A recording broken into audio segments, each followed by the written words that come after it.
thinking that I could have done something, but now I'm left with an empty heart. No making amends, no waking up beside you and holding you till we forget it all.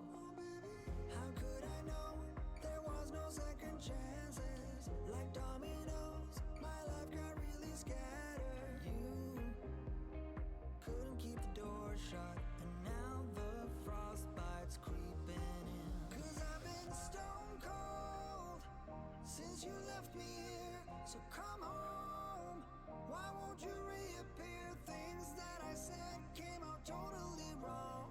Can't speak of the truth when it's tainted. I fell into a big black hole. It got me stone cold.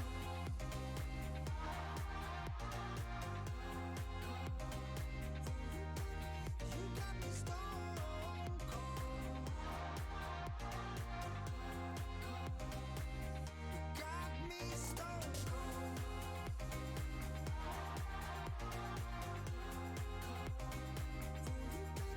You got me stone cold.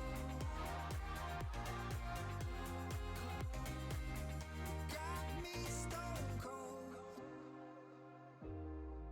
No Wizard of Oz can undo what I've done. Completely out of luck this time. I'm stuck in reverse.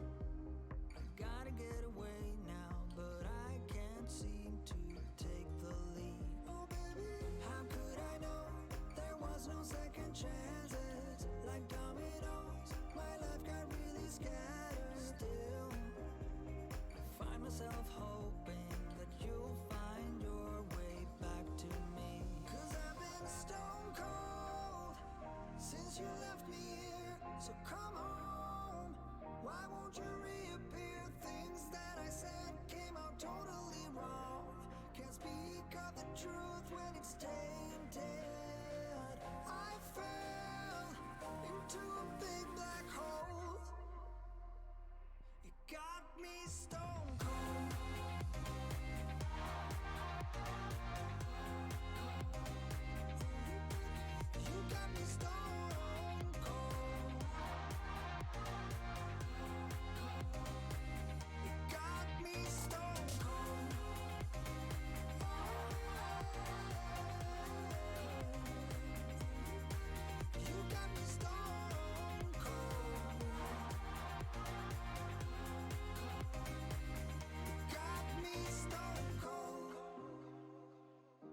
Alrighty. Good afternoon, ladies and gents, boys and girls, children of all ages, and welcome back to the Badass University All Stars. Currently on the menu, we have got Playday number 2 in stock, as Season 4 has just kicked off last week, and the action is only going to start ramping up as it does each and every single season. My name is Tudors, and damn does it feel good to be back on the virtual caster desk, aside from the Badass Clash, but just with the good old-fashioned regular Playdays. And alongside me, for the first time, he's going to be joining me on the virtual caster desk, Artifacts Warden. It is such a pleasure to have you. How are you feeling today?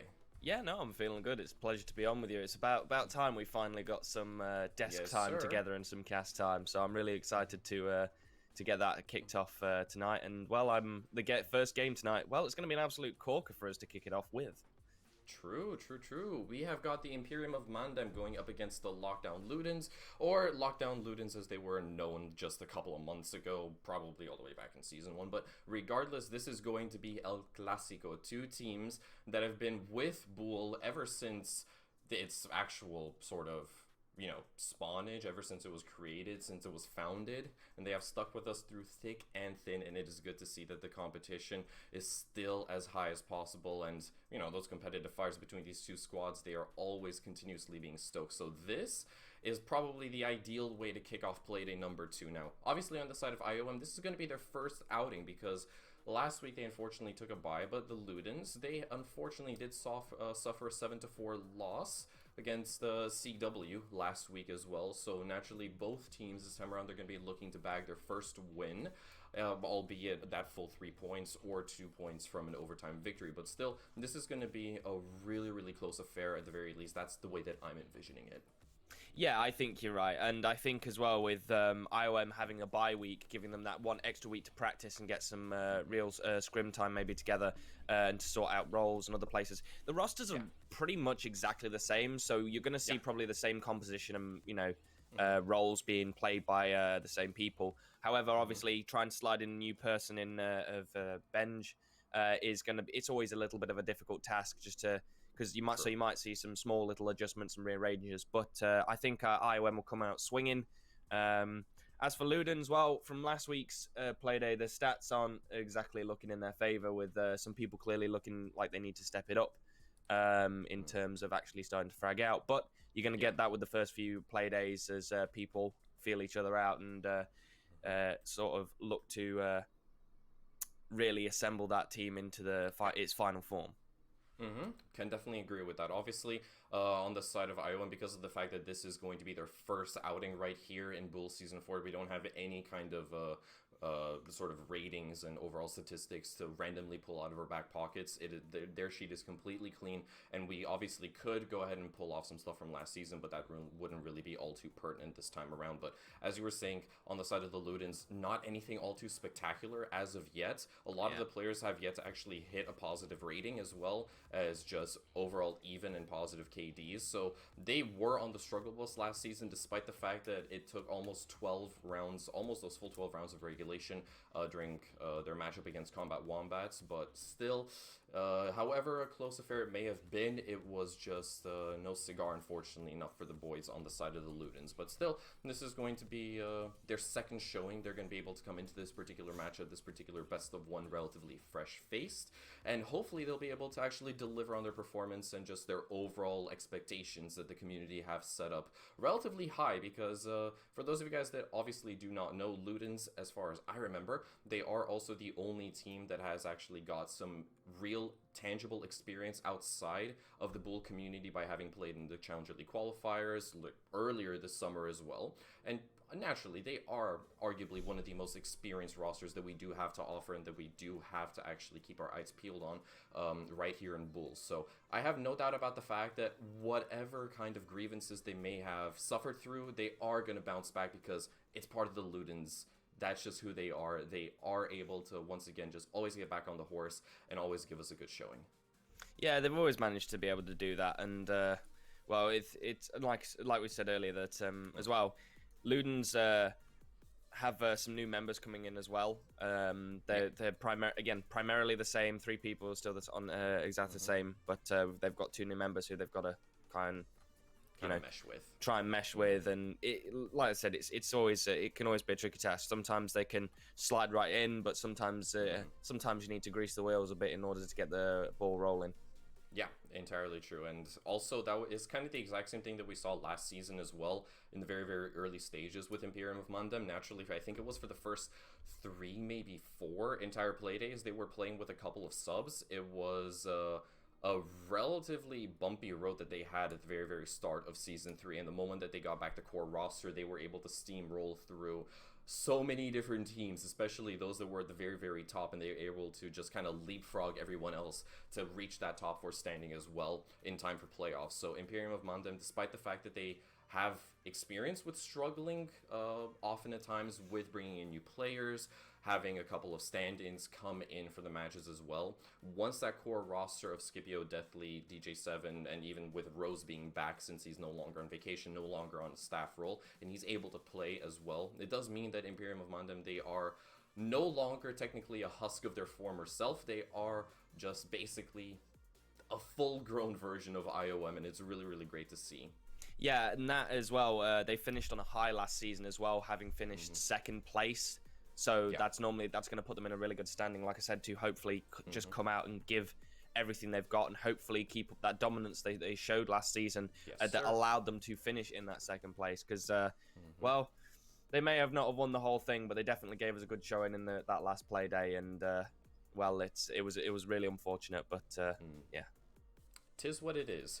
But don't get me wrong, the Ludens, they are no slouch either. Obviously, we still got the core 3 players, Giobu, Proctor, and KK on the lineup, and they're always going to be delivering on, and this regardless as to whether they are playing, except obviously for last week. They did initially kick off their 4th season right here at the Badass University All-Stars on Chalet against the Combat Wombats, suffered a 7-4 victory, and naturally because of the autoban system that we have in place, Chalet is definitely not on the menu this time. And I'm pretty sure that because of the fact that IOM didn't play last week, we will have kind of just one map that is floating around the veto, not knowing what to do with itself.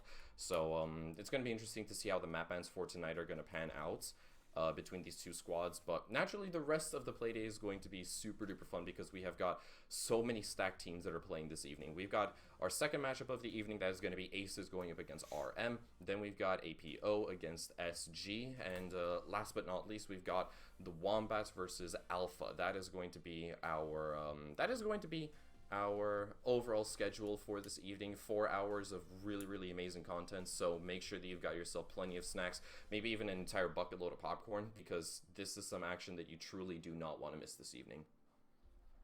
Yeah, no, it's definitely going to be really exciting to see all of it come out on this Playday today. And I think we're about ready as far as I can hear. So yeah, let's we are about ready. We can dive on in and hopefully start off. So Caf and Chalet are going to be like I said. So it looks like Caf was IOM's auto ban, and then Bank and Coastline, they're out. They're in the bin. Not surprising choice in my opinion. With a matchup like this one, you're probably going to take them to somewhere that is, I want to say, well known. It's like very stage by probably stage. Probably going to be Oregon or Clubhouse. That's my bet. One of those two. Yeah. And well, it is going to be Oregon. So okay.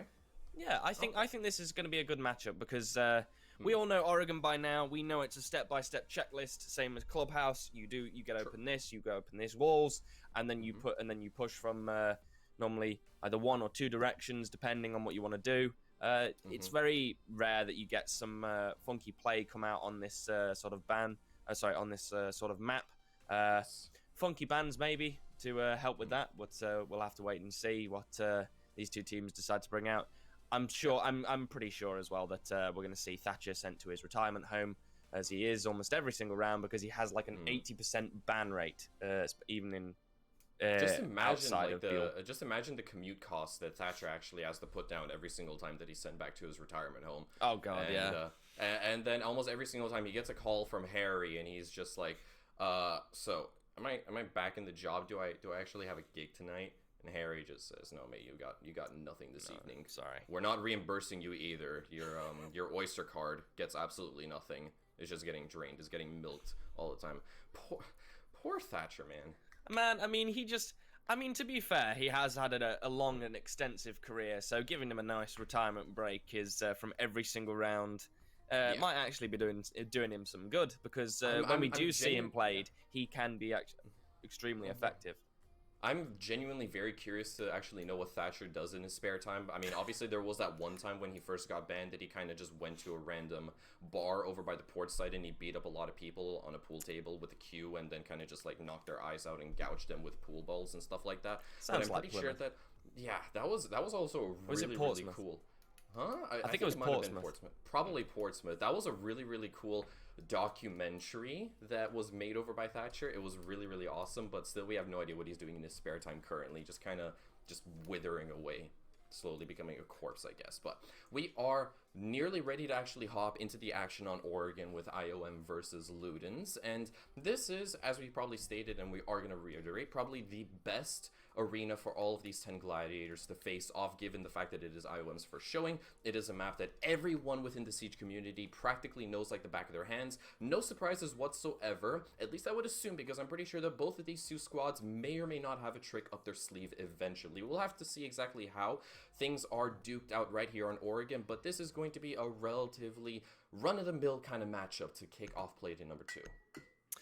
It will be, and well, like we said earlier, Thatcher, he's off into his retirement home, off to have a cup of tea, sit down, and just pull up a chair and just watch all the action play out, like we will be doing as well. Second ban, I'm not too sure about this. I don't think we'll see a Maverick, maybe a Flores, as Flores bans have become quite present. But as I say that, it's actually the first one I mentioned. It's going to be the Maverick. So it's going to be really difficult for any sort of attacks to actually get pulled off by Ludens here. So it's going to be really difficult. So they're going to have to come up with some creative ways to get round, obviously, the wall denial that IOM is probably going to put out. So it looks like IOM are going to be the ones to try and give them a good lead on this map so far, because they're on the defense first. Cade, that's a good rid of by Ludens, because Cade is definitely going to help with decreasing how tricky that wall denial will be from IOM in that first start. And Mira's also going to go out, and well, she can wreak absolute havoc on that basement floor and give you some really good sightlines to stop any sort of pushes that the attack may want to come in with. That's entirely true. Now on the side of the Ludens, obviously, because as you stated, the fact that Maverick is banned, it technically makes a hard breach job all that much more difficult to accomplish. And on the side of IOM, we still have operators such as Bandit and Mute at their disposal, and that is naturally what they're going to be bringing out this time around. Now, they're going to have to be relatively wise as to where they choose to place all of their utility, because naturally, over by Attic, the floor of Attic is breachable from down below inside the stage, and the exact same thing goes for the closet breach down below in Classroom. So naturally, Ludens, they have to be wary of the fact that you can get a little bit creative. Just go ahead and, exert some vertical play. Make sure to get rid of that hard breach denial utility, and then bada bing, bada boom, you can easily get yourself some easy breaches in the working. So it's not all doom and gloom for IOM on paper, or for the Ludens on paper. They do have tons of options, and we also do see Blue bringing out that Twitch as, technically, I wouldn't really call Twitch a backup. I would probably expect the Ludens to use that Twitch drone primarily for getting rid of bandit batteries as well as mute jammers, and then sort of reallocate their resources, being the ash breaching charges, and use them elsewhere to get rid of deployable shields, etc, etc. But naturally, Twitch is going to be a main focal point for the Ludens, and they're going to try to use those bombastic jumping drones to do a lot of the heavy lifting for them before we actually dive into the action. I'm really excited actually about IOM's lineup, because I think I've worked out, so the bans that they've brought were obviously Thatcher and obviously, I know Ludens banned Maverick, but this is actually really good. They're playing into it, because if you look at the lineup, they've got Scipio and DJ7 on the kind of wall denial, with DJ7 running those mutes. So Mute has lost a little bit of his power recently, because obviously his cone has been changed, but he's still really good for wall denial. I thought it was a as cylinder. Well. Yes, it got changed from cylinder. It's a sphere. It's now a sphere of influence. Exactly. But if you notice, they 6-picked after the smoke onto the Melusi, and also they are running an Aruni as well. So when when Ludens do look to actually make their final execute and push onto that site, they're going to have to go channel through the Wubwubs that Melusi can place, and also those laser gates that Aruni has, and that could make it really difficult in those final few seconds of the round. And speaking of which as well, Luke's running the Mark 14, the M417 on Twitch. Yeah, 417. Sorry, and yeah, I've not. It's not. We don't really see Twitch run the 417, but it can still be a very deadly and prevalent weapon in the right hands. And yeah, it definitely can be. In the right hands, and obviously in my hands, I'm the kind of person that would just drop shot because the hip fire accuracy on that thing, it is monstrous. It is ridiculous how you can just kind of pew away when you're lying on the ground with your belly facing downwards. But Luke has already managed to take control of the Hunter's Lodge right now. He's obviously got Bang to his immediate right, and thus far no major breaching work has been done, with the exception of the closet already being blown wide open. And Bang is looking to challenge. At the very least, he is going to keep himself calm and collected. As Proctor gets himself into a nasty engagement over by Small Tower, Rose is going to be the main thorn in his side, but Proctor actually decides to let him slip away and redirect his efforts elsewhere. Yeah, I'm actually really surprised as well that they managed to get open the wall that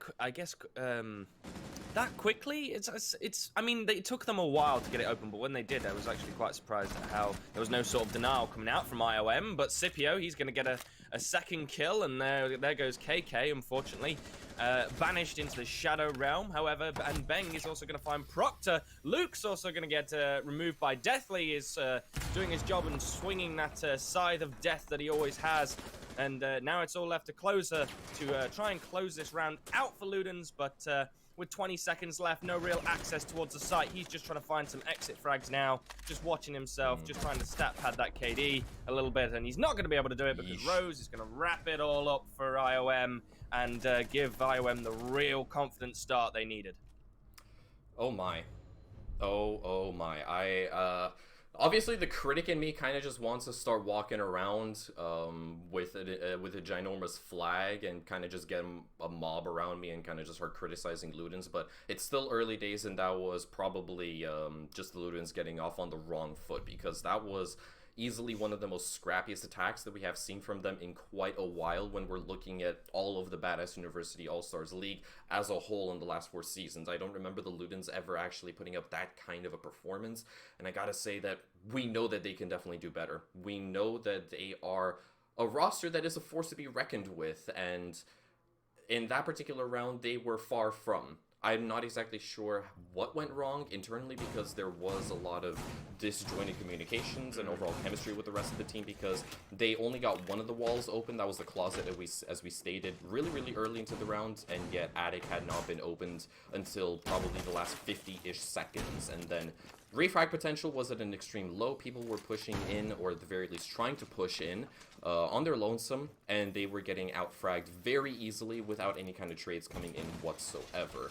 There's not much else to say on the side of Ludens besides the fact that we know that they can do better, and we should hope that they can do better in this round. Probably it was just the first pancake of the batch, you know, first pancake, you make it always a throwaway, and then they start getting good. But now moving into round number 2, we're going to be going downstairs to the basement. That is IOM's secondary site of choice. And it is just a tad bit more different than their upstairs defense. We've dropped the Jaeger in lieu of the Wamai, and we've also got a Thunderbird to play with. So, IOM, they've got themselves quite the juicy and spicy plan ahead of themselves right here. Yeah, they do, and I'm actually really excited to see what Scipio can perform with that Thunderbird, as I think it's the first time that we've actually seen her played in this season, because I think she's only just been allowed to be accessed. Yeah, so it's going to be really exciting to see what in the capable hands that of Scipio that the Thunderbird is going to be able to do, as Ludens now look to enter on in and see what they can work with. They've currently got Ace over in by Blue, and they're looking to just clear the top floor, make sure there's no roaming presence from IOM, but it looks more like a bunker hold, as I can just about to see pretty much all of them on site. So Luke's now going to use these Avada pellets and look to get open E-box hatch. And, well, it could be a blue sort of E-box hatch maybe push from Ludens. Freezer hatch hasn't actually been reinforced there, so that could be a critical mistake from IOM there, but they do have someone present in Freezer, in that of Beng, holding right at the very back, just watching that near the lockers as we enter the final minute and a half. Yeah, naturally, Ludens, they don't really see that Freezer as a viable option until they are at the very least able to dislodge Bang from his current position. And Luke, being on this tower stairs, such a prevalent position, you can actually amass so much control just by simply shooting around, as he is currently doing right now, and, you know, forcing a lot of the players on the side of IOM away from Pillar and creating so much space for the rest of your squad. That is naturally what he's going to try to accomplish as the rest of his comrades. They're starting to work their way in through the bunker. Scipio takes the first little bit of damage on the side of IOM, but not enough to be considered fatal just yet. Toxic Babe's already being expended as Luke is mounting his descent down there, and he's able to find the head of Deathly. That's the opening frag that they were looking for. E-Box now firmly in the grasp of the Ludens, and they have yet to dislodge a Rose from elbow, but that isn't necessarily the main concern. The main concern right now is ensuring that Bang will find himself 6 feet under, as Proctor has the high ground, but Bang isn't actually going for the bait just yet. He's going to hold Fuss. KK is able to work his way into the bomb site as DJ has fallen. Luke ensures that Bang will collapse as well, and just like that, the last 2 players on the side of IOM, they didn't even know what hit them. It was a flawless kickoff to this round number 2 on the side of Ludens, and it just snowballed out of control.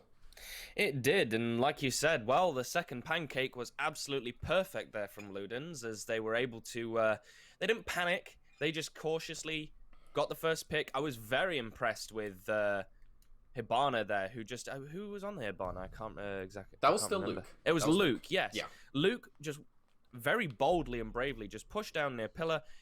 I think it was more of a gamble that they just pushed down their Pillar. I don't really think they had any information, but it paid out because they managed to find that first pick onto the Aruni, and then they managed to work it from there. However, one thing I will point as well out, that could have easily gone, I think, in IOM's position, because in those last 30 seconds, they did something that was really clever and the right thing to do, and that is they reinforced off elbow, because at that point in the round, you know that Ludens are going to go for their final collapse in towards sight, and you want to cut down as many angles of attack as you can. So they reinforced that elbow and managed to gain a bit of control back, but unfortunately, Ludens just boldly swung in through E-Box hatch and managed to find both of them with their pants down, and we all know how that went, as the pancake, like I said, was. Yeah, I've got to say that, you know, Ludens, as you said, they did all the setup entirely properly. They put the right amount of sunflower oil into their ginormous pans. The batter was perfectly made, and nothing could have actually gone wrong, you know? The fact that it was a flawless round was just a little bit of maple syrup on top of said pancake as well. But there was one little thing there's one small thing that I have to nitpick at, and that was actually Luke's advance towards Pillar, because he was caught in a 1v1 gunfight with Deathly, who actually had that pepperoni sternly fixated over towards that Pillar position. If Deathly were to have gotten the headshot first, entirely different round outcome, because Pillar would not have been in the control of Ludens. So naturally, this time around, we know what mistakes have been made on the side of IOM. They know their own mistakes as well, and they have to ensure that Pillar isn't necessarily given up for granted as easily was in the previous round. Scipio being droned out, fires away at that drone. There we go. Easy pickings. But he's going to continue to actually progress further over by this tower staircase, at the very least trying to be a nuisance on the side of Ludens, and they're not taking the bait just yet. It's good to see that IOM have decided to give them a little bit of hell on that top floor, because they didn't really give them any sort of pressure last time as well, and it just allowed Ludens to, like we said previously, just go around and calmly do what they needed to do, tick off the checklist as they go through, open up E-Box hatch, open up Freezer hatch, get everything they needed to do done for that final execute. Now we've had Scipio just give them a little bit of hell, just delay that time a little bit more, just to stop them from getting open those hatches as well. But they are going to now flood on in and look to get them open, but a lot more time has been wasted this time, and this one could be going in IOM's favor if they manage to hold the site and find that first pick as well, because finding that first pick is really important in Siege. It's almost always is the round converter, whoever gets that first pick. Yeah, exactly. And being able to convert it into your own victory while being on the back foot, it is a tricky task to accomplish, and you will be relying on a couple of Herculean plays from some of the members. But once again, Luke, on this crucial pillar position, or at the very least the tower stairs, doesn't realize the fact that he had a player to his immediate right. I believe that was actually Deathly, who has since rotated back on off. So once again, pillar is up for grabs. He's going to start dueling things out, takes a little bit of damage from Deathly, but also manages to exchange some back. Scipio draws first blood onto Proctor, head spot out, but not yet tapped on by Luke, continuing to duel things out with Deathly as he doesn't want to alleviate this tension just yet. 40 seconds left as Scipio is going to be left on desperately critically low HP. KK drops in through E-Box, but will be sternly punished. Rose doubles down as Luke is able to get the refrag, but now it's a 4v2 scenario. 30-ish seconds left to play within Ludens. They're not looking so strong compared to their previous round. They're not, and, well, I think the big difference maker is simply because Deathly decided not to give up Pillar so easily this time. He gave them absolute hell as they tried to take that position back, and, well, Rose is going to give Luke some more hell. However, Geobu is going to find the trade back onto Beng. It is a 3 versus 1 with 5 seconds left. I don't think it's going in Luden's way. It is going to be an IOM round, and Rose, well, they're going to wrap it up all nicely again as they get rid of Geobu, and that was a lot better from IOM. Like I said, the key difference maker was that pillar control. They gave it up for free last time, allowing Luke to just walk on down and take all of that control that they really needed, to do to establish that final execute. Whereas this time around, they gave them a lot more trouble in actually taking that ground, and it did pay off. Like, they did eventually get some sort of pillar control, but it wasn't until the final 30 seconds. Whereas last time it was in the final minute. Yeah, and even at that certain point, when you do manage to take control of Pillar with 30 seconds left, it's not exactly going to be the key to victory, because naturally, every single attack on Oregon always relies on 2 prongs. Pillar is always going to be number 1 prong that you try to aim control for, but there was the second prong that was missing. That was bunker and elbow control, which Ludens were not able to actually firmly grasp onto, which was rough. If they were able to claim control of Pillar, then maybe there was a slim shot of them being able to collapse onto the site just a hot second later on, but it simply wasn't in the cards for them. That was just a much more convincing performance that IOM were able to deliver on. And I also want to appreciate the fact that Deathly realized exactly what he did wrong in round number 2. What he did right this time around was actually remaining as mobile as possible, because you saw him, he was skirting his way from Pillar over to Highway back, and then kind of just like dancing around, kind of just waltzing around and remaining mobile, basically just being an indirect headache on the side of the Ludens that they eventually had to deal with. And he was rewarded with, if I'm not mistaken, a single kill, which was an impactful frag nevertheless. So good job on the side of Deathly. I love what I'm seeing out from him. So would you say that Deathly was dealing the dance of death? Yeah, he was dancing the dance of death. Definitely. 100%. Living up to his namesake. Definitely as well. And, well, maybe we'll see Deathly live up to that namesake again this round, as first 30 seconds have not been much impactful so far, as Ludens are just trying to establish the feel out. But we also have Scipio on the roam, and I think it's quite unusual to have your bandit be the one that's roaming when it's on a top floor site, and he's the only one with any real sort of denial. I mean, I would prefer the bandit stay on site, because you've got those bandit batteries, you can trick stuff. I mean, they've also got the mute, and you place the mute on the wall. I mean, maybe it's not as effective anymore, but Scipio is going to find a gorgeous headshot onto Proctor. Yeah, you've got to admit that if he was sitting on the bomb site, he couldn't have done just that. No way in hell. Exactly. There is no way. But, I mean, I have my, obviously, own personal taste as to how I would hold this. But it's just, I would use the mute on the walls and then use the bandit to trick those walls. But that can be very difficult to do sometimes on this top floor side. But, well, Scipio is now back on site, having completed his roam really effectively. But Closer is unfortunately going to find Rose, as IOM now lose their first man.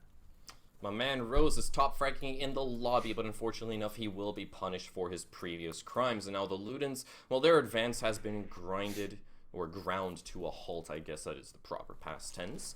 And still, we've got 70 seconds left to work with, and there are so many hurdles that the Ludens have got to jump over. That closet breach yet to be opened, and we still got players firmly holding onto the bomb site as Deathly is left in the DBNO status behind the bunks. He can be recovered, but it is still going to be a very difficult task to accomplish with him being left in hobo. With Luke trying to pick up the actual down, he's not going to be able to just yet, and that is one Selma charge unfortunately wasted Luke. He's basically walking into his own death trap if he chooses to push this angle. He's got too many different angles to worry about, with Bang being over inside of Attic and one player, that's DJ7 on the foosball table. But Luke actually powers through and he picks up DJ7. Closer is unfortunately enough going to get the team kill on his comrade, and just like that he will be punished, as well as IOM. They're just going to pick that entire round up on a silver platter after Closer unfortunately took care of Luke, who was the initial person that managed to get the ball rolling in a near unwinnable situation. Yeah, that was really unfortunate there, because that could have easily gone towards Luden's favor if they'd managed to establish that foothold in sight as they had done, because IOM were really on the back foot. They were holding some really kind of passive angles. If they'd drove through, they might have been able to find the conversion of that round there, but unfortunately, team kills, as unfortunate as they are, can be round changers. And, that did change the whole round there, unfortunately. And you saw that Luke was doing so much work. He realized relatively soon enough that they had little to no options to work with. Those walls, they were impregnable. You could not find your way through them, or unimpregnable, I guess that is the right adjective, yeah. They couldn't get their way through them because band batteries and mute jammers, they exist, and all they have to do in order to prove to be a thorn in the side of the attackers is simply just sit there and exist. And Luke was the one who managed to take matters into his own hands and actually get rid of one of the crossfires that IOM had established over by Foosball, also granting them access to a default plant. And this is a big if Luke and Closer were able to keep their crosshairs pinned directly on Bang, who was inside of Attic, obviously one player goes down, the other, albeit Luke or Closer, would have gotten the refrag, and then hey, presto, you've got yourself a tangible scenario in which you can win the round. But as you said, team kills, they can be round defining, and we could have easily been sat in a 2-all-round scenario in a very different alternate universe. But alas, we must move and we must carry on, as we are finally going to see the first tertiary bomb site being brought out from IOM. It's dining room and kitchen. And this is technically the most favored one in contrastion to kitchen and meeting, excuse me. But it's still going to be very interesting to see IOM with their first tango here on a tertiary bomb site, as we've got plenty of top floor presence to essentially just, artificially drain out Ludens' clock should they choose to deal with it. Yes, and as you can see as well, they've given up pretty much the entire side of Small Tower for free, essentially, as They don't want to hold that. They want to hold, by the looks of things, a bit deeper towards the site, and they're going to hold the top floor in kids. And, well, DJ is going to unfortunately get the down as well onto Geobu as he tries to enter on in from underneath in server, but the trade does come out from KK there as he managed to find one back. But there's two bodies down now for Ludens with almost... Well, as we enter the final 1 minute 30, they are going to get open the wall there using the thermite trick from above, and as well, they've also managed to even up the man count as well. So this could still go in Luden's favor, but they've still got to gain a foothold, and they're going to do this from Big Tower, but Small Tower. But Rose is watching very cautiously over through, watching any head to crop up. They aren't going to find it, unfortunately. Oh, the trade comes out. They trade each other. Okay, wow. So no harm, no foul, technically speaking. KK and Closer versus DJ Scipio. Potentially the tag team duel Hell in a Cell match of the century right here in the next 60 seconds. That is what the Ludens have to work with. They obviously have two smokes as well, which could be round defining should they choose to go for a plant over by USA or directly behind the couch on default. But naturally, at this certain point, with the drones that they have available, there's very little information being gathered directly as to the whereabouts of the last two defenders. For example, even seeing that a particular angle or position is entirely clear is still information, but it's not the information that you desperately want. We've got one player that is currently watching that kid's hatch and trying to deny the default plant spot, and now that Scipio has spotted out the feetsies, he's got a tiny little angle to work with, and he spots it out. Closer now sent to the Shadow Realm as KK recovers the diffuser, being left on minimal HP with 20 seconds to work with. Valkyrie Cam pinging away, and live information is active on the side of IOM. We've got DJ7 working his way in through the showers, but at the end of the day, it's going to be Scipio to close things off single-handedly by finding 2 kills to just pack up Ludens and send them away from that kitchen defense. Really, really well played, and it came down to the wire. Ludens, they gave it their all, but that lack and absence of information, it hamstrung them pretty bad. Yeah, Scipio doing absolute God's work there in actually managing to clutch that up for them, because that was really big. There was a small angle and really some impressive shots from him in order to land both of those kills as well, I might add. As he managed to, there's that red ping came out finally to deal with the poor Nomad who was left in that really unfortunate situation. We're now going to see them go back down to basement to see if they can wrap this up in a 5-1 half, which would be really good and put Iowa in a really strong position for the rest of this map. And you can see again, they're bringing out Scipio, he's bringing out the Thunderbird, which is worked out pretty well for him so far. I'm really impressed in how they've managed to do it. And as well, they've managed to use those the healing boxes. I can't remember right now. I think they're just called healing stations. No, they've got a name. Kona, that's it, the Kona stations. That's the one. Those Kona stations have become really vital as they've actually managed to keep themselves topped up on health, and they've always had the health advantage over Ludens because they've just walked over to one of the Kona stations, give themselves a little bit of a top up, and then they go on wreaking havoc as they do. We're now going to see as well Ludens pressure towards the site, mainly from blue. However, they've got some that have started over near Small Tower, who are going to probably look to work out and clear out the freezer side. I don't think we're going to see much of a... Oh, we are going to see a bit of a roam presence from Scipio. It's good to see that they have realized that this small roam presence is enough to delay quite a lot of time from Ludens. Yeah. Because it did work out well and allowed them to convert it last time they played here. That's true. Obviously, the goal with this tiny little lurk that Scipio's got going on is to just probably snag 1 or 2 drones and then head off back to the bomb site, essentially cutting and chipping away at the drone economy that Ludens have to work with. The one thing that I will say on the side of the Ludens is I'm sensing a little bit of stubbornness on their side. Obviously, they struggled in their past 2 basement attacks. Not past 2 because technically they do have a 50% win rate with it. Luke, able to find a very lovely frag, literally, as he was rudely interrupting me. But what I wanted to get back to is the Ludens, they struggled with getting control of Elbow, and I think that has to do with the fact that they aren't employing that Flores, which is it's and he a is bit of an open oddity. as well. He is available to pick, but I guess they just prefer raw fragging power from those HEs, and the fact that they were able to pick up Beg with that opening frag grenade, yeah, I guess I guess I should keep my mouth shut about it. That's actually really surprised me as well, because it's the one no less, and well, KK unfortunately just sprints straight on into kitchen, and Scipio is going to greet them with some bullets to the dome and remove them from this game again. And well, drone work, that's something I am going to point out here as well on Ludens. I don't think that drone work game has actually been really strong for them. Oh, that's diffuser. Scipio's just going to find another and a diffuser as well. And it's a 3 versus 3 now. I don't understand Ludens. Oh, this is horrible. However, they're going to get back with a frag grenade onto Deathly, so they're not in a bad position, but Scipio's just wreaking havoc in kitchen. And there goes Rose, but it's now a 2 versus 1 with Scipio just left to, I believe they could ace this if I'm not mistaken, or at least get a 4K.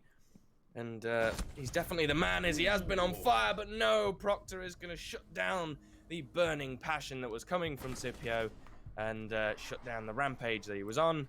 But that's really good for Ludens because they definitely needed that round in order to put them in a stronger position as we enter the turn of the half.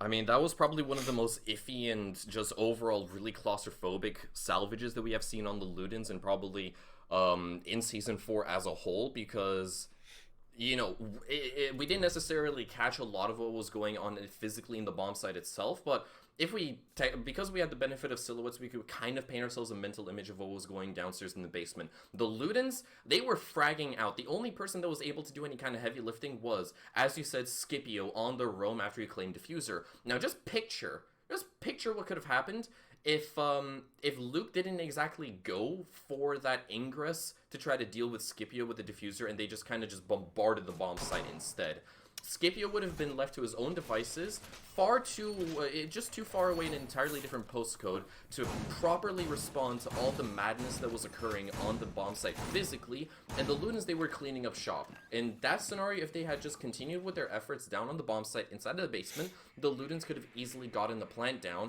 instead of having to essentially, take one step forward, two steps back in order to get that diffuser back in their control. But at the end of the day, it worked out entirely fine. And another thing that I did want to point out, I counted 3 kills with HEs, and Ludens, they had brought out 4 HEs in total. That is proper utilization of your grenades, and I absolutely loved it. They milked each of those HEs out to their maximum value. They did manage to work them to their total advantage, but the thing that scared me a little bit from Ludens is, like I was said in that round, the drone game maybe isn't as strong as it should be, because in my opinion they did well in picking people up, but that could have easily been a different round. Yeah, because I don't understand why, if you've got your person with a diffuser, why are they pushing alone? Where is the drone work coming out? It's just, I don't understand why as well that I believe it was Luke who was playing the Nomad who just ran straight into kitchen with no information on whether it's clear or not, and I was a bit lost there. And it can really be key information and communication like that can really be a round difference maker, and if they're not careful, it could easily hurt them for the rest of this round if they don't sort it out, because that was a really close round. We're also going to see as well Deathly bring out the Flores that we mentioned previously that wasn't being utilized by Ludens. It is going to be utilized by IOM, and they're struggling a little bit as the Mute Jammer, well, it's doing its job and muting those Retiro drones from walking on in and wreaking explosive havoc like they so should. As well, the Jammers as well are managing to do a great job of keeping IOM out of this site, and Proctor as well is going to get the first pick of this site. Beng has unfortunately misdroned Luke. Oh no, he's going to get found out anyway, as they open up into Attic. One thing that people have to always keep in mind is that even if you activate a Rotero drone, if it still ends up in the radius of a Mute Jammer, it will not explode. And that's what happened right there over by the closet wall. That's why IOM currently cannot get it open, and that's why the Ludens have so much freedom to work with that closet breach being completely sealed off. Attic is still a viable option, and that is something that the Ludens are going to have to toy very carefully with, as Luke is going to be the first line of defense, with Scipio trying to directly combat him. He's got an extra frag grenade to work with, as Proctor is going to take a boatload of damage, Deathly still dueling things out over by the Hunter's Lodge, and Proctor will be able to pick him up, or so I thought. KK is going to be rewarded with that frag instead. 30 seconds left and the collapse has to be imminent, but it is not going to pan out all too colorfully for IOM. It seems to be doom and gloom until Scipio is able to pick up one onto Luke. Proctor retorts, and Bang comes in with a refrag. C4 tossed out, but it won't hit its mark, and DJ7 is looking for an entry. He's looking for an opportunity to collapse upon, as Bang is still waltzing his way in through Attic as we hit mission critical. The clock has already struck red. DJ lit up ever so slightly as Bang ensures that Kid's control now firmly sits with IOM. An opportunity to plant now seized. In 3 seconds it will be confirmed. Bang providing coverage on minimal HP will be cleaned on up, but the bomb has gone down and KK shuts it down before you could even get started. A brilliant retake on the side of Ludens. Got a little bit too close for comfort when IOM were able to pick up 2 kills back to back and get themselves onto that Kid's bomb site, but still it was dismantled the moment that KK took matters into his own hands and just simply put his foot down. That was a really close round. I was really impressed by how IOM almost managed to convert that into a round win, but, well, KK just absolutely destroyed those dreams and sent them to a very early grave. And, man, like, I was very impressed that IOM actually managed to get that diffuser off. They rarely struggled to gain any sort of entry onto the site. They did. Just goes to show how valuable those Mute Jammers are. Yeah, honestly. I mean, as well, another thing that isn't talked about with the Mute Jammer change is now, because it's a sphere of influence, you can now finally deny stuff downwards. You weren't Yeah. able to when it was the cylinder shape. It only went straight up. It did not go down. Whereas now it goes down. And we haven't seen any examples of that yet in this game. But the change has really, I think, it is. I wouldn't even call it. It's not a nerf and it's not a buff. It's like slap bang in the middle, I think. Yeah, it's kind of like having it's like having really, really bad creme brulee for dessert. It's creme brulee, which means that it should be good, but it was made by the wrong pastry maker, you know? I think I'm following you. Okay, cool. I have had Either creme way, brulee. It is very nice, but I don't think It I don't is think I've had a nonsense. bad one yet. So I can't really. I guess creme brulee is just the kind of dessert that can never be bad because it's always good. That was a bad analogy on my part. That's a good point. What could be simultaneously good and bad? I'm trying to think. Warm beer? No, warm beer is just bad. It's vile. Yeah, it's just you bad. can't. There is no nice, but there's nothing nice about warm beer. No, not at all. Definitely I loses think- one of his Rotero drones right over there, unfortunately enough. I think it was shot out by Giobu, so that relegates his overall drone utility back to 3 as he hops onto another one to get some work done. Ideally, they're going to try to breach out Closet, and Luke seems to have turned the other cheek. So, now that the deployable shield is gone, Closer says, screw it, we're going to patch up this hole because it is something we simply don't want to deal with as the round progresses. Yeah, I guess I think they did it at just the right time. Ludens, I think it's a little bit early. They could It is have a bit held premature, elbow yeah. a little bit longer.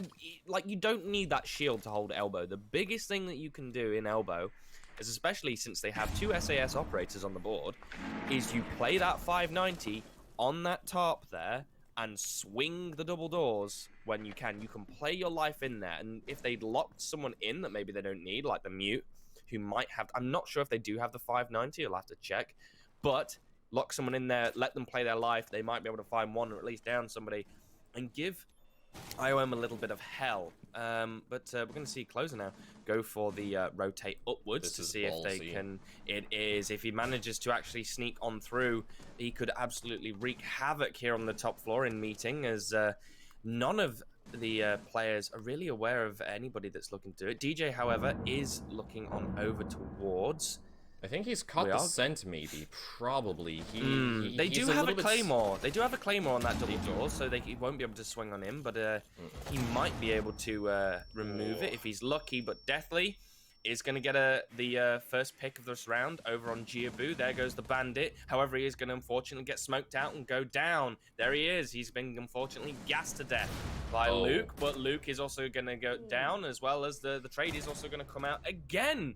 Proctor, though, however, has now decided to even put the favor in the firm hands of Ludens. DJ is now walking on in, maybe to look to try and get the plant down, as Scipio is trying to cover. DJ does find the pick onto Proctor, and now he's getting the plant down. However, Closer has managed to rotate upstairs. He has dropped the E-box hatch. He's managed to deny the plant, and he's also going for the finger. Oh, Closer, what a round!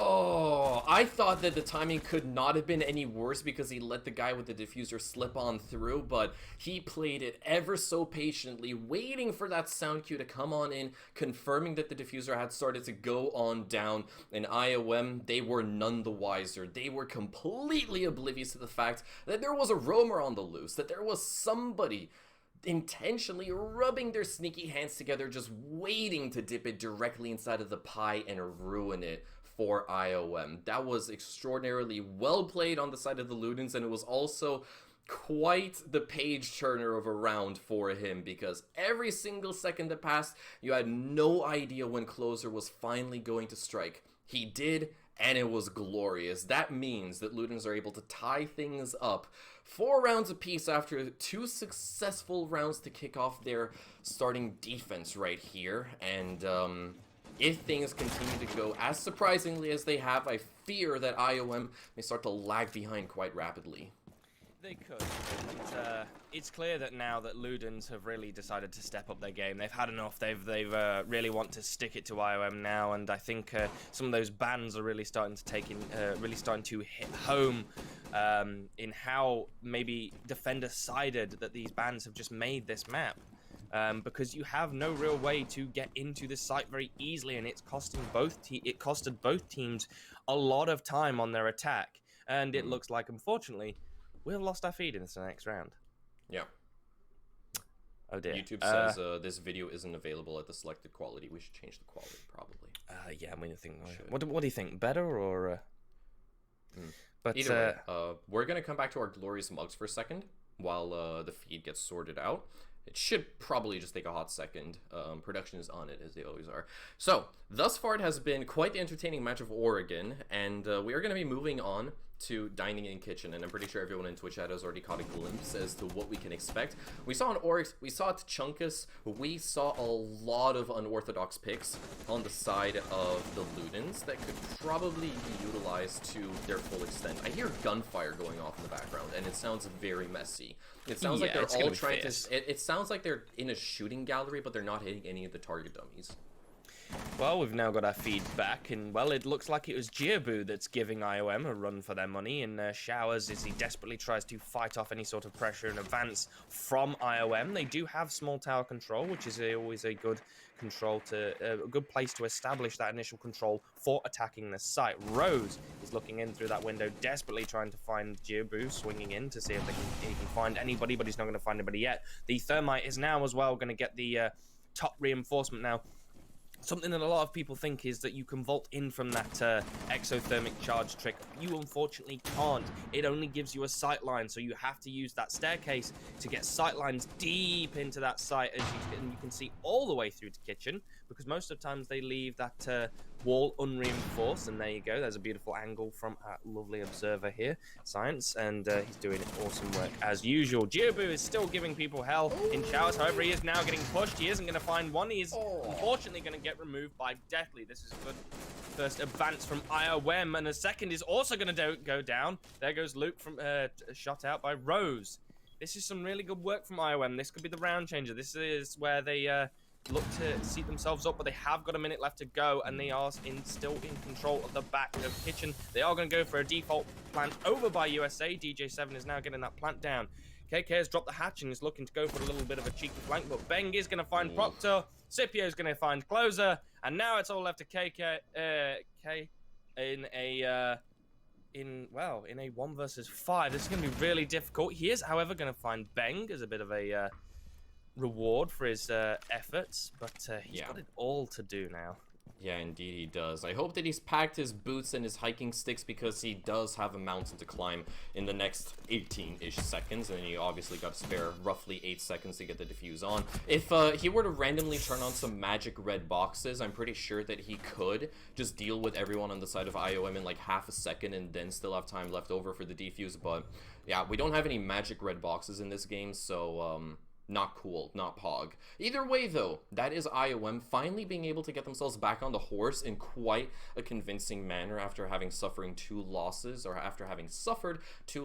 on their offensive half thus far. So they maintain a lead after it was just quickly snagged away from them on a tertiary bomb site, and that means that Lunans, they are now forced onto one of the 2 primary ones, with Dorms being the only one unlocked currently. It was very, very convincing the last time that they visited this bomb site, however close it did come out. IOM, they were able to actually make pretty tasty lemonade out of the lemons they were given in that round, because it did come down to a 2v2 scenario, but still, it was a Ludens W, and now they know exactly what went wrong previously. They knew exactly how influential Addy can be, and they know exactly how devious and how resourceful IOM can actually be when they've got nothing to lose and all to gain. So the Ludens, they're going to have to try to mix things up ever so slightly to ensure that the lives of IOM now properly become a living hell on this top floor. So far, Kids Dorm in this game has a 100% win rate. If you go here, you're essentially, so far, guaranteed to win. And it is simply down, again, I must stress this, the bans that the teams have decided to bring out.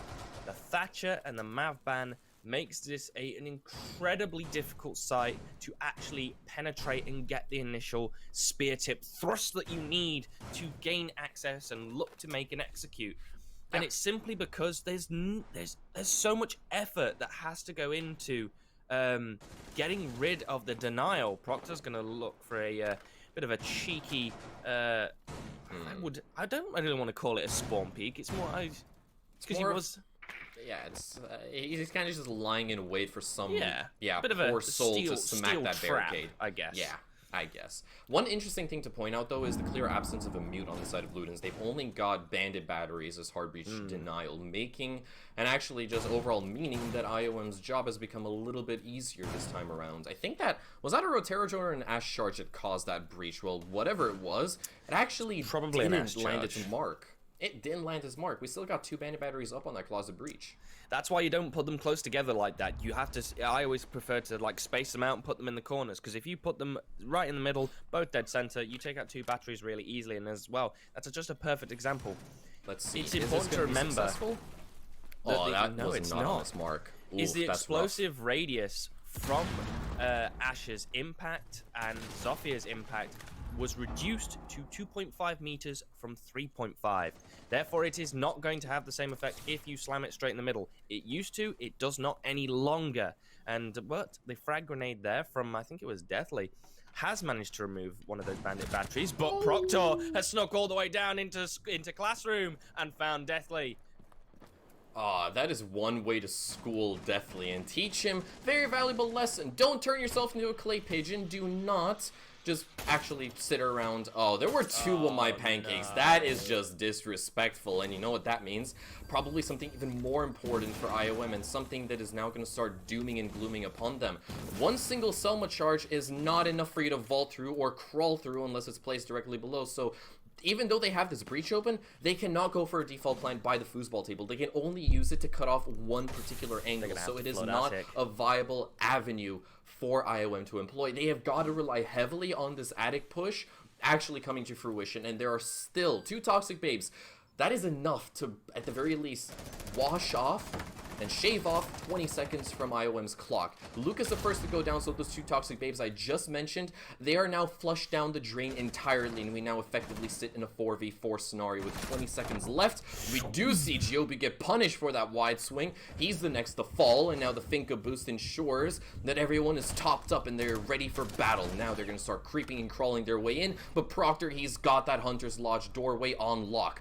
One player, that is Scipio, manages to waltz his way onto the bomb site, has control of kids, goes for the cleanup, finds a double, and now KK is left all on his lonesome, but whoopsie daisy, somebody did not take the diffuser and didn't hold F in time. So Twitch chat, I'm gonna ask you something very simple. Please hold F for IOM's attack, because it was so close. It was on the verge of greatness, but they just forgot one tiny little thing, the objective.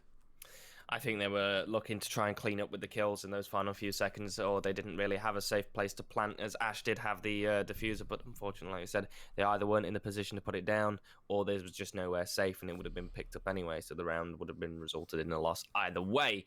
So, really unfortunate, and so close, I think the biggest slip-up that was made was those 2 Selma charges that were unfortunately caught by those Wamai discs and were destroyed.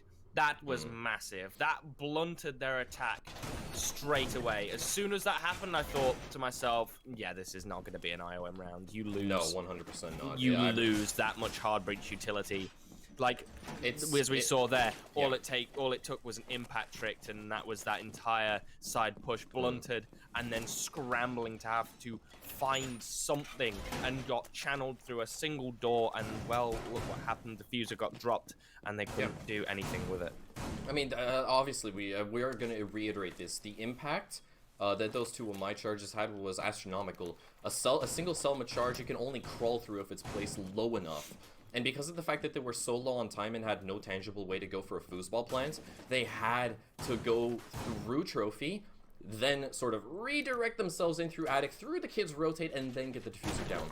That is a lot of time wasted just by 2 tiny little Wamai pancakes that were so well tucked into the closet.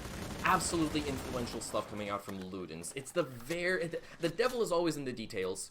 It is the paper cuts that will eventually kill you if enough of them stack up onto you. How hungry are you, by the way, 2 Doors? Because you have you're talking about pancakes a lot today. I have yet to eat breakfast. That is how hungry I am. That will explain it. Yeah, exactly. As well, we're also going to see Ludens give up elbow control practically instantly, I might add, as well, as Deathly has managed to use those Flores drones, Retiros, to clear off the shield, and, well, they've reinforced elbows, so they have now free blue control, as no one is actually challenging them at all. Nothing from E-Box. There is just one over by Pillar, which Deathly is going to surgically remove from Pillar, like removing a tick. As he is now gone as well. The cleanup as well comes from Rose over on the other side. It's now a 2 versus 5. Ludens are really in a bad position here, and I can't help but think that some of those placements... Oh my god, that's not what needs to happen now. This could actually go in Ludens' favor. Just another slip-up from IOM again. However, Beng, I think they're going to be able to recover the diffuser, as Luke has managed to fall all the way back down to site. And it's now left all up to him in a 1 versus 4. He's on his own. Scipio is now looking to get the plant down. However, he's going to find his skull and quickly remove it. It's now a 3 versus 1. However, there's still a minute left. Oh, no. He's going to find a second, but Rose is going to be able to clutch it all out, getting that 3K and managing to secure the round for IOM. That was too close for IOM. That was a little too close. I was starting to sweat a little bit there. Just a little bit too close. That was almost as bad as what we saw in the first half during Ludens' basement attack as well. I think, if I'm not mistaken, it was Deathly who had dropped the diffuser that... Oh no, excuse me. It was actually Luke who dropped the diffuser that time around after going hunting for a Thunderbird. Yeah, not exactly bird watching, but still, it is a gamble. I don't know exactly why this is the second time we have seen this mistake occur between these two squads, but it is something that can definitely get your heart thumping and also just make you facepalm really, really badly when it happens. That is a mistake that should not be happening at this quality level of Siege, or, you know, depending on Twitch chat's opinion, any other quality of Siege. You know, I'm not the one who should be saying this, but still. Regardless, though, that is a round that IOM have been able to salvage. However close it came, they are now sitting on match point. Not all too comfortably, because one single round can either mean 3 points bagged for IOM's first Playday, or 2, or even 1. That is all that separates them from the full 3 points and an overtime victory and or loss. Ludens, backs against the wall, all to accomplish as they need this next round during this basement defense. And hopefully this time around they will be able to, at the very least, hold on to crucial positions, such as that elbow that we were talking about. They need to hold on to elbow a lot more. And also, they were kind of just offering themselves up. They were holding a couple of angles very aggressively, the likes of which Deathly and I believe it was Scipio were able to read into. We saw that I think 2 players, they were killed from those kill holes directly towards Pillar as well as E-Box. We started off the round in a 5v3 scenario because 2 frags were just given up for free. That is something that the Ludens cannot afford to do this time either. We're also going to see a first Retiro drone from Deathly go in and explode. I'm not sure where that was, but Luke's going to be giving some bit of a roam presence in Big Tower.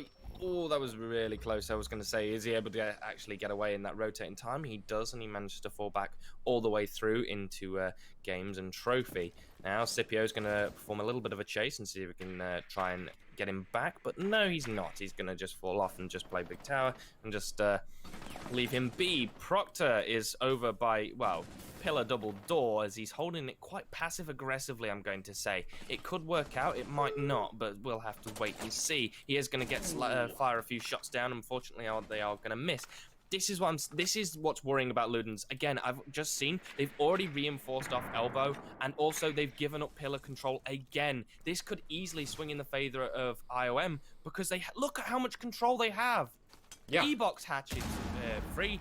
There goes the ADS. They now can walk in and take pillar. There is nothing to stop them as we enter the final minute 30, apart from a possible roam presence from Ludens in that of Luke. Yeah, Luke has the opportunity to strike and is also accompanied by an extra player. I believe that is Closer on the top floor. As Proctor is able to shut down Bang, that means that Ludens, they now maintain the man advantage, but it could be stripped away from them, or it's simply going to collapse, and so does the diffuser on the top floor. Rose is able to salvage 1 kill for his troubles, but unfortunately I think that's all they'll be able to accomplish. So much action taking place on the top floor that it leaves IOM with very little to go off of. The last 2 players, Rose and Scipio, they are stranded down below low, forced onto their drones and relegated to try and recover that diffuser with maintaining the low ground in a very scratchy scenario right here. That roam game was the one saving grace that Ludens had at their disposal, and it couldn't have come at a better time, because let's face it, the actual hold of the bomb site was entirely and absolutely tragic. There was nothing working in the favor of Ludens besides that roam game, and it just worked wonders. Get rid of the goddamn wub wub! Scipio finally gets rid of it, as I was starting to get a little bit frustrated there, but it do it. But unfortunately, the Rose was unfortunately lost in the opening engagement of that. This is just exit frags now, unfortunately for IOM. Scipio is going to find the last person on site, and they are going to fall back down from the diffuser, and Luke is actually going to be the one to end that round. But yeah, I mean, that was good from Ludens. I was a little bit worried about how much control they gave up, but that roam presence was the saving grace, and it was. I'm a bit. I'm torn on that round, you know. I don't know what to think, because, like I said, their overall hold of the basement bomb site has only gone more tragic over time with each visit of basement. And then suddenly they decided to have the one brilliant idea. That light bulb just sparked right above their heads, and they said, let's go for a roam game, lads. Let's go ahead and just, you know, keep our opponents on their toes. Let's try to throw in a couple of surprises, and bada bing, bada boom, it managed to work out. Which, that kind of adaptation I can surely appreciate from time to time, but still that isn't necessarily the whole story when it comes to Oregon, because basement is a turtle and bunker down kind of bomb site. Ludens, they might have a different ideology, and that ideology has forced them to overtime, so at the very least they've been able to guarantee themselves 1 point. So, realistically speaking, there is honestly no reason for me to argue about it whatsoever. It's just that, you know, the way that I see and play Oregon in the majority of matches is you turtle down, you maintain control of crucial positions, and you win. That didn't happen. Ludens had a different plan. It still worked out, which is completely fine. But now, things get a little bit more interesting, because they are the ones that are starting on the defense. The highly favored side, meaning that IOM are starting at overtime on the back foot. They've already lost out on a full potential 3 points, but now they risk ending off their debut in Season 4 with a measly 1. Yeah, and as well, again, I'd like to reiterate this. This site has a 100% win rate in this match so far. So, if we stick to statistics, Ludens win this round. This should be free for them. If it stays the trend, which it might not. IOM might begrudgingly decide to go ape, as if it were, as their icon is, and just rip up that spreadsheet. But we'll have to wait and see. Proctor just holding the main double door there a little bit passive-aggressively, just trying to find someone, as Deathly was aware that someone was playing around there, and he is unfortunately going to take some chip damage, but not too much. He is still above half of his HP. So now it's just becomes the field time, and again, the impact misses from Deathly, and well, again, you got to try again, bud. You got to hit it again. This time he will get one of those batteries, and actually do a tasty amount of damage back onto Proctor. Oh, so that's going to soften him up quite a lot. He's just over half HP. Not ideal if you're in the shoes of Proctor. I do believe that Luke has also been droned out by Bangs, so they now know that there is a looming threat of a roam presence inside of that dining room area that IOM can either address right now or choose to ignore, and it could potentially come to bite them later in the bum. We got KK at the top of White Stairs right now. He's wary of the fact that there may be some presence down below inside of showers, but that's not on the agenda currently for IOM. They've got other plans inside of their heads. Let's see if they can execute it right now. Well, probably not. Nope, not with that first pick going in favor. Then the second pick going in favor of Ludens. Again, it's just too slow from IOM. They're only just getting the wall open now with 1:10 seconds. Luke is going to get removed by Deathly. So they do have the wardrobe wall open now, and Beng is in actually a really good position to actually flank up through White and maybe catch KK off guard. However, it is still all left for IOM to do in the remaining 50 seconds. The grenade pin is pulled. He might be able to get K after all, but no! He's going to scramble away just in time, but he's going to take a lot of damage in return, and there he goes! That's the advantage that IOM need, and now they can look to go for a default plant over by the tables there, the game's tables. Beng is unfortunately getting smoked out on the white stairs as we enter the final 20 seconds. Proctor. And Proctor, he is on the roam. He could actually come up and get rid of Beng. However, the plant's going down. DJ is managing to find the way through and do it. Deathly swinging into Kids, looking to maybe try and remove somebody else, but no, he's holding. He's also going to find Proctor. Oh, there he goes. Deathly! He's going to find a second. It's now all left to Closer to do. He has, yeah, it's now all left for Closer to do. He's got to find 2 bodies. That's it. DJ and Benk are both on full HP. However, Closer does have full HP as well. And this is going to be really difficult. DJ is entrenched there over by the foosball table. And with one overwatching white, and DJ is going to close it out, breaking that 100% win rate for this site. And now IOM have the advantage. This matchup has just been a really big testament to how valuable the Closet Breach actually is, because if I'm not mistaken, this is probably the second time in which we have seen a successful default plant by the foosball table. We saw how badly IOM had struggled with getting rid of those bandit batteries. We saw how long it had actually taken them before they got the breach open, but at the end of the day, that is still all that you really need in your recipe for success. Just a single ingredient, getting that Closet Breach directly open. Because then it is so darn difficult for the defense to try to contest that unless they got a C4 from down below. And unfortunately enough for the Ludens on their defense, while there was a roam presence enabled, there wasn't a C4 to back it up. Proctor was the only person who was twisting and turning in the wind, just letting a couple of players unfortunately snag on by, such as Beng. The opportunity for that kill right there was directly in front of Proctor, and he wasn't able to pounce on it. That may have cost the round for Ludens, because, you know, White Stairs' presence, it is such a destructive tool. Because you've got that line of sight all the way into Kids, which is where the defenders normally hold from when it comes down to those final minutes, because it is essentially the defender's safe space. You don't go there because there's so many angles to watch, there's so many different ways that the defenders can play it, and it's usually quite, like I said, it's just where you go to hold out in those final few seconds. Exactly, and the fact that Proctor wasn't able to actually get the kill onto Beng, the sledge in that situation, round defining.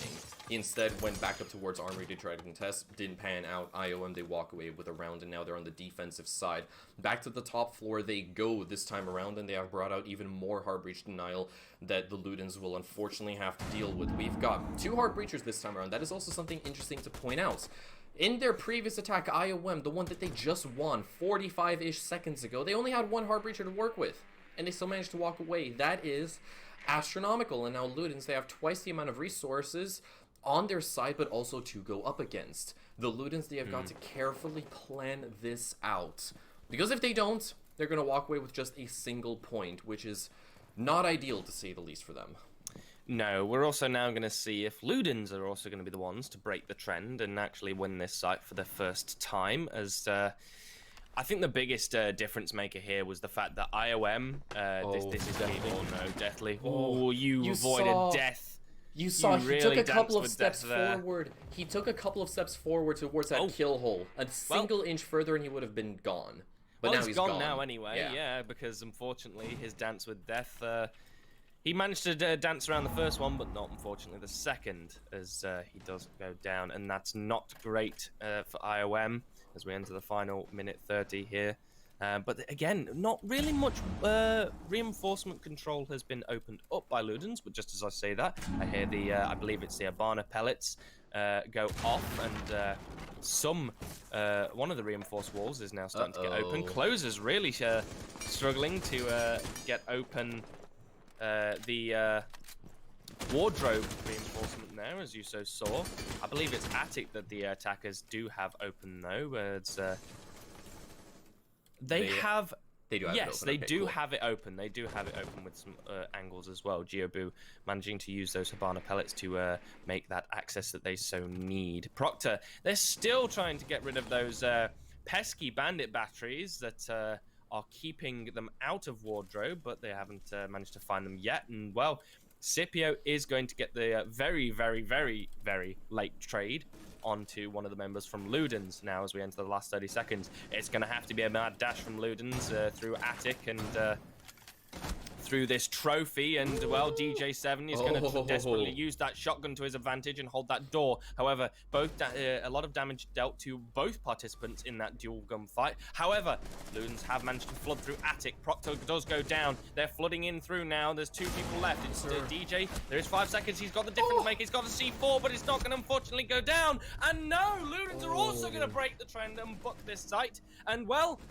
there goes the 100% win rate as well for IOM as they managed to convert it. We're going to full overtime. It's going to be all 15 rounds here. The full distance is what it takes to see who's going to walk away with 2 points and whom shall take the measly 1. That was one of the strangest... I think this has probably been easily like the strangest map of Oregon that I've seen in quite a while. That round, it basically hinged on a successful Attic take, and that is exactly what was working in the favor for Ludens. And at the exact same time, I thought it was really bizarre that Closer went for a plant, not inside of Kids, still inside of Games room, but right by the doorway that is shared with Attic and Games. And he was very susceptible to any kind of gunfire, any kind of C4s.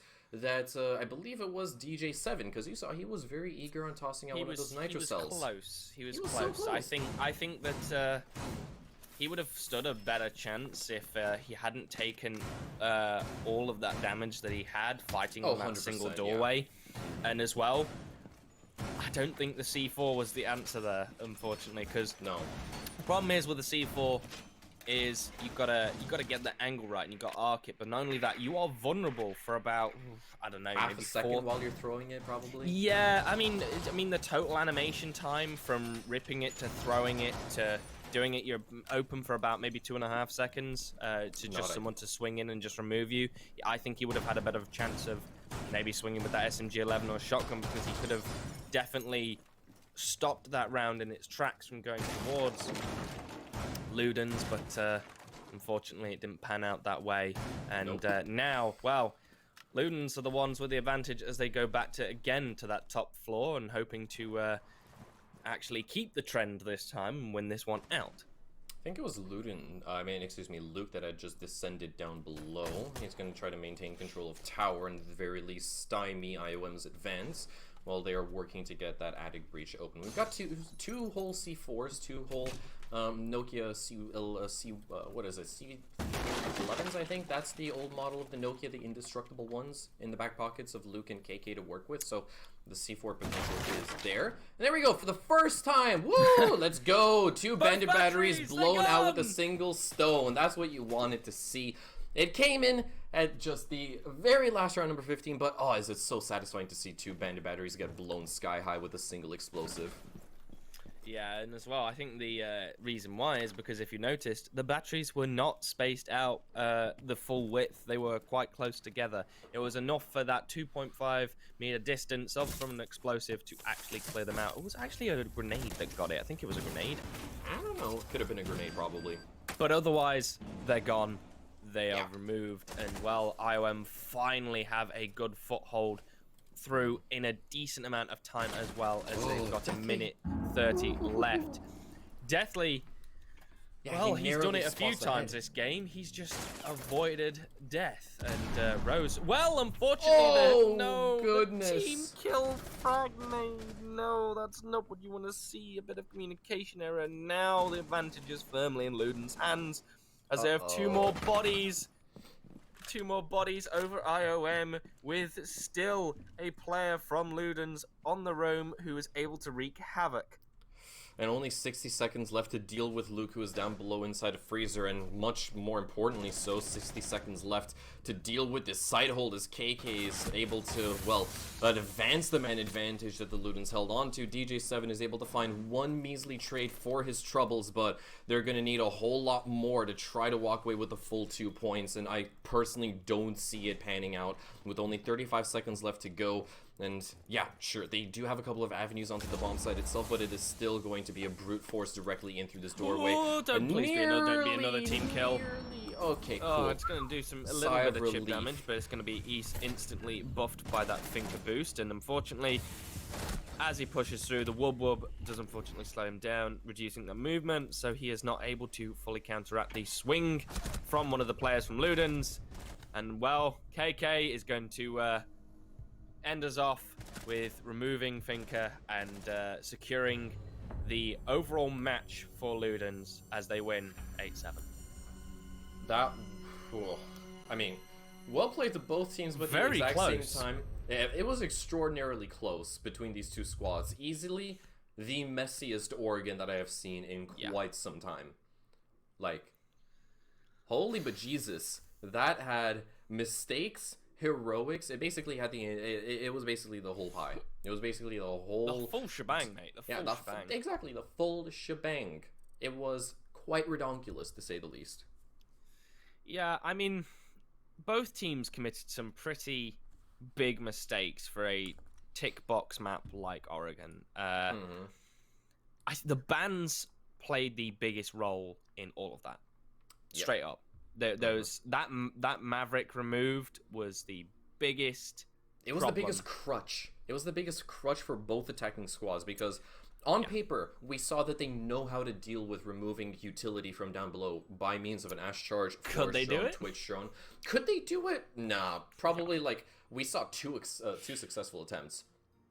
Like, I mean, first try successful because you saw that more often than not they had to toss in a second grenade, another breaching round, some more Zofia impacts before they finally got rid of all the batteries and all the Mew Jammers. We only saw 2 successful attempts on the first try. And that's why we were so excited when we saw it, because it was something that both of these teams struggled immensely with when, we're casters. We don't play the game as often as these guys do, or at the very least, I don't. I barely touch the game. You probably do play it a lot more than me, but in theory, it should be relatively easy to get rid of some of those, some of that hard breach utility. But yeah, with the changes to the blast radius of Zophia's impacts and Ash's breaching rounds that came, what was it? I think not even 2 seasons ago, probably. So like 4 patches ago. Yeah, something like that. It has become just a little bit of an adjustment that both of these two teams have to power through eventually. The operator that is more reliable. Buck. I'm sorry, but where was the Buck? Buck is actually extremely useful on Oregon. Easy. He is quite invaluable. I would have rather have seen the Buck played rather than the Sledge from Bang. Maybe they're just not as proficient with the operator as they want to be. Maybe they just forgot he existed. Do you ever walk up to the fridge and you're kind of looking for like a carton of iced tea, but you don't notice it and it's been on the door the entire time of your fridge? Yeah. And it's just right under your nose? That could have been it. They were like, we're struggling with this. What can we do? Is there an operator that can miraculously solve all of our problems? Gee, I don't know. Let's try to bring Ash and Zofia. We'll double down on that. And then Buck exists, but they completely forgot about it. Ever since Buck lost those nades, people have just not looked at him the He's same not an way attractive again. operator anymore. Not that much, no. I think he's in a better position. I think with the Sledge nerfers in him losing his SMG-11, I think that really helps give him a little... They are now balanced. In my personal, they are not either of them not as strong. But I still think that Buck could use with the 2x scope instead of that 1.5x. That's the only reason why. 1.5 is fine. I love the 2.0 scope the most. I just personally, I'm the kind of guy that would use the main Buck way back in the day when he had his ACOG and still his grenades like 2 years ago or something like that. It was glorious days. But we shan't continue on with the waffle that much longer because we do have a schedule to maintain. So. Coming right up after this short little break, we have got Aces going up against Ranked Monkeys for our second match out of 4. Stay tuned, we're going to be back just after this.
felt something in the air at that time. Don't know why. Always dream of you when spring comes.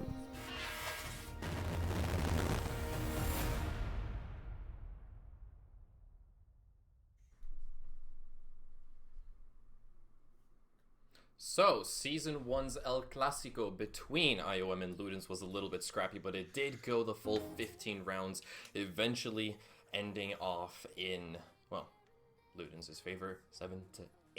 But now, we shall press onwards and upwards, because we got two new fresh faces in the Badass University All-Stars League going up against each other. Our next matchup that is lined up is the Aces against the Ranked Monkeys. As always, my name is Tudor, and alongside me on the virtual caster desk, I've got none other than Artifacts.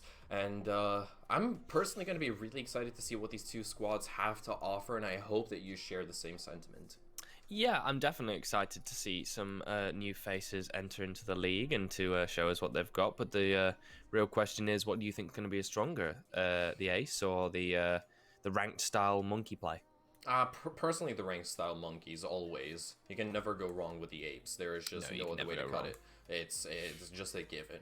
But, you know, jokes aside, you know, just on paper, given last week's results, I will have to back up the monkeys on this one just because of the fact that they came out of the gates entirely swinging, having picked up a win 7-4 against DBH, and the Aces, they unfortunately suffered quite the detrimental loss against Sleepy Gang 7-2 as well. So it's definitely leaning against the Aces for putting up a massive performance this time around, given how poor their performance was last week to kick off Season 4. They did play against Sleepy Gang, as I said, on Chalet, losing out 7-2. But Ranked Monkeys, they played on Oregon against DBH, so those are naturally going to be the auto bans, as we are going to be throwing up the map veto on your screens momentarily. So there are the two auto bans, as I said, Chalet and Oregon, and I'm really thankful that we don't have to revisit Oregon for the second time this time. Bank still yet to be played. And Villa's also the next ban, so this is also a little bit interesting to say the least.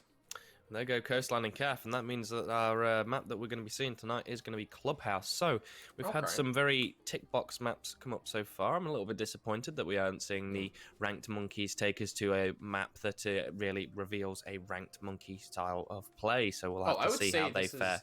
I'd say this is right up their alley. Why on earth would you can play Clubhouse, like, you can just swing everything if you really want, but exactly. like, it is still a tick box map. There is, personally, in my opinion, no reason for the monkeys to go to the likes of Villa or even Bang or even something a little bit more spicy, because, you know, it's not part of the job description. When you're signed up for the Ranked Monkeys, you can only play 3 maps. Your map pool is very shallow. It's not deep. It's not wide. You just gotta, you know, live up to the names of the Ranked Monkeys. That's just about how it is. Yeah, and as well, just to point out, one of the players from Ranked Monkeys, there'll be one to watch. Nom the Nor is Nom the Nom. Yeah, Nom the Nom. It's KD 2.33. Yeesh. So it's going to be one to watch. Going to be one to watch from last week's results.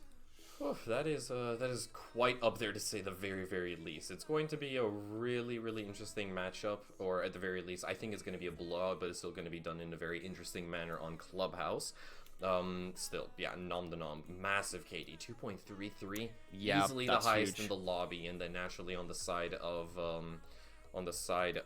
the Aces, there's not necessarily anything that is all too much to write home about, with Spack being the only person. Spack being the only person maintaining a positive KD. Everyone else is lagging behind quite rapidly. I'm pretty sure that, you know, their Aces are probably going to be like Season 2's Minutemen. Yeah. Definitely, they're going to be. They'll probably be a warm-up side where they'll be like, right, we're struggling at the start, but they might obviously, as the season goes along, they'll get into it, and they'll really start coming out of their shells a little bit, and maybe put some aces on the board for themselves. Could be. Either way, we are just about ready to hop on this pony and get the action kicked off on Clubhouse in just about 30-ish seconds, according to production. So the wait shouldn't have to be all that long. Still, Clubhouse predictions. Obviously, let's go ahead and start off with predictions, because Twitch chat, they're already busy dishing out their channel points. In fact, they should already be done with it just right about now. So I personally do think that this one is going to end in the Ranked Monkeys' favor. I'm going to go ahead and say 7-3. That's my expectation. You know what? I'd agree with you on that one. I do think that Ranked Monkeys are going to be the ones to take the day with such positive results from last week's showing.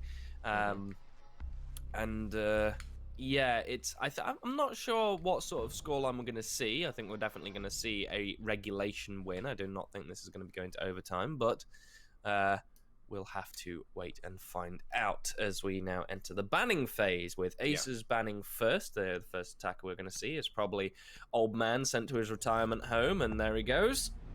Sad. Tatty bye, old chum. Unlucky. What are you expecting for the second attacking ban? Could be a Hibana, I think. Could be. Usually it's going to be Hibana on Clubhouse just because she is the Queen of Hatches, but instead we're actually going to see the Nomad, and this is right up the alleys of the Ranked Monkeys. You don't want to deal with air jabs. Hell, you might actually have to come across a Claymore here and there, but you can obviously impact those away. You want to go for runouts, right? If you're in the shoes of the Ranked Monkeys, you want to play as brainless as possible. You want to go full ape mode. But Valkyrie is a little bit of an interesting ban, and it's kind of the exact opposite. I would personally have expected a couple of Valcams to be tossed outside. For example, if we're going to CCTV and cash, you just toss out a black eye camera over by the trash bags next to the dog kennels, and then you just go for swings through that garage door. It's an option, but it shan't be this time around. Kaid is going to be joining the rest of the squad on the bleachers, as well as his fellow Moroccan operator. And that just about rounds things off with Aces starting off on the defense right here in Clubhouse. Despite the fact that, Clubhouse has seen a couple of map buffs in the most recent patch, I don't think we're going to see too many drastic changes in overall playstyle and composition. I do think it's going to be kept relatively down to earth. Such as last season and the previous season. It's just going to be relatively standardized. If we do see like bar and stock being brought out, I don't know what I would do. I would just be really happy, but I doubt we'll see it, despite the fact that it has seen some minor tweaks. We might see it. We might see Ranked Monkeys bring some wildness on the defense, as we've seen some pretty wild bans. I mean, Valk's pretty standard now, right? So Valk's ban rate has slowly increased over time with people, because the usual old operators that you'll ban out, you'd see Echo, you'd see Mira, you'd see Wamai, all those sorts of operators that were really quite strong and prevalent during the utility meta. Yeah. Now that we've moved away from that, and that we're now in a very it's stronger and it's more a stronger attacker-sided meta. We've seen Valk's increase, just ban rate increase, simply because attackers just don't want to deal with those Valk cams. Also because of the fact they don't want to waste one of those precious operator slots on an IQ, which, as we all know, is in a very bad state. Yeah, she's not in a great position. She has had a recent buff, though, with as to her scanner getting a little bit of a quality of life upgrade there, but well, Hot's going to lead us, Olsen is going to lead us off with a first kill onto there, Maverick there, as well, it's definitely a lead-off kill that you want. And we're going to get a second one as well, as there goes Waif. Now we're in a 3 versus 5 in the first 30 seconds. Yeah, and Ollie was able to pick up 2 kills for his troubles onto 2 very impactful players and operators as a whole, because of the fact that, Aces have employed the likes of the Mute, simply keeping those breaches closed off for as long as possible. It does mean that Ranked Monkeys are going to have to go to a lot of extra lengths and effort to ensure that a couple of these walls are opened. For example, those Hibana pellets on lower garage, they're stuck there until that Mute Jammer is dealt with, and already the Ranked Monkeys, they are relegated to a couple of very unorthodox strategies, straying far away from the standard that we typically expect right here on Clubhouse, in the event that they are going to put up a fight to claim themselves a successful round number 1 here, but it is looking like exactly the opposite. They have had it very rough thus far. They look a bit lost as well, like they've been completely just caught off guard. I wasn't expecting Aces to get so aggressive either, as they've really stuck it to the Ranked Monkeys here quite really effectively as well. However, we now hear the Thermite charge, Exothermic gone off, and well, Hot is going to go down to elites there. So, yeah. Not all lost just yet. Not all lost just yet. We don't count out the monkeys just yet. Especially now that they've got access to CC wall, we're now going to see them look to. I think they're going to try and go for a garage take, as there is some lingering presence up in rafters from the aces, but not too much. Nom's going to unfortunately take a shed load of damage there as he tries to enter on in, but Sindora says no and says, you're not coming in just yet. However, there goes the laser gate on the CC wall as we enter the final 30 seconds. The smoke grenades are going to come out from Desire, but unfortunately it's going to smoke himself off and not as deep as he wants, and there's a second wasted smoke, and he's just going to have to go on in and just hope for the best, and hope for the best he does, but it doesn't happen as Die manages to pick him up. It's now a 2 versus 3. Aces are now burning those smoke bays, but Dumfries also goes down. Spact then looking to smoke off again, and Die has done a lot of great work. That smoke is eventually the final nail in the coffin as Die manages to just pop up and end that first round for ranked monkeys there quite efficiently towards the end.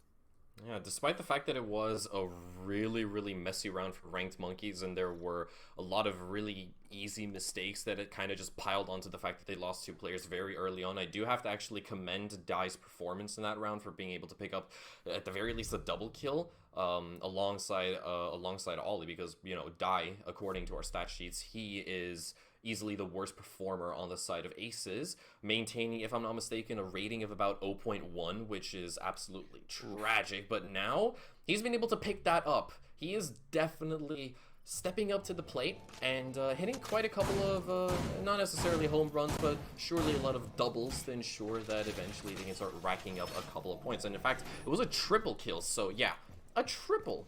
Nice. That was really, really good to see with the Mozzie. And also the Pepperoni did see a couple of nerfs as well. It's lost 5 rounds in the magazine. Still that extra one in the chamber. They haven't come through just yet, though. Oh, yeah, right. Those are on the They're TTS. still on the test servers. Yeah, so we might not see them come all the way through. Personally, I agree with the recoil buff. The Roni definitely needs it. As for making the Zippo, that is the mag count, even less, I disagree with. I don't think that's necessary if you're giving something a sizable recoil nerf. But we'll have to see where it goes. So if you want, please go check out the test server as well and try and play those changes and give the devs your feedback. It's really important and helps the overall life of the game.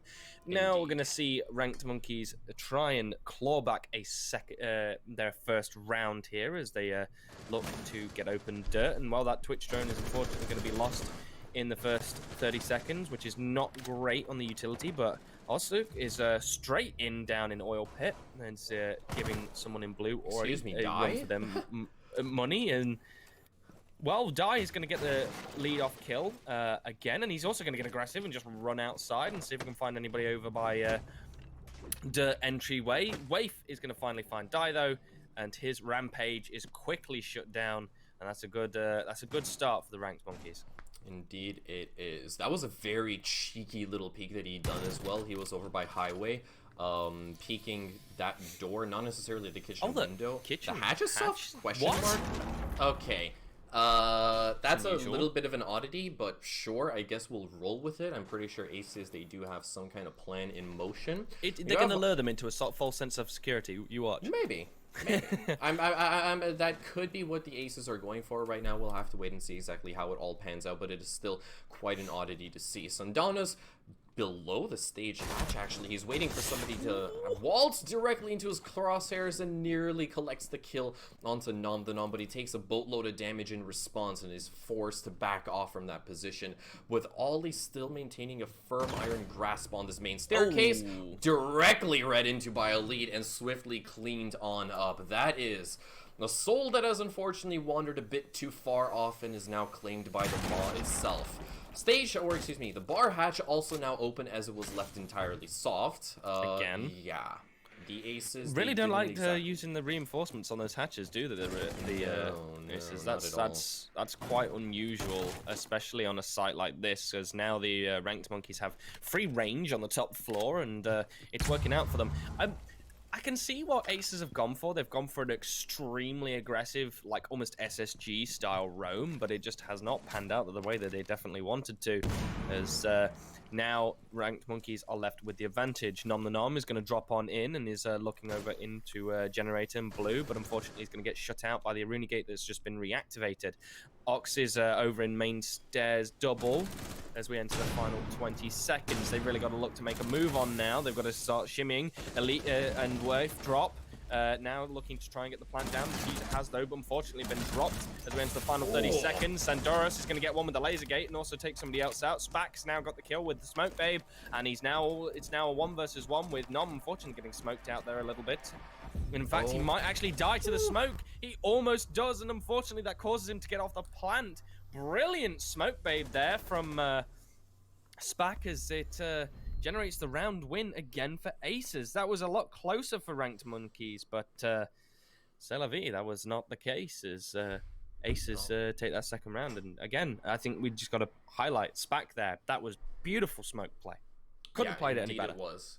He definitely couldn't have played it any better, and obviously the fact that the time was starting to drain out really rapidly for the Ranked Monkeys, he decided to head for the hills and just kind of wait and bide his time inside of construction until he got some information either from teammates or just heard the sound cue of the diffuser finally being dropped, slowly started to aggress onwards, and Nom the Nom was forced off of it because he tried to plant in the smoke as it was dissipating, but just poorly misjudged on his side because if he had stood, for example, a couple feet away from it, the diffuser could have surely gone down and it would have been a reset back to 45 seconds on the clock, and it certainly would have become much more exciting. But thus far, 2 in the bag for Aces, and now they're going to try to complete a successful side rotation as they move up to this gym and bedroom site. This site hasn't really seen all too many changes except for one.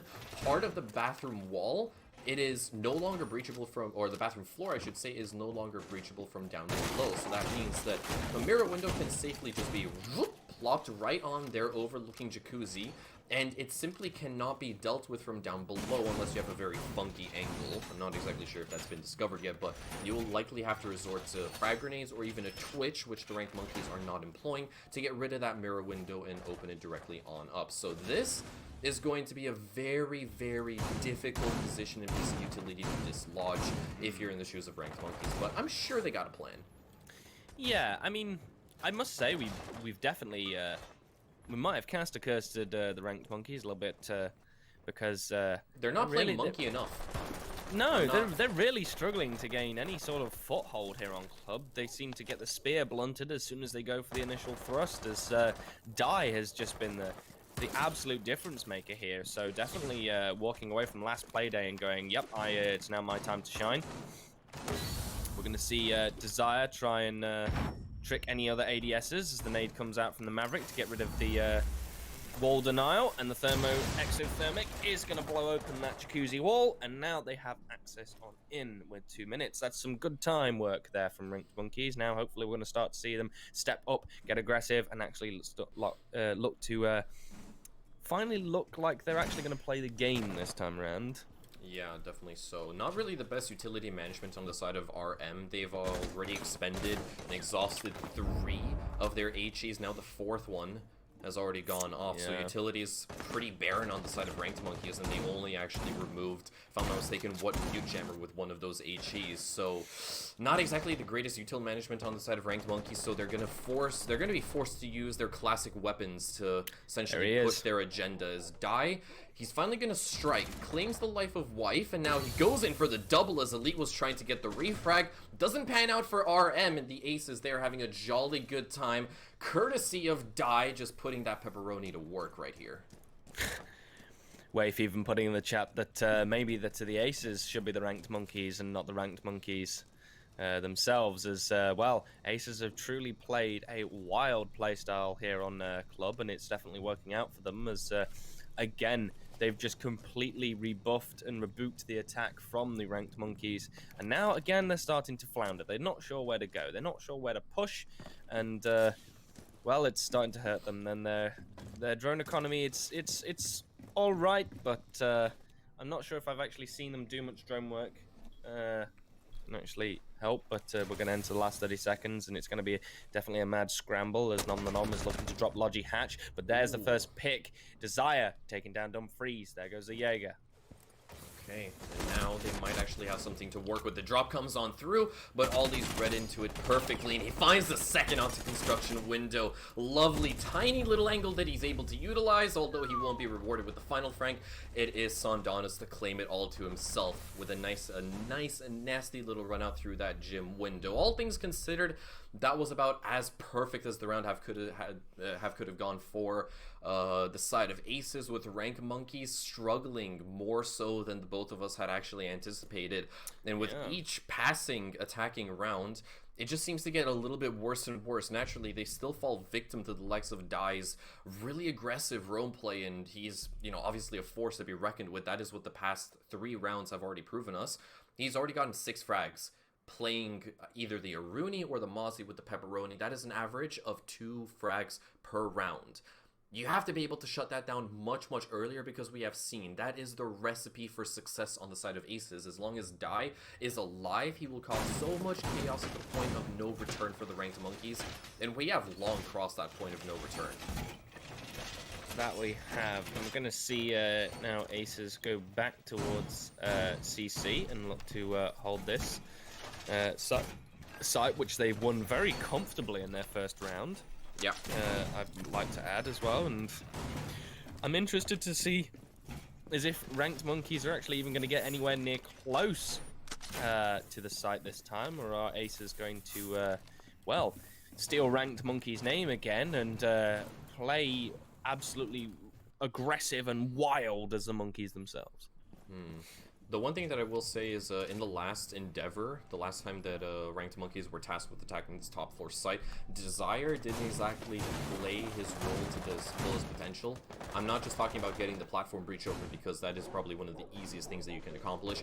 The mismanagement of his smokes being tossed out, as well as pushing in very preemptively without waiting for the rest of his 2 teammates at the time to claim control of Garage properly before he managed to go for his ingress. It was just, like I said, a little bit of a premature advance into the bomb site, but hopefully this time around they should be able to do it a little bit better. We'll have Oscar probably draw a small little hole into that breach with his Maverick Suri torch, lob in a grenade, and then give Desire the opportunity to breach it on open with the next thermic charge. And likely the same thing will have to happen down below over by Garage, because Elite is struggling with those jammers down below. Platform breach is now entirely open. One side of it is Aruni gated, so that will have to be burned out eventually as Dai continues to lurk down below, uncontested for the time being. Well, Hot's going to get a Elite again, and the first pick again goes in favor for Aces. And but the trade does come out from Oscar there, as Spack, the Smoke, who did wonderfully in the second round, has fortunately been removed first on the side of Aces. So now we're all tied back up, and well, the real question is can Dai work his magic and secure Aces' spot again? And we might see them come out, and there it is. Waif is unfortunately removed, as he was completely unaware of where Dai was playing.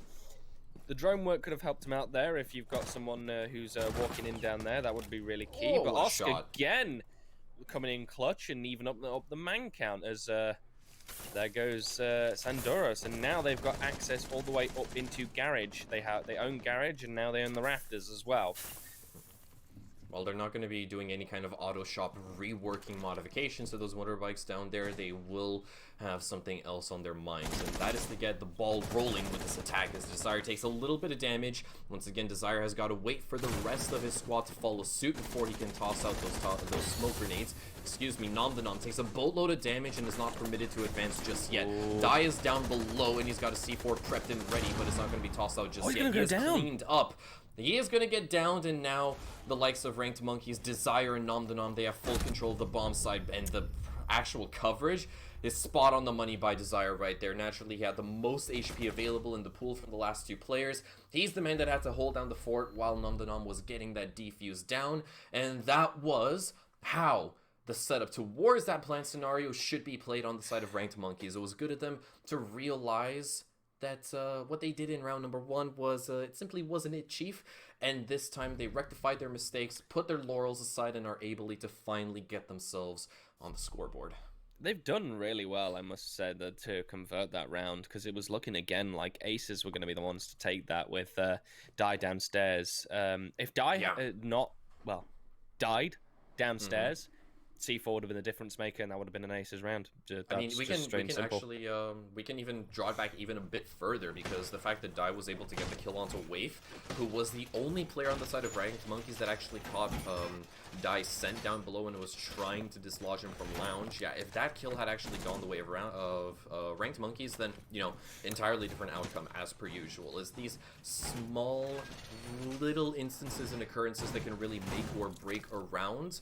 And despite the fact that Aces had actually walked away with that engagement with Waif falling to the Waif side, Ranked Monkeys, they still were able to claw it back into their own favor. But there is still a ways to go. The possibility to end off this opening half with a 5-1 split is a looming threat that is actually breathing on the back necks of Ranked Monkeys unless they step it up. It is still going to be a very tricky task for them to accomplish to back themselves at the very least another round, but yeah, it's not necessarily impossible, it's just the improbable waiting to pounce.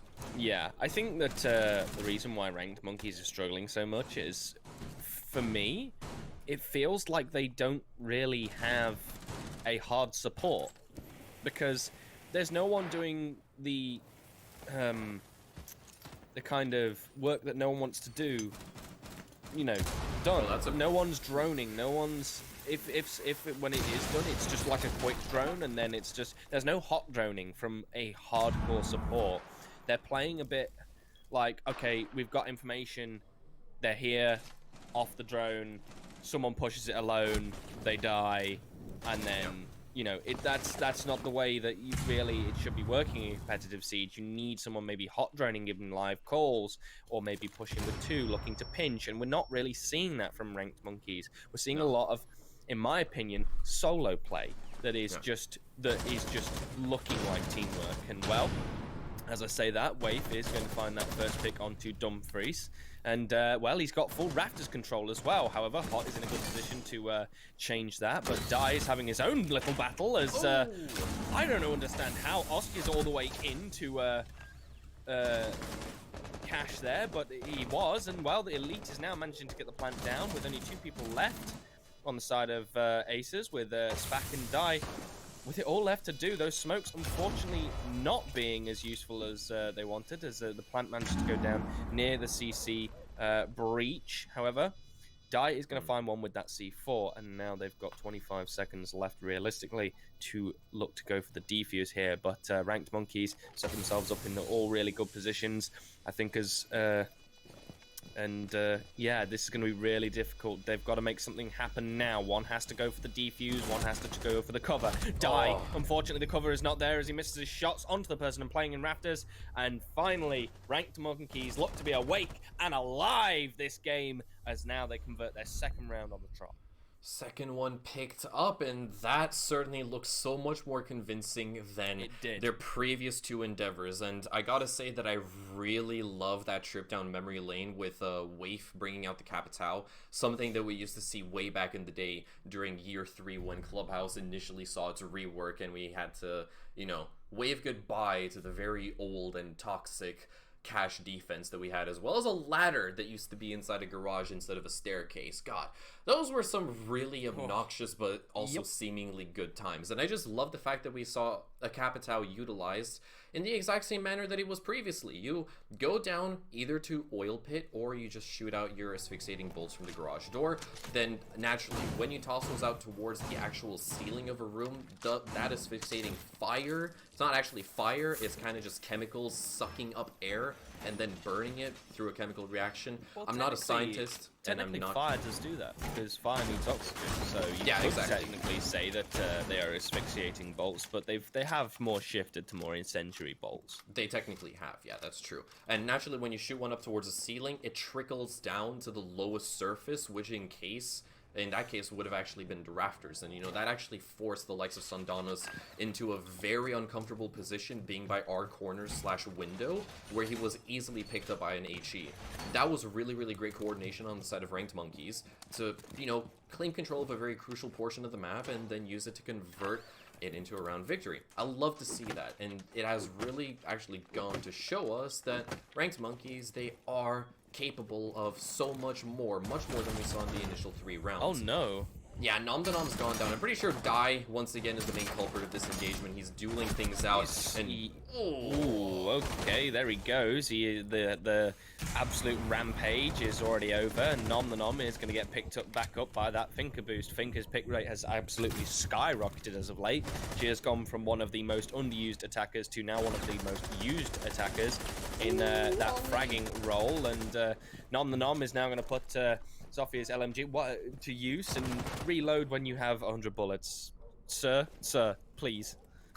You know the saying, that one bullet always makes the difference. Nah, come on, man. You got 150 rounds to work with. It's just like, come on, you've got 100. Just push and just drive home with that LMG. That 150th bullet is going to make the difference. Trust me. Right. Always. Yeah. It's good to see as well Aces this time have learned their unfortunate lesson that they learned last time when they went to this site, the fact that they've now actually reinforced the hatches. Waif is going to look to push down that dirt tunnel and see if they can, take the back road on in and see if they can catch some of Aces completely unaware. However, there is someone on the swing and he is going to swing round and remove them, and it's Spack again in the killing blow position. That's unfortunate for Waif. He was looking left when he should have right, and he has lost his life, being the only person to actually push that construction tunnel, dirt tunnel as it's usually referred to, all on his lonesome. Ranked monkeys, as you stated, they weren't buddying up. There was nobody to follow up on that trade. And that has been one of Ranked Monkey's weakest points thus far on Clubhouse, something that they have exhibited far too many times. Are they going to do the same thing with Sondanos? Are they going to try to push him inside the strip club, or are they simply going to ignore him? They at the very least are aware of the fact that there is some kind of presence over there, but they're choosing not to take the bait just yet. They have a different... No, they don't have the time. 45 seconds left. They can probably deal with Aldi and try to go for a church plant, but... obviously, it is going to be really tricky to formulate a plan on the fly with such little time remaining. Yeah, and as well, unfortunately, Nom the Nom is locked out of that main stairs push by the laser gates. However, they do have some drones that they could, I think, throw to burn it out. And I think there is the electrical pop as it goes down now, with Dumfries holding all the way back in generator, watching into that moto. They do have access. Elite dropped. So now they've got 15 seconds left to work with. The smoke babes are starting to come out from Spack. Sandanos getting another kill. Ooh. Nom the Nom, unfortunately, taken out by Hot, and now it's all left to Desire with... no time left and completely surrounded. And, Aces secure yet another round. Indeed, they do. And that was the last one of the first half, putting them in a prime position, or a very average position, because let's face it, 4-2 splits, they are probably one of the most common things that we see on Clubhouse. I'm not exactly sure if R6 Analyst is brokey, because we do have all 10 players in the lobby, so R6 Analyst is just a little bit poopy. Apologies, but it is what it is sometimes. Now, we're going to be swapping sides, as Ranked Monkeys are going to be going off to the defense, and we do have Waif on that infamous Caveira.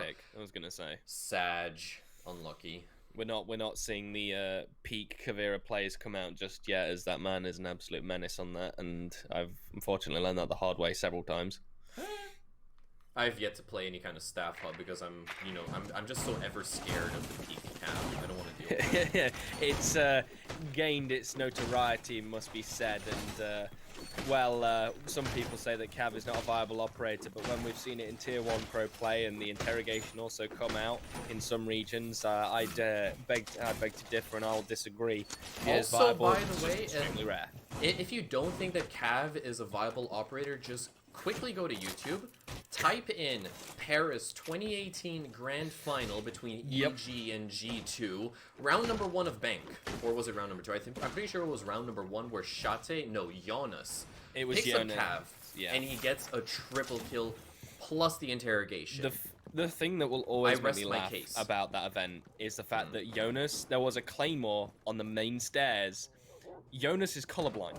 He didn't see the red laser beams, walked up, called back it was clear. Next thing you know, Fabian's walked into a claymore and says, Jonas, it wasn't clear. And he's like, oh, I can't see the laser beams from the claymore. He had managed to scoot round the claymore and get upstairs as the Cav. And it just staggers me. It just staggers me, the chances of that happening. Oh.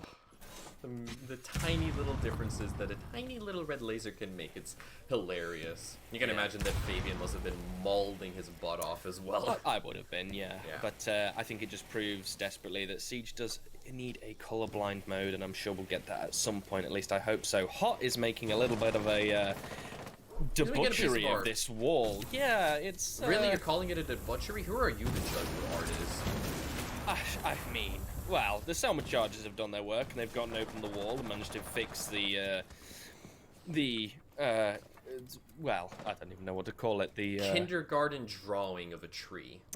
Yeah, we'll go with that. Nom the Nom, unfortunately, isn't going to get removed, from I'm not sure, unfortunately, where he died from. Waif is alone now in the garage, desperately in a fight for his life, and he does manage to drop Oil Pit and get away. However, will he be able to fall back to site, or will he be locked off by the Aces attackers?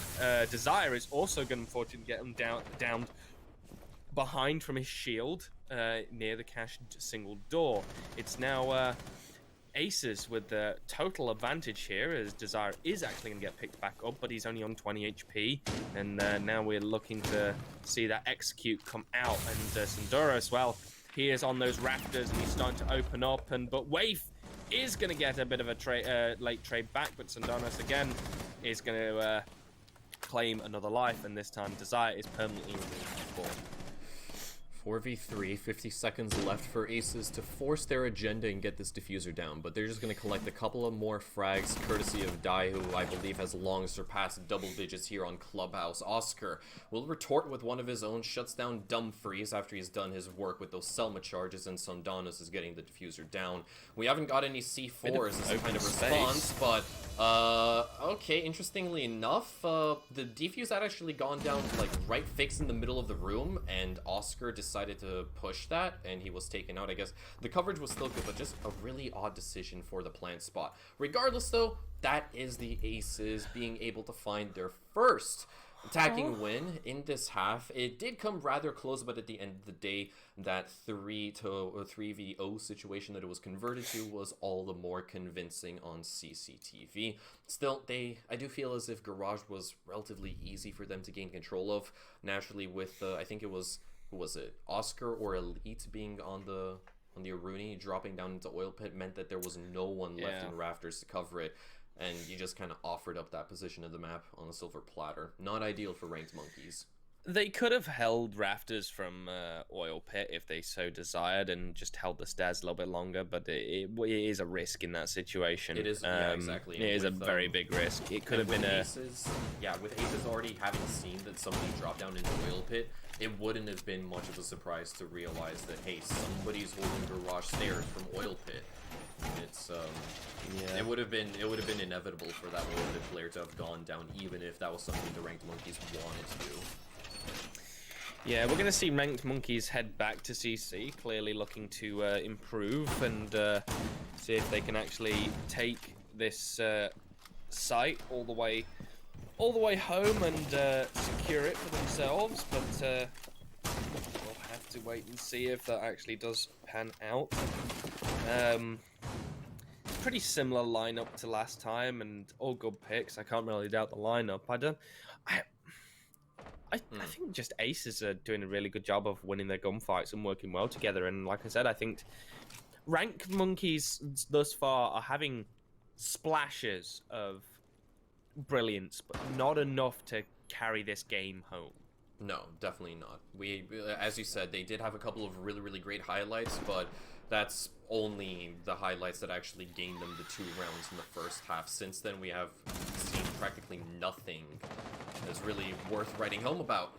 Waif tries to goes in for a very aggressive spawn being through that pool table window, but unfortunately isn't rewarded with anything. The impact trick, I believe, is successful. I don't see any Selma charges going off, and now Dumfries, he's relegated to just a single one, and there's still one impact in Nom De Nom's back pocket that Aces have to be wary of. So hard breach work already proving to be much more of a challenge than Aces had initially thought, as a frag grenade is lobbed up from down below, finds minimal to no damage whatsoever, and this is already a relatively slow advance on the side of Aces. I do believe that they are trying to bait out a lot of util, and that, I believe, was also a successful impact trick. So now Aces, they have to rely on those 6 Hibana pellets to do all of the work, which, trust me, isn't a whole lot.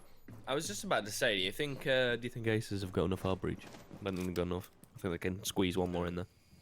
But yeah, they've got all the hard breach on them, so they are going to eventually, hopefully, get open these reinforced walls here. But Dai's going to kick us off, but quickly get traded back as Osk is unfortunately the first person to die on the side of Ranked Monkeys. Desire now the only one left alone holding Raptors, and he's going to get absolutely white flashed as 2 players look to push him, and well, he's going to die to Dumfries from the CC reinforced wall. Entering the final minute, and well, it's all gunfight heaven now, and Waif is going to get rid of Spack, but he's going to get traded out again. He's essentially down and out of this gunfight, and there he is secured. It's now left to Elite and Nom the Nom, left on the site in Cash, who are going to have to try and pull some magic, and see if they can really, well, secure this round. We enter the final 30 seconds now. Yep. Well, one toxic tape already being tossed out, and another one in the back pocket. Elite, or excuse me, Dumfries has rotated his way on off, but claimed by Nom the Nom in a very rat position, is able to find 1 kill, but it's once again retorted by Ollie, and now it's all down to Elite. He lights the heck out of Sandanos. A couple of 9mm bullets extra would have definitely caused the work to be done, but now as the plant goes down, he has got to go for some kind of push, some kind of ingress to deny it. Not in the cards right now, and he's left to clutch up big time, but Ollie is able to hold down the fort, provide pitch-perfect coverage, and claim the Smoke's life, putting the likes of the Aces comfortably on match point. And I personally thought that because of the fact that they weren't able to get that platform breach open enough, it could have definitely gone south, but naturally when you have that Maverick at your disposal with plenty of gas left in the Surrey Torch, all you need is to draw one swoop horizontal line, and that is simply enough for you to provide coverage regardless as to whether or not you actually have enough space to crawl or vault through.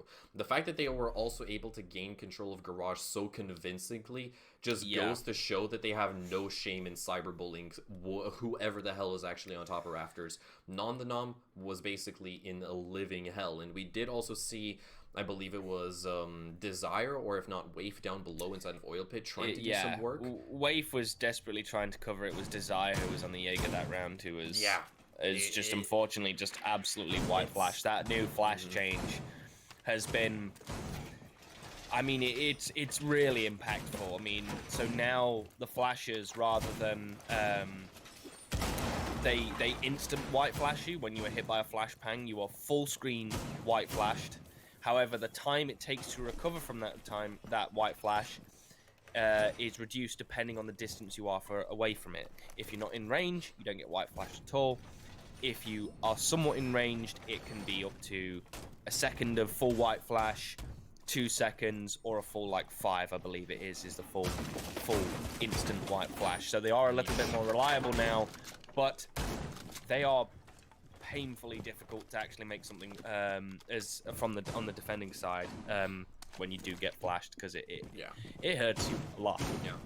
I mean, with the changes that have currently been implemented in the latest patch with those flashbangs, I wouldn't be surprised if Ubisoft would reduce the amount of flashbangs you can carry from 3 down to 2, just because they are that much more annoying to receive on the defensive side. That's actually not a bad suggestion. It's what exactly happened with it's what happened with the smoke grenades a long time ago. Did he fall off the roof? Yes, he did.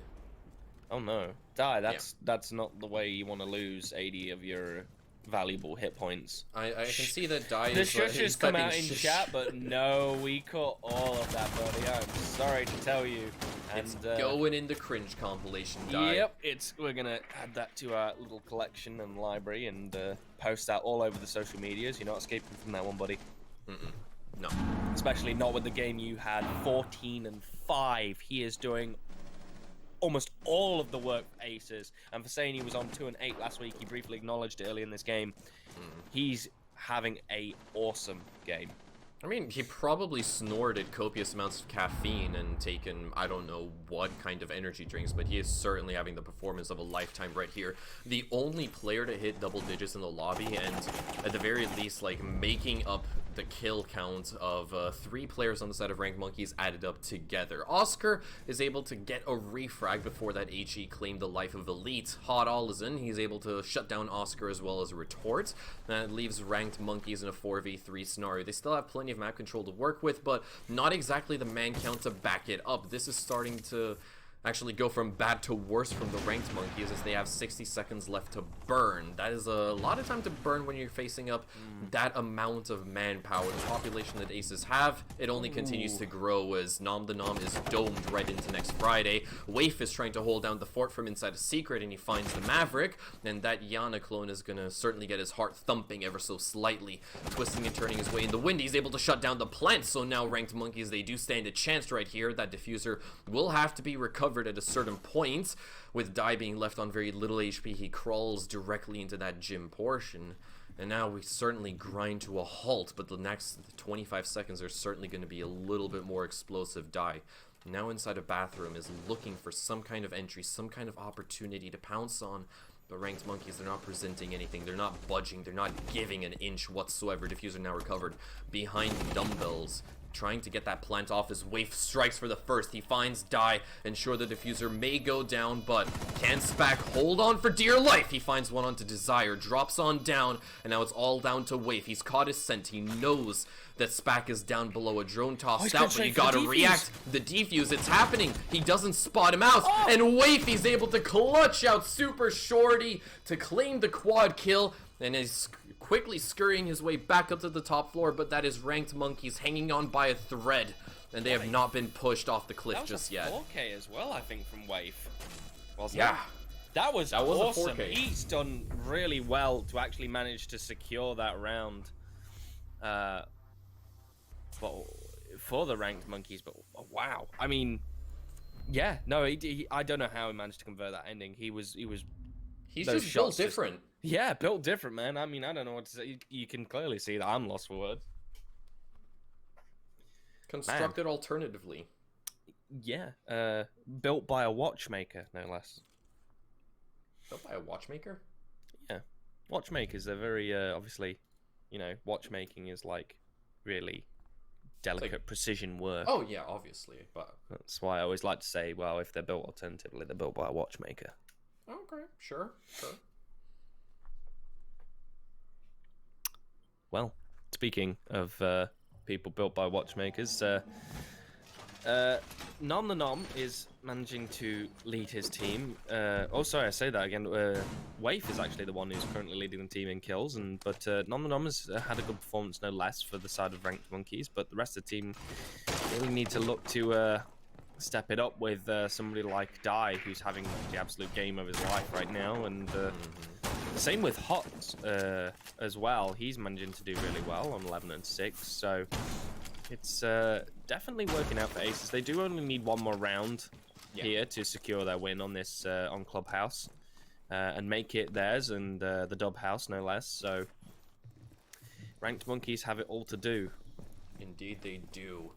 They need at the very least 3 more rounds to force us all the way to OT, which is quite the tall task to accomplish, and on top of that, they have to do it near flawlessly to guarantee themselves 1 point.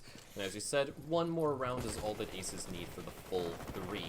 I thought that was going to be a smiley face, but Aldi has just debated me into drawing a couple of holes. God, that formation is just so... It's starting to scratch a very particular place in my brain that I can't seem to, you know, get rid of. That is not a very pleasant-looking Surya Torch thing at all.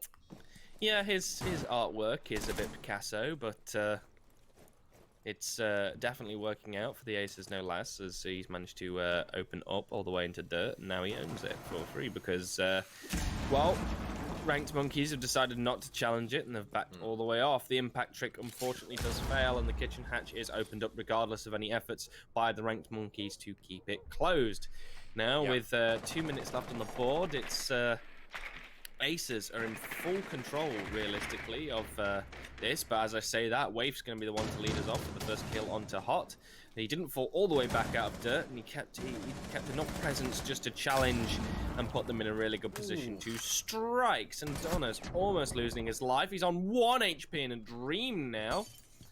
He's fortunately caught a nasty gunfight, but Waif was down, but is now back up with Waif and Desire both on extremely low, so it kind of all balances out in the grand scheme of things, but Ranked Monkeys do have that manpower to stay in the game a bit longer. Indeed they do, and with 75 seconds left to play with the Aces, they've got to make some kind of move. They're going to try to continue their endeavors over towards blue, thus far turning out to be relatively successful as Spack is able to deal with the player behind that electrical generator. That was, if I'm not mistaken, Desire holding onto that portion of the map. Now that position needs to be recovered by somebody else, and nobody's going to be taking up the reins just yet. 50 seconds left to work with 4 Aces to get this attack in motion, and it's starting to actually seem that much more close and unpredictable with each passing second. As Ranked Monkeys, they're not budging a single inch. They don't need to. They just need the Aces to walk into their crosshairs and then basically give themselves a pat on the back and move swiftly on to round number 11. Die, entering on through, has a position to work with below and behind the crates, but Dumfries needs to join in on the fun. He needs to get himself physically on the site to go for a plant, but it's finally going to happen, and everyone else was already cleaning up shop inside of the armory. It's down to Waif, maintaining control of that top 4 hatch. Can't deny the plant on time, but he can still cause a little bit of chaos from up above as Elite is trying to duel things out. Won't be rewarded with the frag just yet. Until now, Spack is finally taken out, and Sandana's, he caught onto Wave's scent and deals with that top 4 pressure relatively easily, with Elite being left in a clutch or kiss 1v3 scenario to keep the dream alive, and it's all smooches as Aces are finally able to nail the coffin on Clubhouse, thus naming it Dubhouse, bagging themselves all 3 glorious points. All 3 glorious points they do manage to bag, and well, what a game to bag it on as well, as Die is definitely the one who carried it home for them with some fantastic support from the other players from Aces, and yeah, they've I think Aces had a really good showing today because quite simply every member did something. Every member did something. Spack, awesome job on the smoke. Die, flawless. Just all around good job from Die. Yeah, in every situation. And us as well, just doing what needed to be done with the Maverick. They did a really good job of working that torch to their advantage. Yeah,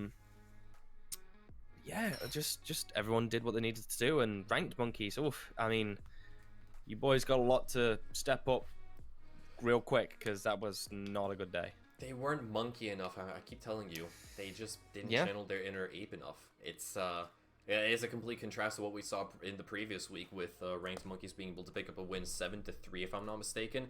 And this is also the likes of Aces turning over an entirely new leaf, because they started off with a very, very poor showing last week, suffering a 7-2 loss, and here they're able to mount up a victory of 7-3, getting themselves even further in the leaderboard as well. If I'm not mistaken, that's going to bump them up to probably spot number, well, they're now going to be sitting on 6 points by the looks of it, according to Wikipedia. I wanted to say Wikipedia, but we don't mess around with Wiki here. Still, that was a really, really great performance from Aces, and I'm curious to see exactly what they have to offer in the weeks to come, and if the likes of Ranked Monkeys can actually make good on their promises and live up to their reputation. But that's all that we have in store for the time being, but fear not, because there is still plenty more action to be passed around here in Bull Season 4. Coming up after the break, we've got APO going up against Sleepy Gang. That is average players only versus Sleepy Gang in just a couple of minutes, so stay tuned. We'll be right back. See you guys in a bit.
to draw the red light.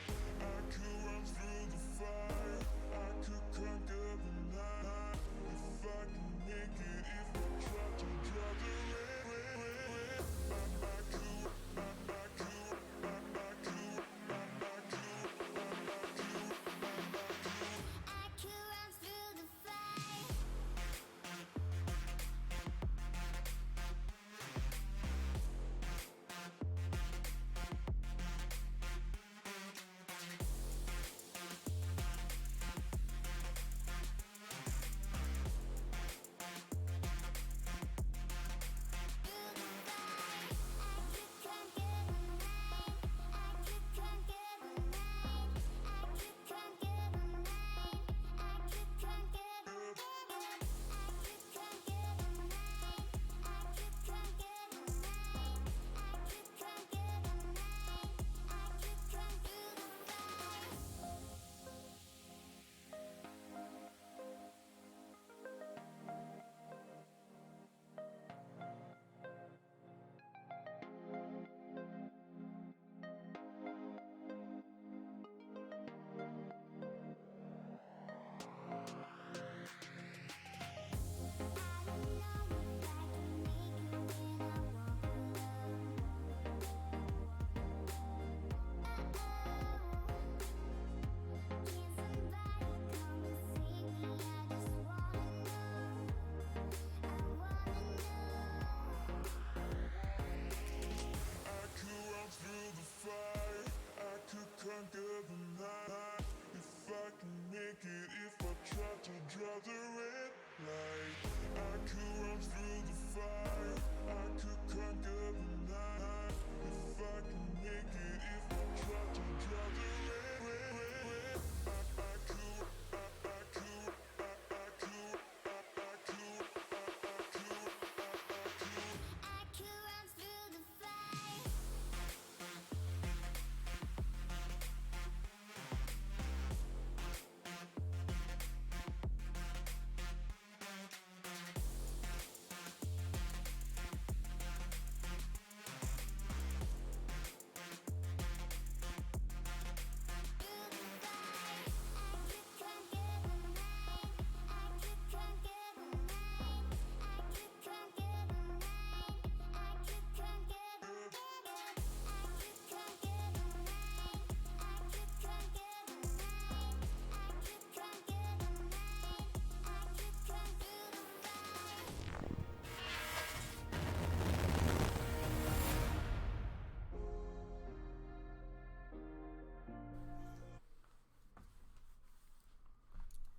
Quite the convincing victory we had on Clubhouse Aces. They were able to quite literally stick it to the ranked monkeys 7-3, making it the most dominant performance that we have seen thus far this evening, but it might not be the last. Next up on the docket, we have got a very interesting little matchup with, once again, two teams that I am personally not yet accustomed nor familiar with. We have got average players only going up against Sleepy Gang, with Sleepy Gang currently being top of the leaderboard as things stand right now with 6 points to their name, but once again, that is all subject to change, and we've got average players only currently middle of the pack, maintaining that 5th position. As always, my name is Tudor, and alongside me, I've got none other than Artifacts Warden, and we are going to be holding your hands through for the rest of the evening as well. It's sure going to be a banger one as we head off into this next matchup. Yeah, it's going to be a good one again, I'm pretty sure, because, again, it's two teams that we've not seen before or have previously revealed themselves in the previous Built seasons. So hopefully we'll get some... We'll get an interesting map as well tonight. Not something not as structured, I must say. However, though, the clubhouse that we've just seen was definitely not the usual clubhouse that we would expect to see from teams. But you are what you eat, and well, Aces really have eaten ranked monkeys for dinner there. But that's true. Yeah. I don't know. What do you think? What do you think map wise? Because last week they were. Map bans were, if we have a look, they were Chalet and Oregon, so those Chalet are and Oregon. two, so Chalet and Oregon again. We've seen a lot of those maps be played as of late. I love the fact that Chalet has actually grown into the community so well. Yeah, it's super duper great. It is 100% a lot more popular than it was when it once was back in the map pool, like many moons ago. We're talking about like year 2/3. I think at the end of the year 3 is when it got removed, if I'm not mistaken, probably somewhere around that. My memory is getting really foggy once you've had to endure like 6 years of calm play within Siege. Everything starts to get all woven. I was going to say, together. mesh together, yeah. Yeah.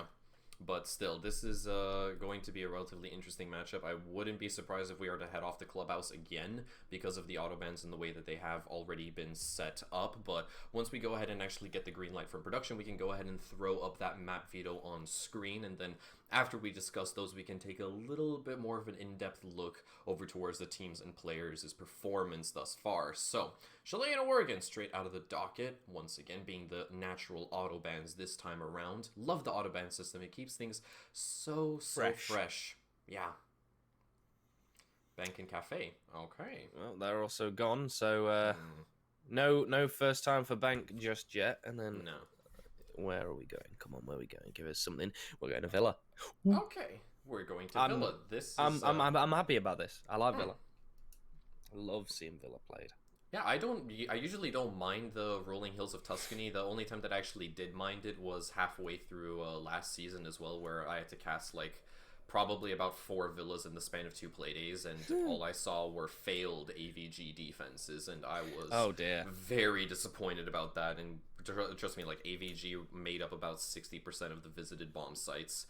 And that was not a really fun endeavor last season, but hopefully this time around it's going to be a little bit more spicy. That is what I'm obviously hoping for. I am a bit sad that I personally haven't yet gotten the chance to actually cast Coastline, the newly reworked version thereof. I have seen it in T1, in the EUL and NAL as per usual, but not physically myself. I did manage to cast Bank once.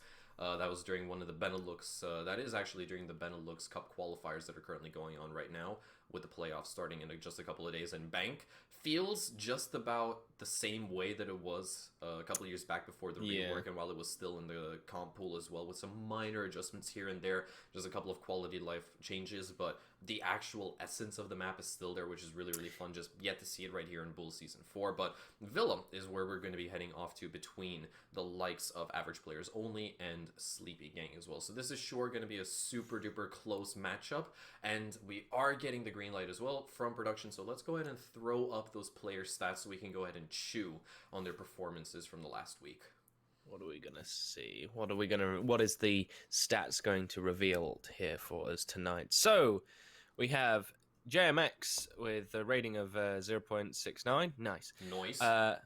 JXF, that's totally not going to be confusing during the midcast, with 1.45, and Weiwei on 121, and 2 members currently don't have any, so that's rather unfortunate, but some good stats there posted on that side. Yeah. Next up, we've got Cyber with 0.98, Knackered with 1.32, Matty 1.1, and Jerry on a 1.25. So again, all good stats all round. So this should, in theory, be a close game, I think, with the stats that have been shown from all the average player performances there.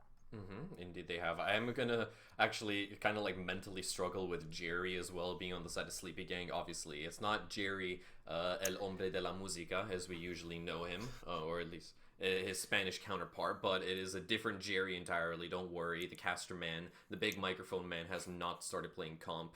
I know a lot of us may have been hoping for that, but it's an entirely different Jerry. Probably the kind of guy that would get chased around by Tom. I really don't know.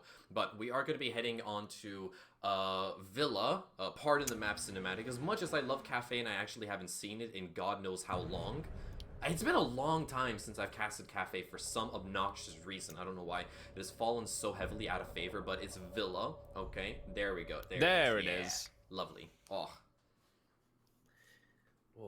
Wouldn't you like just a big old villa like that to live in? I would love a villa like that, but I'm not exactly the biggest fan of the floor plan. I would have to get a specialized architect to work on it instead. Well, you know. Yeah, no, I understand. Well, retirement home again for the old man as he gets on his slippers and trudges on in. I don't even think he has the biggest of pension funds. He hasn't really been doing all that much ever since Parabellum, when op bands were introduced. He hasn't really done any work. No, he hasn't really had much presence. But also we're going to see Hibana banned out, which is a not often seen attacking ban, but not necessarily a bad one, with the second ban as well coming out for Sleepy Gang being the Mirror. It's always a good one to get off the board and remove. It helps in AVG and statue, definitely, for sure. And then lastly, average players are going to be banning out. I assume it's a Kaid. Probably have to be. I would say so. Oh, the Valkyrie. Okay. I'm always sort of, kind of just thinking about Kaid being the usual default ban, and I always forget that Valkyrie exists and how much of prevalent operator she can be, the Navy SEAL, on so many of these maps, including villages, because there's so many tight little nooks and crannies and random benches and flower pots where you can stick your black eye cameras into, and they just end up rounding up so much information. But once again, she is going to be banned, and we also did touch on this far earlier. You don't want to bring out an IQ just because she is a little bit stinky poo-poo right now in the current meta, and that's completely understandable. Well, that's one way of putting it. Yeah, that is one way to put it. I mean, back when, she actually had frag grenades and she had an ACOG on the G8. Oh, she was nasty. My. She was the perfect operator. 3-speed, ACOG, frag grenades. Probably the scariest thing that you could wake up to. Just have IQ just, looming right inside of your face. It was Ash 2.0, Electric Boogaloo. Indeed. Quite the sequel as well. It practically makes Empire Strikes Back look like a chump. Yeah, definitely, for sure.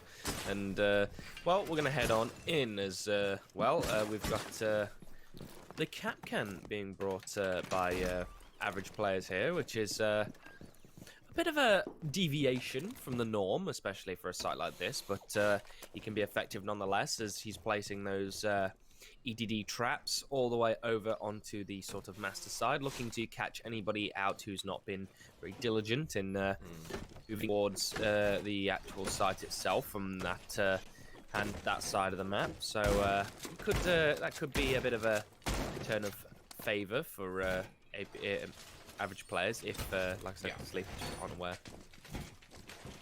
I actually can't wait to see if Ubisoft will push the new changes of Capcan to the live servers as well, for those of you guys that aren't exactly aware. 5 Capcan traps on a single door. Yep, 5.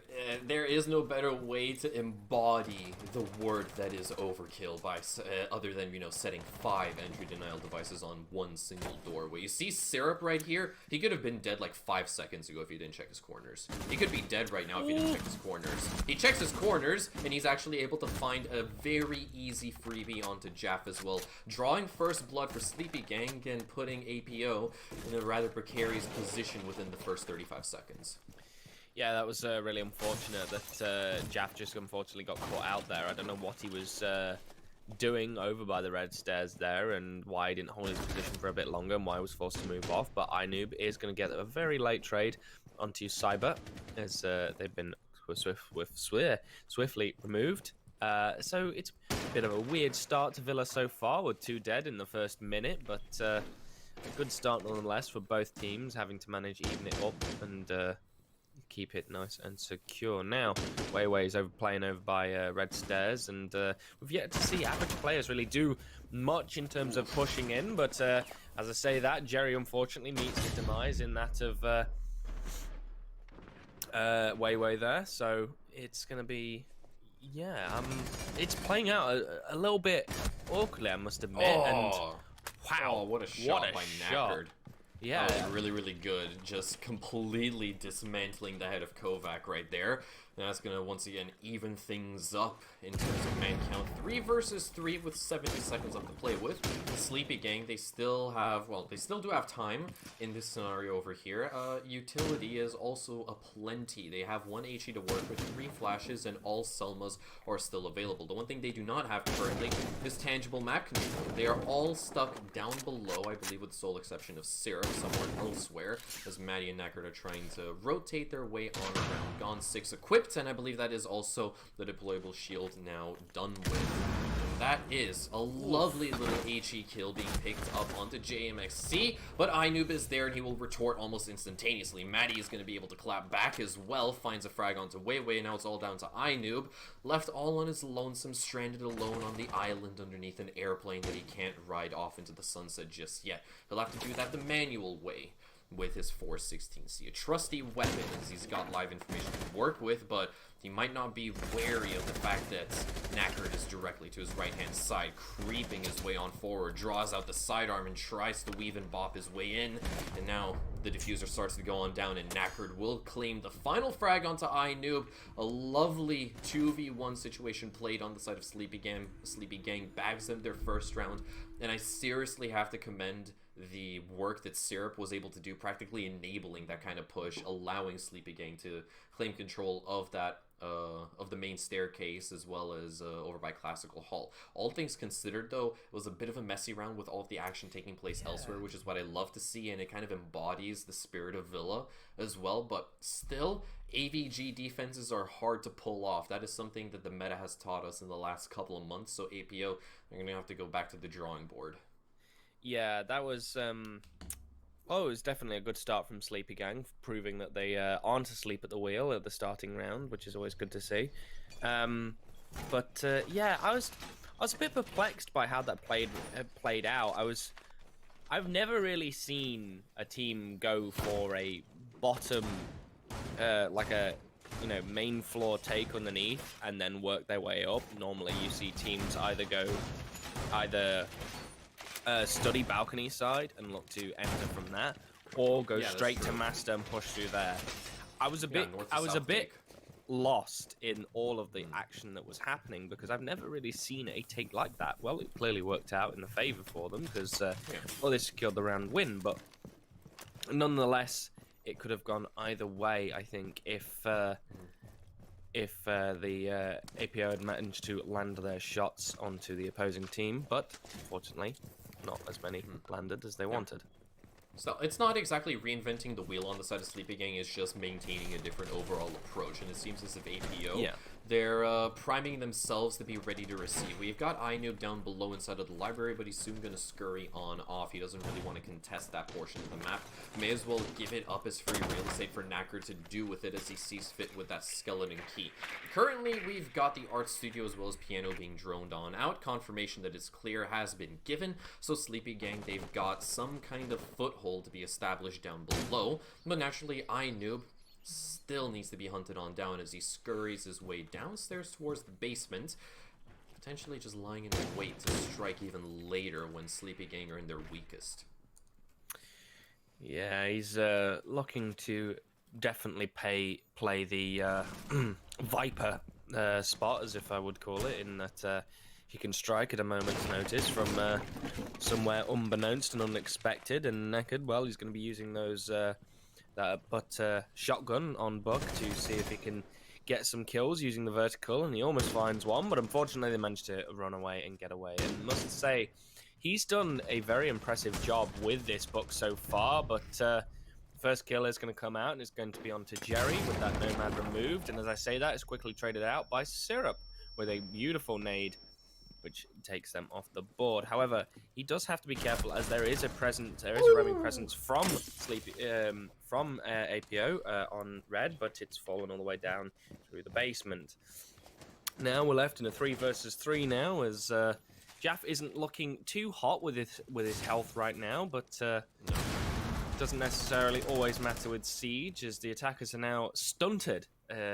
One is locked off on the study balcony, and the other two are at the top of main stairs, unable to really drive through at the minute. They need to find out where the opposing players are and look to remove them from the board. We've still got plenty of utility to go around. That aspect of Sleepy Gang's overall attack is not yet entirely barren, so they do have potential entries over by Vault, even this wall right up here, or simply just wide swinging Weiwei.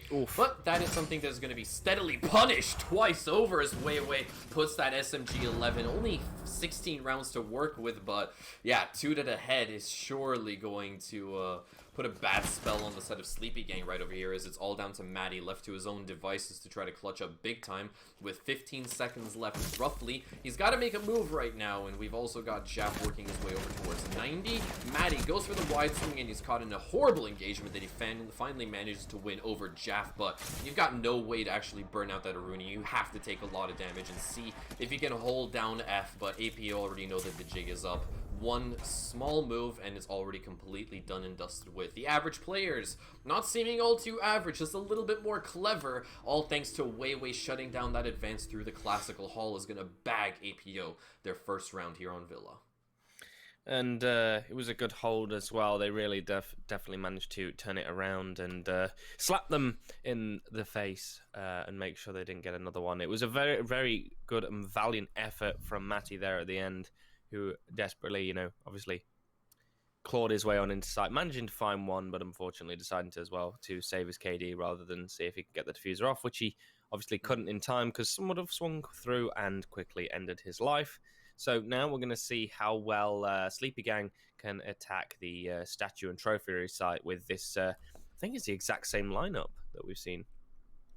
I do think it's relatively consistent. There isn't necessarily the biggest reason to change Sleepy Gang's overall lineup just because of the fact that, it's consistent. It basically covers all of the bases. And, obviously round 1 started off so dominant with them, with APO finally being able to claw back in round number 2. But if they continue to apply the exact same attacking philosophy right here on Trophy and Statuary, sort of enabling Knackered, putting his Skeleton Key to good use, and then also any kind of vertical play that they can muster is surely something that APO have got to learn to deal with over time.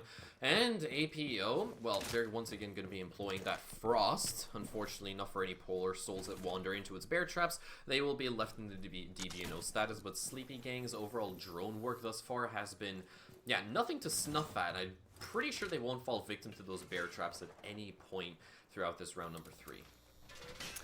Yes, and Frost, well, her pick rate has dropped a little bit since the 1.5 got removed, but she's still prevalent nonetheless, as stick your foot in the steel trap, and the steel trap will bite back, and it definitely hurts when it does snap shut, and we'll have to see how effective it is against Sleepy Gang, but so far, they're making a very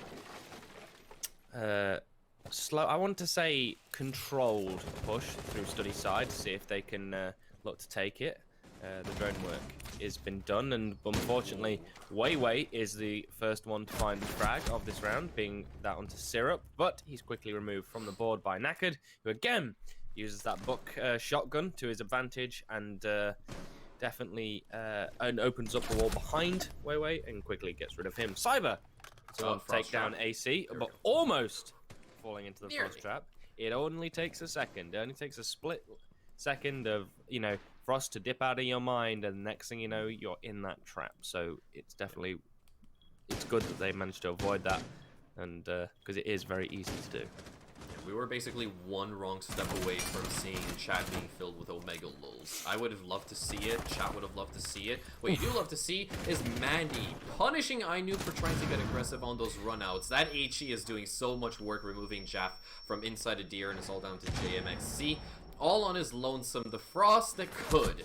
He's got the world to conquer right now, but he's able to start it off with Cyber. Maddie comes in for the direct trade, and that is Sleepy Gang once again putting up quite the dominant performance, not really giving the likes of the average players any inch to work with whatsoever. Almost every endeavor that APO had employed to try to gain the upper hand over Sleepy Gang was immediately shut down, from the roam presence inside of Bar to that red stairs presence as well, that I believe it was Cyber. He was able to dislodge that before nearly actually tripping that Frost trap. Still, all things considered, that was a really great round on the side of Sleepy Gang, and I fear we may fall into a bit of an awful trend for APO where they can only win defensive rounds on their revisits of a bomb site. They have yet to actually maintain any kind of lead over Sleepy Gang just yet, and that is something that would make me a little bit sad if Sleepy Gang just start to run away with Villa here tonight. Yeah, I don't think that'll happen. I think APO will definitely give us a good fight, because the thing is about, if you noticed, in the previous round, not the one that's just gone, the one before that, they adapted to what Sleepy Gang did in the first round. So if they show that sort of adaptation throughout this entire match, then I reckon we could see it go all the way into overtime. But it is very heavily dependent on how well APO can adapt, but also, you know, play into what they're seeing from Sleepy Gang. Because if they don't play into Sleepy Gang, then well, they'll have really lost it from the gate. Essentially, you've really got to you can't be controlled by the opposing team. You've got to make your own plays. You've got to deal out your own damage. You can't just always respond, because if you spend the entire match responding to what the opposite team is doing, you're not going to win. You're essentially playing not to lose, and playing not to lose is not a great thing to do. We are going to see Sleepy Gang start off over again by Study's side, and they are going to take it very swiftly as Knackered pushes straight on in. But Weiwei is the first to find the frag again, and it's going to get quickly traded out, but it's not going to be Weiwei who's going to drop. However, he's going to take a bunch of damage on the fallback, and he is going to get caught on the red stairs. However, the trade comes back from JMX. So, we're now in a 3 versus 2 already, and we're only a minute in.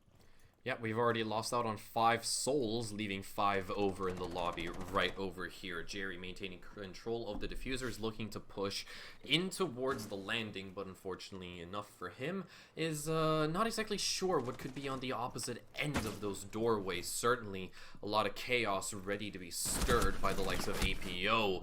Ooh, and Jerry's going to take a mess load of damage, forcing him to retreat even further down. That deterrent is just so difficult to deal with, and I'm pretty sure Jerry would have been hoping that his Nomad was the version back during the TS of Wind Bastion, with immediately activating air jabs. That could have definitely helped him in this scenario, but alas, Ubisoft happened. Still, a 3v2 scenario on the cards right now, with Jerry finally being taken out of commission. Maddie has to recover the diffuser and do it all on his own. 75 seconds left to play with is surely enough time, and you've got one of the best guns in the game. The AK-12 can surely dome people at any kind of range, but when you've got these levels of crossfires to deal with, one wrong step and your head will be skewered very easily. I don't know why APO are currently butting heads with the same position they have for the past few minutes, because Sleepy Gang are butting their head against this position for the past few minutes because APO are playing this wonderfully. They've held their positions. I say that, unfortunately, AC gets a little bit too aggressive and gets caught out by Manny, but they are playing really well. They're playing their positions. They're doing the job. It's just unfortunate that he got caught out there, but with 30 seconds left, Matty has it again all to do, and we're going to have to see if he can clutch it out this time. He is firing a lot of shots, so he does have maybe some information to see if he can find the remaining players of APO, but he's working his way on in, and unfortunately he's not going to be able to find anything more, as JMX is the one to close it all out for APO. I don't think that Maddie knew exactly how close he was to picking up a kill onto very JMX. Close. Through the deer, that is technically a little bit of a surface, an object that you can shoot through and get, well, not wall bangs, I guess you can call it a deer bang, sure. And he almost was able to convert it into a 1v1 scenario after being able to capitalize on Kovac's unfortunate little bit of greediness. We saw Kovac. Did we see Kovac in one of the earlier matches? Is he revisiting, or is the first time we're seeing him? I feel like his name came up just earlier tonight as well. I might be losing my mind though. I'm not too sure. Neither am I. We'll have to double check on that regardless at a later date, but still, that is a trophy win now bagged by APO. We won't see any of the tertiary bomb sites just yet, which does make me a little bit sad. Villa is very well known for its variety and the fact that almost all 4 of the bomb sites are completely viable, an aspect and a characteristic that not all too many maps in Siege share. But we shall be returning to AVG, and APO are looking this time around, now that they have already visited the bomb site twice, to see if they can get themselves a lead and not let Sleepy Talk do all the kicking this time. Yeah, like I said, APO did a good job of responding to what Sleepy Gang did last round, and because, well, it scored them the round. But now we need to see APO. This is where we need to see them turn the footing, because Villa is a defender-sided map. Yeah, they've got to be proactive, and they've got to start leading the match and not respond, like I said previously, not responding to what Sleepy Gang are doing. Because, like I said, this is a defender-sided map, so you need to make sure that you're the ones who are in firm control. You're not getting led by the hand by the opposite team, because if you're getting led by the hand, that's going to result in a loss overall. And when you come to switch sides, well, your attack might not go the way you want it to. Inoob is very, very close to his first engagement here, and he's going to be the one to win it out, as Syrup again is the first one to fall on the side of Sleepy Gang. He's not doing a great job on his entry so far, because that's, I think, maybe 3 times I've seen him die in the first minute of the round. He really needs to step up that entry with his Ash there. Indeed he does. Obviously, that is part of the job description. You play on the entry, you're probably going to wind up dead more often than not in case if your trigger finger isn't fast enough. But he still, doesn't have much support, though. This is the thing. He's not... When you're entering he in, wasn't you being need... hot-droned either then. Yeah, he's not being hot-droned. He's just being sent in to find the first engagement and die. And that's... You can't have that happen when you're the first entry in. You need some kind of support. You need some kind of hot drone, because... He had a rough idea of where Inoob was, but not enough to give him the advantage to he's gonna win that gunfight definitively. No, not at all. He didn't even manage to spot out Inoob's gun barrel. If you manage to spot out the barrel, then yeah, you get a much clearer sense as to where they could be lurking. But we must carry on. 70 seconds left as Jaff is currently waiting for Knacker to walk into his LOS as he's putting that skeleton key to good use again, essentially rendering Vault as a completely unplayable portion of the map. And Sleepy Gang have actually yet to massively turn up the heat since they have lost out on Syrup earlier. Jaff is going to double down, claims the life of Cyber, so that is your Yana now gone, entirely done and dusted with. Jerry is the next to fall at the hands of Inoob, leaving Maddie and Knackered all on their lonesome, and this is exactly what we were hoping APO would start to do. Be a little bit more reactive, not forcing themselves to react to what Sleepy Gang are doing. And as we say that, a near flawless round being coming out on the side of APO, with Jaff being able to find the very last exit frag. And that is the first time that average players, they're able to maintain a lead, bagging themselves their 3rd round with the possibility for either a 3-3 split or a 4-2 split looming over the horizon as we progress further into round number 6. Yeah, that was much better from APO. They did, like you said, they've done exactly what we wanted them to do. They've took control. They've said, no, this is our map. We're controlling this now. And they even started to turn the advantages that Sleepy Gang tried to convert in their favor, such as the book vertical angles, into their own favor, and actually use them to take out some of the players from on the side of Sleepy Gang. So that was really good. That was a nice turnaround. And now we're going to see their first and only kitchen defense here, as they've opted for this one to be their final site, and we're going to see Sleepy Gang again bring out the exact same loadout, except this time instead of the buck, Knackered's going to be running the Twitch. Okey-doke. I like this change of pace on the side of Sleepy Gang, and it's also relatively logical. I mean, just look at the amount of electronics that APO are bringing out. That amount of gadgetry needs the proper tools to be dealt with. You've got, well, Mozzie Pests, as well as those mute jammers that can be taken out in a very surgical fashion in the right hands of a Twitch main. Hopefully Knackered can live up to that kind of expectation, but one wrong step and boom! Kovac's army of drones grows up by exactly 1 unit. So, APO, I'm really curious to see exactly how they're going to be defending this, because obviously, you know, the meat and potatoes of AVG and Trophy Statue is relatively average. It's the dessert that really makes Villa shine as a map overall and is so much more fun and entertaining to see. We've got a lot of members actually hunkering down on the bomb site relatively heavily with not that much room presence going on, which is a bit of an oddity considering the fact that they are giving up that top floor as free real estate, meaning that it's primarily going to be the main focal point for Sleepy Gang once they realize exactly what APO are doing with themselves out here.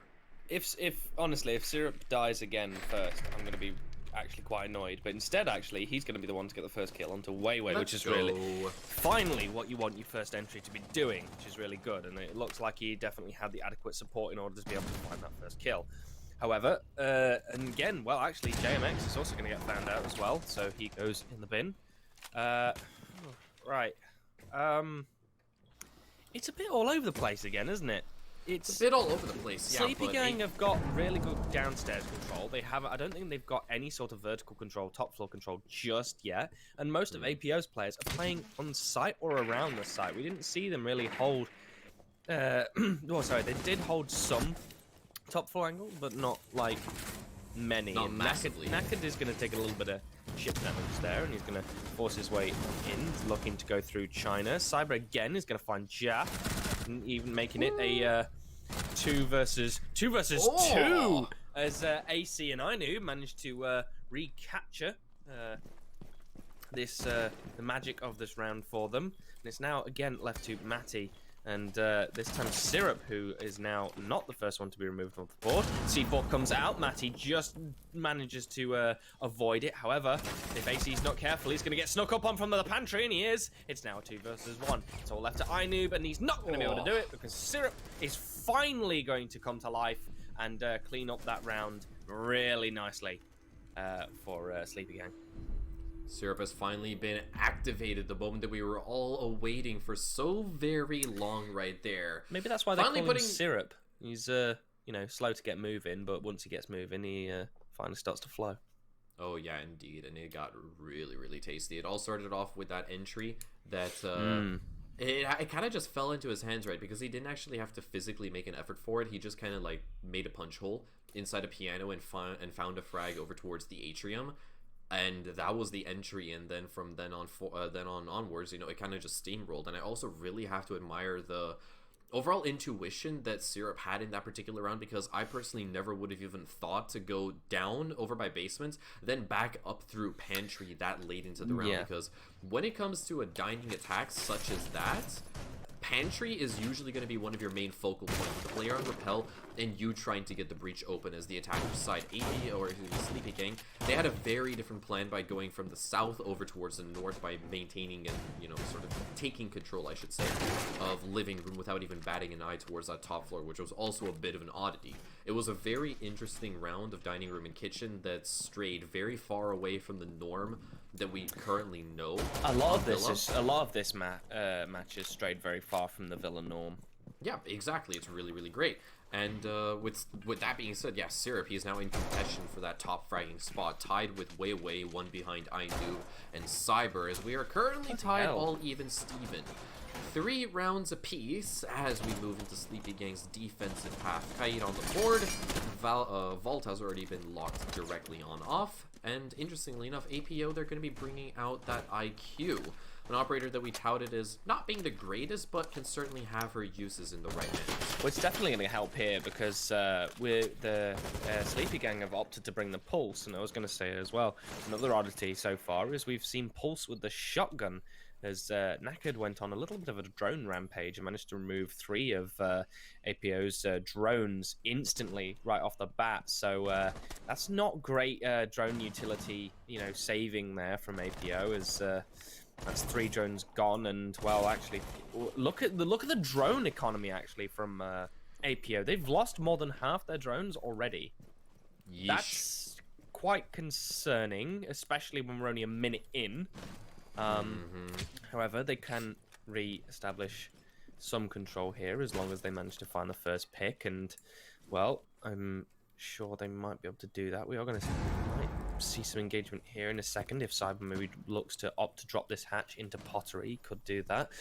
Gonna have definitely some contact on the main stairs as Syrup is desperately trying to sneak his way around. He finds the air jab, but he doesn't find the second one as he gets blown backwards. AC, however, is going to be the first one to remove from the board, so we're not going to see any IQ Pulse duel here tonight, folks. It's unlucky. Naked is... I haven't seen him use the shotgun just yet, some side from the walls, but Wayward does find Syrup, and fortunately, Syrup is the first to be removed off the board again.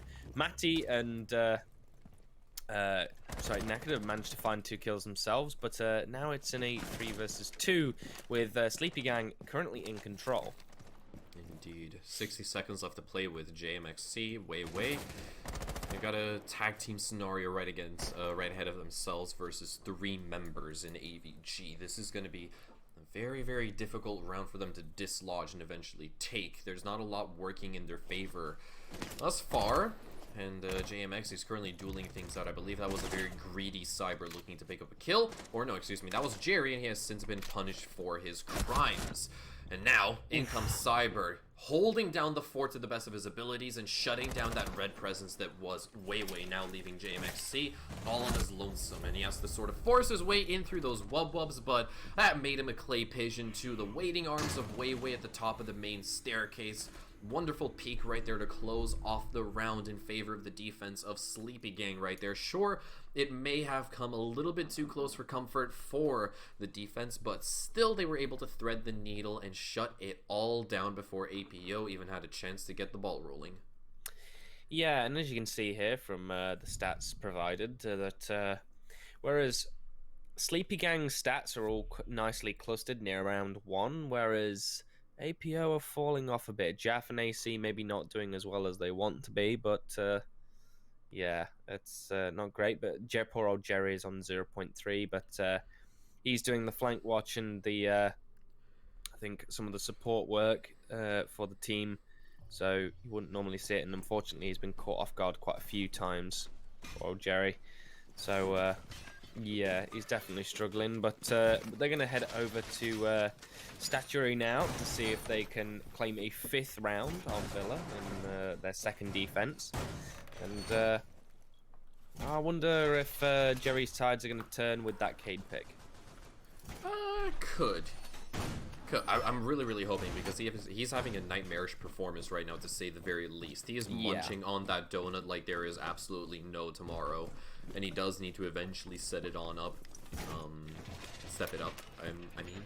But still. At least he's not 007. Yeah. Something. He's got 2 assists. I mean, obviously, you know, being Master Chief is better than James Bond, but he is far from both of those right now.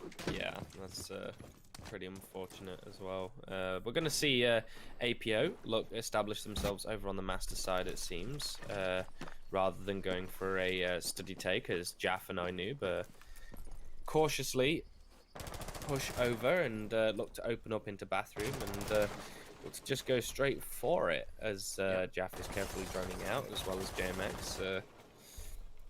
Not too much action just yet. I'm really curious as to what Sleepy Gang are actually sort of toying around with that bathroom, because they did a lot of renovations and they're actually exposed. Yeah, Inoob is in the bathroom right now and he is exposed from a whole plethora of different angles. And talking about angles, that is one that you should not play with. It's just as bad as fire. The Cyber picks up the first, but gets a little bit greedy for the second and is blown sky high by a well-placed HE. I believe that was courtesy of JMXC being the only person with HEs in their back pockets. So we're back into a 4v4 scenario as APO. They keep Sleepy Gang on a leash and they keep him in check right here in round number 8. Yeah, they're managing to keep them in check fairly well, as the C4 does come out, but unfortunately misses his mark onto AC as he just narrowly manages to avoid it and walk in. And a second time, he misses death by almost taking some bullets to the skull from the angle that has been created all the way from... you know, the triple wall reinforcement there, which someone can use all the way from Deer. Jerry looking to find his first, looking over near towards the toilet, unfortunately missing those first initial shots, and JMX managing to get rid of Syrup, again no less. Knackered takes down AC, and there it goes, Jerry! Finally got his first kill of the round, and it's on to JMX no less. Now it's in a 2 versus 2 again, as it's now Matty and Jerry to try and clutch it out for Sleepy Gang. Matty didn't really have to lift a finger this entire round thus far, but he's certainly going to have to step it up big time here. 3 Toxic Babes to work with, as well as that trusty SMG-11. He's got live information, 2 pings to work with, but he's toying and flirting with the idea of going for a wide swing. Indeed he does, and he will be shut down by Weiwei at the 11th hour right over there. So APO, they're finally able to get their ball rolling on the attacking side. It did take a round, but we are finally here, and it's not necessarily early days anymore. We are about halfway through the story right now, as we have potentially 2 more rounds to go, and it's certainly gonna start getting even closer, I can only imagine. But that is Trophy and Statuary unsuccessfully defended on the side of Sleepy Gang, so they shall be returning back there with one small minor adjustment, and that is employing the Thunderbird and bringing those Kona healing stations onto the playing field. They could potentially be exactly what they need, the silver bullet for victory, but I'm not exactly sure if it's the right course of action. Obviously, those Aruni gates, they didn't really serve the greatest of purposes because APO just kind of chose to ignore them. They didn't push in through the master bedroom doorway that is shared with the bomb site. They didn't even go for breaches. They kind of just went through bathroom, shut down the players inside of Astro, and they didn't even need to get the diffuser down because that was all she wrote. So this adjustment of bringing in the Thunderbird in lieu of that Aruni could be the right choice. The biggest crime committed on the side of Sleepy Gang was, I'm sorry to say it, but from Matty. Why are 3 smoke babes in your pocket in that time frame and you're in a 1 versus 2? Use them! You've been even given earlier, them actually. for free! Like, I'm sorry, but he could have smoked off toilet door and then gone for that wide swing, because then you block off someone and they're either going to die in the smoke or they're going to be weak enough for you to quickly flick with that SMG-11 to finish them off. Matty, for the love of God, just use the smoke babes! They're there for a reason. I mean, yeah, Ubisoft did introduce utility and gadgets into this game, so you can use them. You know, it's just still. I would argue that in the heat of the moment, you might not really be able to think about it. It is using utility. It's like using a C4 as well. You're exposed for a brief second of time, but it's definitely a lot faster animation. You don't have to push any other buttons. I think it's a lot quicker in the the throw time and all that sort of stuff, but it doesn't matter nonetheless. Knackered is manages to avoid. Oh my God, has he just been misdroned? Oh, I think he may have sewn in right just at the very end, but almost misdroned there. But he's going to get the second one as well. So the drone economy again on APO is 5 drones down with only 5 left. Quite minimal, and they are all clustered outside of the balcony, yet to actually set foot inside of the building. It's not exactly the race pace that we expected out of APO, but we have seen worse converted into even the best of scenarios, as JMX is once again able to get himself a lovely little entry frag literally onto Knackered as well. Cyber retorts with 1 onto JMX. So that Finka utility, the breach, or excuse me, the boost, is no longer a factor of the equation, and the same thing can be said for Kovac. Decapitated by Cyber's 416 carbine, he's sent packing back home. And he goes in for the wide swing. He will deal a lot of damage to the Jap, but takes even more. Luckily enough for him, Thunderboard is in place, so you can quickly just hop on, get yourself a nice little stimmy. Not a stimmy check as they hand out in the United States, but just a little health boost, and you can go right back into the action. Inoob, looking to lead the charge and try to combat this war front that is the Astro portion, but no, Jerry comes alive and finds his second frag onto Inoob's head right there, leaving us in a 4v2 scenario with the breach work finally coming on in as Weiwei is able to shut down Cyber from afar, but it's still a 2v3 scenario with Weiwei and Jaff looking for some kind of options, looking for some kind of openings. They do have access granted through that triple wall, but that's not the only piece of the puzzle to success. They need a little bit more as Weiwei is looking to challenge Jerry and claims him successfully. 20 seconds left right now, so there is a move. There is the ability for Sleepy Gang to win this out as Syrup shuts down Weiwei. The retort needs to come in now from Jaff, but he's running out of options. He instead goes for the plant, and while the air jabs can keep them off his back long enough, he turns back, finds the first, and gets the second onto Maddie as well. A wondrous effort and a wondrous play from Maddie is going to bag APO another attacking round. It came down to the wire, and when it was most required of him, well, he certainly worked his magic right there.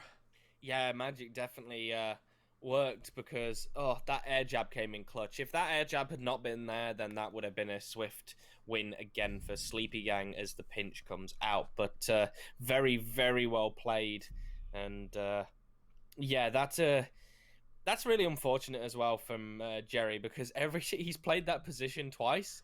He's won the first pick twice in that position. Then he's always moved off it to look at another place, and then he's died twice in a row. That's really unfortunate. Big Sag. Big Sag. Indeed, but APO, they are now just bouncing right off of 2 back-to-back wins on Trophy and Statuary twice, so it's clear as day that Sleepy Gang are struggling quite immensely with that bomb site and instead are going to turn the other cheek and move back over towards AVG. Still yet to see Sleepy Gang move on to one of those tertiary bomb sites, and at a certain point they will have to. In the event that they win this round, there is still the opportunity to move back to Trophy because practically every single bomb site is unlocked right now. And yeah, that also speaks to Sleepy Gang's overall success right now on the defense. If all of the bomb sites are unlocked, and you can visit whichever one you want, then you're probably doing something wrong with one of them. Maybe time to visit another one. Still, 9 rounds in, and APO are finally able to claim the lead for themselves this time around. After that 3v 3-3 split during halftime. And off to AVG we go. Also, even more frag grenades and HEs to work with on the side of APO. We've got iNoob, JMXC, and Kovac sharing 6 between all of them. That is quite a lot. Yeah, and APO really need to keep the lead this time if they're actually going to be able to force this map to go in their favor, because it's been very to and fro for both sides every single time. This is the first time that APO have... this is the first time in that APO have finally, like, I think put themselves in true running for walking away with taking this map. They did it before, but they've been responding a lot to of Sleepy Gang. Why are you feeling bad? I feel bad for Knackered because he was waiting underneath the closet window and he just got blue balled by all of APO. Nobody vaulted in through that window, and he's just kind of stuck there, and he decided to go on the prowl and head back towards the bomb site. But if APO decided to push on in there, they would have been in for a world of hurt. Regardless, though, they are continuing their war efforts elsewhere. They've already forced Maddie out of that, out of the top of the main staircase, back onto the bomb site itself, with Cyber flirting with the idea of going for a wide swing over towards the balcony. That's usually going to be a really, really tricky engagement to win, but is able to doink JMXC ever so slightly for a little bit of damage, and currently I do believe that is Jaff firing away towards his position, as Cyber is able to light him up even more so, but he wants that fatal damage, he wants a kill, he's just not being granted it just yet. Cyber quickly drops the barbed wire behind them just so they can hear if anyone decides to walk up red stairs, and unfortunately Matty is going to be down, put down into down but not out state, and that's not a great position for your smoke to be in. He is, however, going to get rezzed back up, and a lot of frags coming out from both sides now as they collide, and it takes us into a 2 versus 2 between Jaff and Matty and Knackered now, and well, Jeff's made his way all the way through into study with Wei. Diffuser is down, but Knackered go for the swing, but luckily Wei is there to make sure that it is not successful, as Jeff was looking the other way. The smoke babe finally comes out from Matty, and that's the first one that he's managed to use. There goes the second as we enter the final few seconds now, and this is the perfect time because they can't get it down in the usual plant spot, as it's Wei is the one with the diffuser. They're going to risk it, and they're going to walk straight on in. However, they've managed to avoid it, and the second smoke babe has missed. It's going to successfully go down if he's not able to deny. It is successful. He sprays a few rounds off with that SMG-11, desperately trying to find the head of Wei, and he's not going to be able to do it because Jaff, the cover is perfect. Almost team flashed and we'd missed it, but he manages to see through that white flash and manages to clutch up for APO anyway. And that is it. APO are now firmly in control and have taken the lead in probably one of the tightest games we've had tonight, as it's been back and forth between these two teams.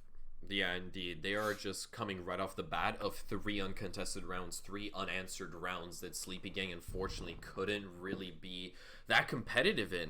I don't know exactly what it is, what has happened to Sleepy Gang, but they are starting to live up to their namesake with not really putting up all that much of a fight here on Villa. And APO, they're enjoying every single moment of it, I'm telling you right now. Match point already secured, and they have 2 rounds worth of mistakes in case if Villa eventually does take that kind of turn, but for APO's sake, they want to close it off as soon as possible and then go and get some scran. Yeah, it's What is Jerry doing? I don't think you can get it. I think that's what he was trying to do. I'm not exactly sure if you can tuck it even further back. If That's you what I can was. tuck it even That's what I further. was thinking. It's just Yeah. like, can you tuck it any further? Is he like desperately trying to get it all the way through? Because it's like, I mean, It's still I really don't think it's creative, gonna though. fit, It's really- mate. No, it's probably not gonna fit, but it's still a really creative spot. That is the first time that I'm actually seeing that electric ball spot. I not haven't gonna seen lie. that spot before. But the second one is gonna go just above there. There we go. Okay. However, it's gonna miss the usually- second charge. Just a sec.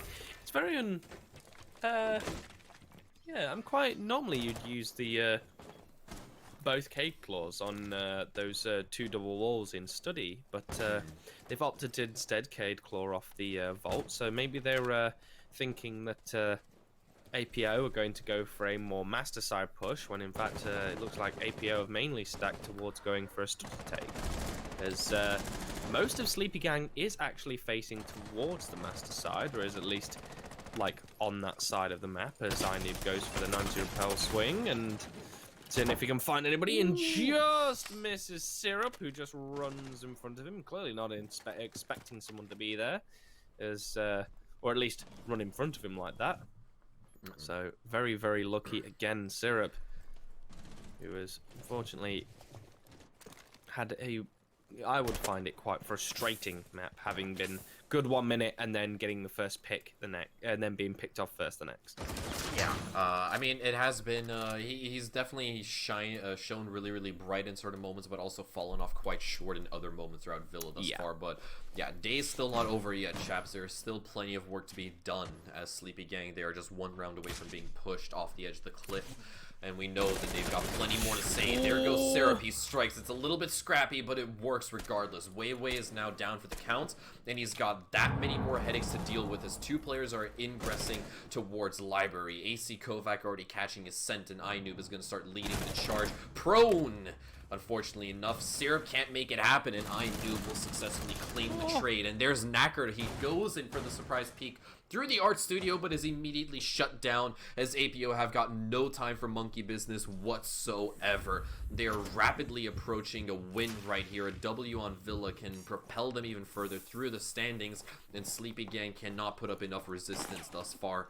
45 seconds left to go, and all of the members of Sleepy Gang have been relegated back to the bomb side with the solo section of Cyber, who was on a suicide mission holding control of that 90 hall for now. Yeah, and he's trying to do a really good job of it. As we enter the final 30 seconds, he just has to hold it for as long as he can and stop the attackers from pushing down this corridor and looking to go through bar AC. Matty does go for the swing and does manage to down AC. That's him off the board. Jerry, oh god, Cyber and Jerry now also finding 2 kills of their own. As now it's 2 versus 2 with 10 seconds now, and they've got to get down the plant. Jaff does have it, but doesn't have much HP. He is going to fall, and Cyber is going to be the one that's going to clean that all up and manage to give Sleepy Gang a little bit more time to try and take this into overtime. 6-5 right now. The final round of regulation currently on the menu, and this can go either way. This can be 3 points for APO if they're able to step it up, or it can be, at the very least, 1 point for both squads if Sleepy Gang are able to force us all the way to overtime. That is their second successful AVG defense thus far. And now the question obviously remains, where are we going to be heading off to? Looks like it's going to be Trophy and Statuary. We're not going to be playing around with any tertiary bomb sites, which does make me a little bit sad. But when you're this far into a match of Villa, you've got to play it safe. You got to go to Trophy and Statuary and try to do something a tad bit more differently. Got Knackard on the Frost first on the side of Sleepy Gang, as they are taking a page out of APO's book with trap operators.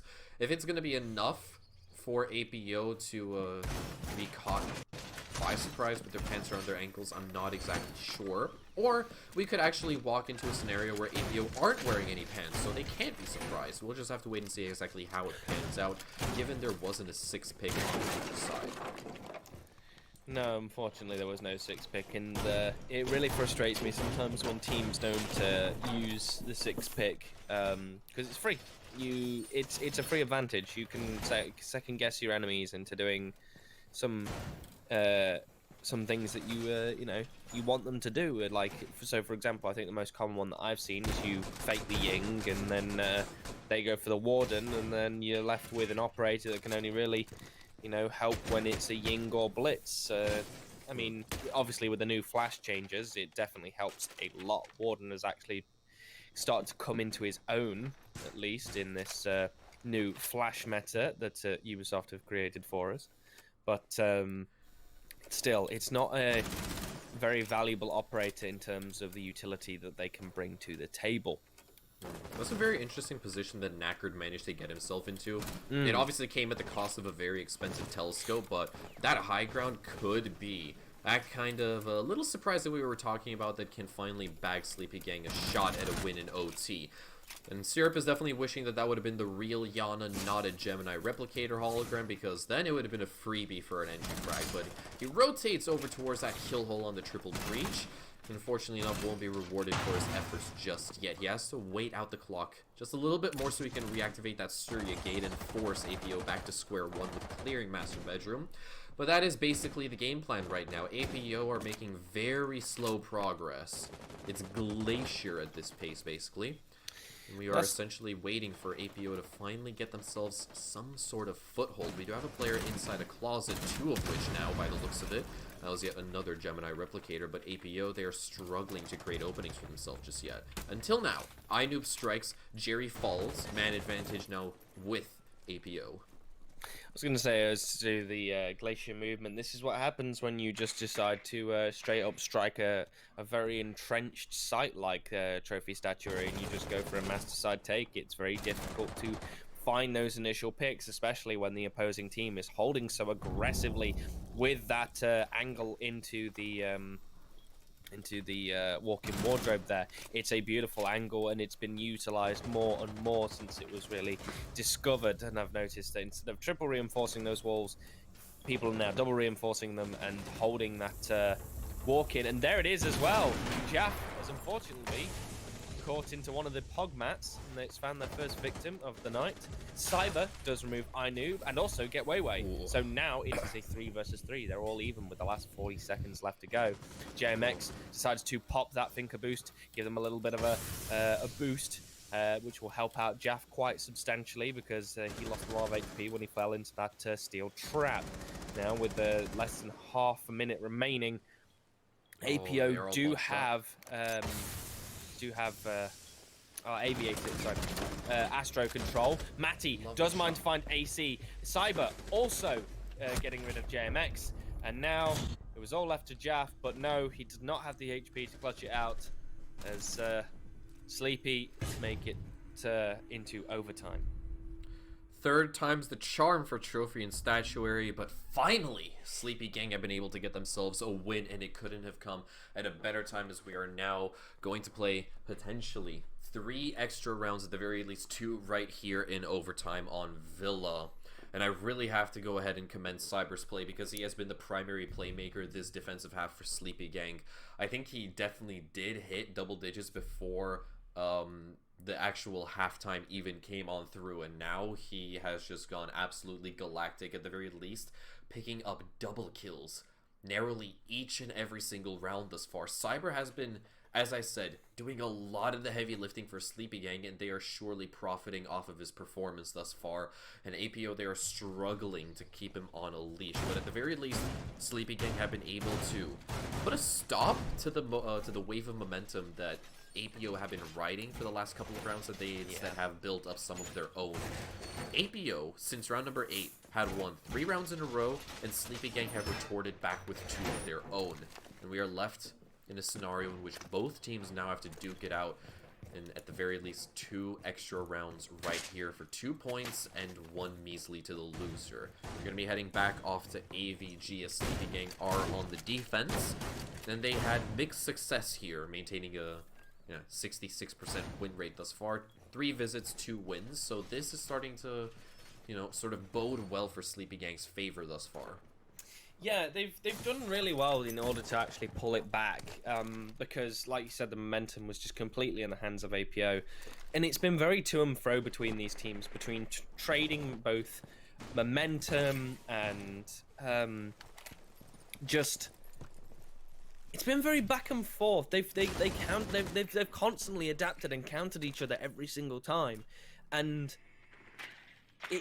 you can't. It's so close. You cannot call it between these two teams, and it's literally coming down to these microscopic mistakes that the players are making. So it's been really good play so far, and honestly, the only weak link that I think that that teams have had is the fact that if you look on Sleepy Gang's side, it's all very tilted towards. In fact, no, actually, having re-looked, it's quite balanced between the two teams, in that 3 people are doing a lot of the work, and the 2 are supporting. Fortunately, Cyber, that's not what you want to see. If your Sleepy Gang is going to be the first one to be removed, and that is your top fragger, currently going 18-10. Yeah, the best player arguably within the server has just been decapitated within the first half of this round, and that doesn't bode well for Sleepy Gang at all, as you previously stated. So APO, they've got a massive advantage. They have one big headache less to worry about, and time is definitely on their side. Syrup, I believe he's got a Nitro Cell ready, prepped, as the C4 has indeed been ripped. Tossed on out, but I think it's stuck to the ceiling, question mark? Maybe, I'm not exactly sure, but either way, it is certainly not going to be claiming a kill tonight. Frag Grenade deals with the deployable shield at the top of the main staircase, and now that position has been rendered unplayable by APO, so Sleepy Gang, they've been relegated to sticking their butts directly back on the bomb site itself. Tons of breach work still to be done in 2C4, still in the back pockets of Sleepy Gang, but guess what? The good old-fashioned SMG round to the head is surely going to get the job done even faster. Syrup finds one onto iNoob as well. Man advantage now back firmly with Sleepy Gang as Jaff tries to secure the plant down, but shut down immediately by Syrup, leaving Kovac and Weiwei in a 2v4 scenario with the world to overcome. They've got to move the moon and the earth itself if they want to claim the 7th round, and 60 seconds is all they have to work with.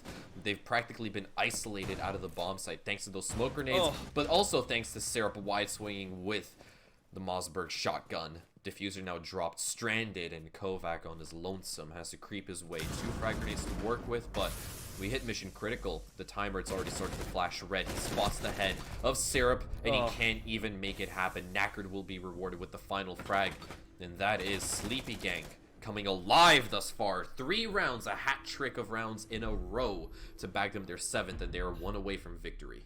Malusi wasn't even running an undergrip. No, what? I don't think so. That's okay. That's an interesting choice in terms of attachments. You normally want to run the angle grip, but they've opted to run nothing at all. I mean, I do remember when the angle grip got removed, I did see a couple of players, especially within the T4 scene. I do remember Steno being one of them during one of ECS's Playdays on line screen. Like, he was full-blown rocking that MP5 without a grip because he would just refuse to use the vertical. Fair. I mean, I respect it. I respect it. It's unusual nonetheless, but I respect it. I think now it's super squeaky bomb time for APO.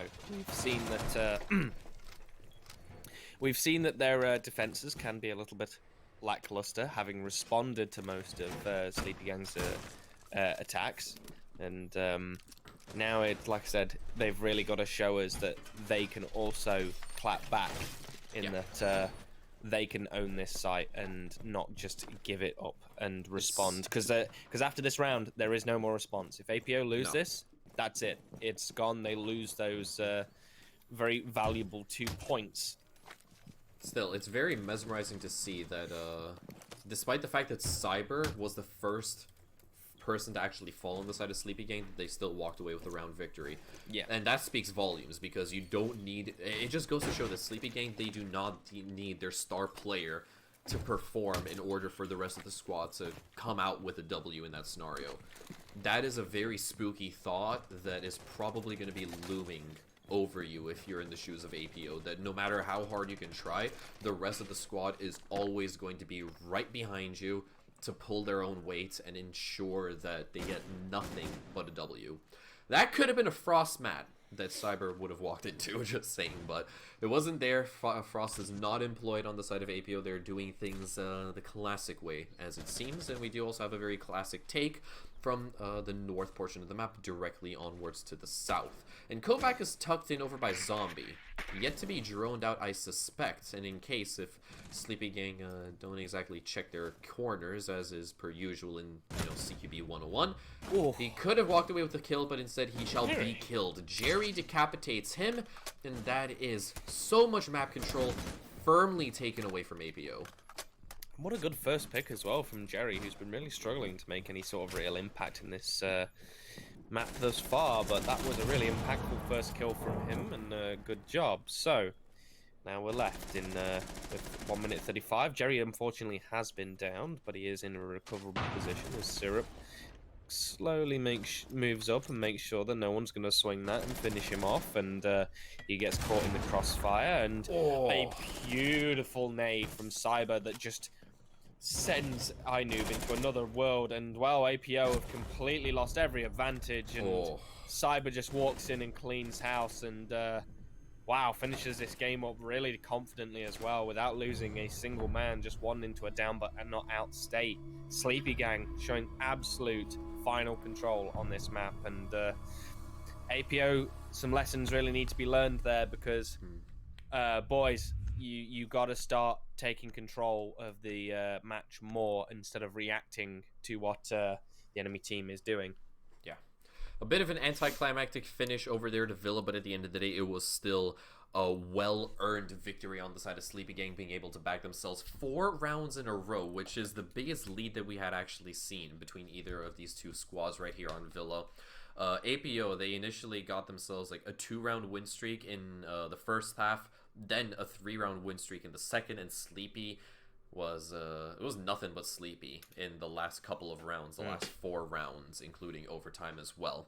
That was, all things considered, still a really, really well played match from both squads, and it did go nearly the full 15 rounds worth of distance as well, but Sleepy, they wanted those 2 points just a little bit more, and they earned those 2 points. Really, really well played, and they were also able to technically put an end to a lot of the bad trends that Villa is typically known for. I'm still a little bit sad that we only got to see Dining in Kitchen be brought out only the one time. Yeah. And we saw nothing but AVG and trophy and statuary splattered all over the round history, which is something that usually does piss me off quite a little bit, because Villa, it has so much to offer, not just 2 bomb sites. Like, get over yourself. Get over yourself, play Villa, learn Villa, and actually do something with the map. I mean, the fourth bomb site on Villa is a very tricky one to pull off. You said that all sites are viable, and they are, but it's that last one. On paper, they are.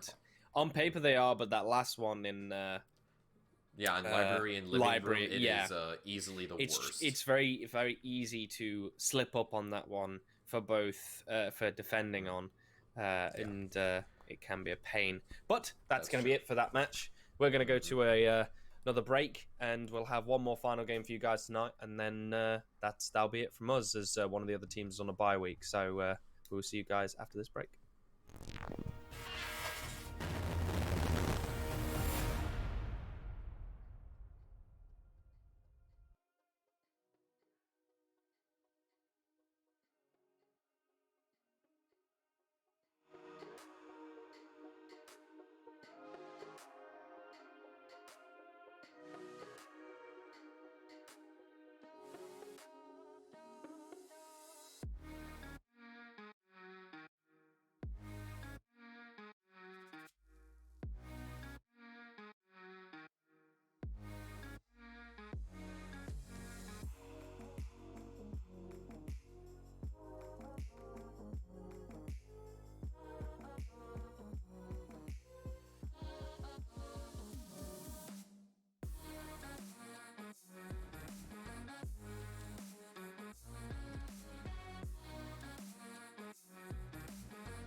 Second OT.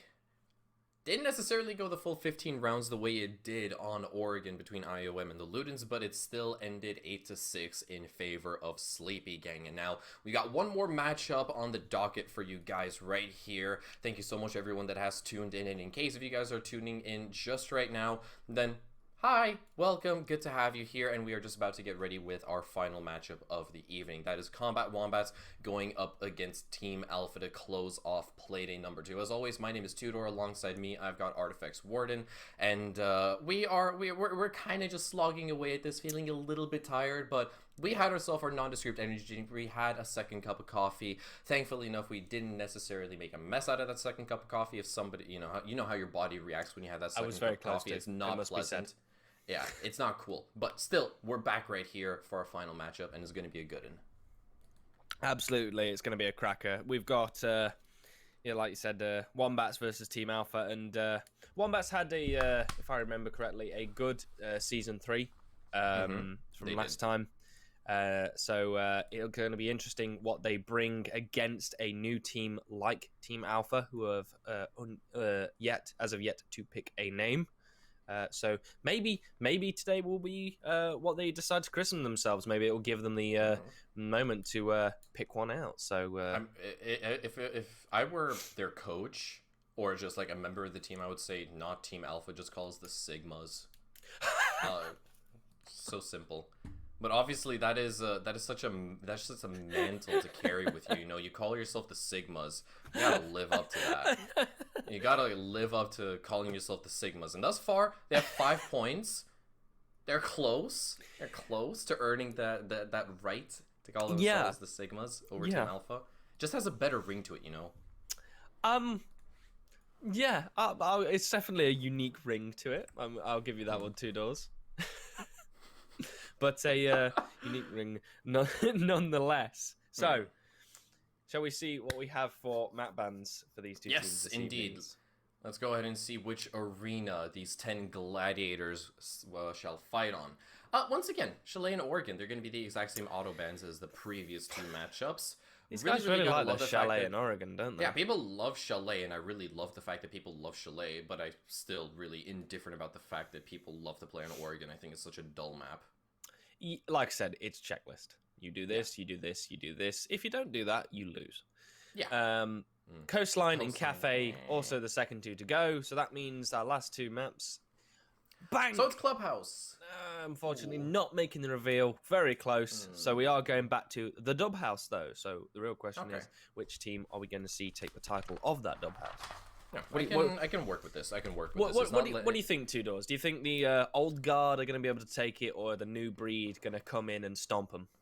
Oh, that is a really, really good question. And in order to answer that, I'm going to have to back up my prediction with the records fun from... when you got to back it up with statistics. Fine, Come I won't on. back it Go up. with I'm your going to gut. minimize the tab. I'm going to minimize the tab and say that the rookies are going to be able to take this one. I firmly believe that Team Alpha are going to earn the name Sigmas right here by taking out Combat Wombats and firmly planting all of their heads in the dirt. That is what I want to see happen. I want to see the Team Alpha Ascendants. I want them to become superior Sigmas. That's what I want.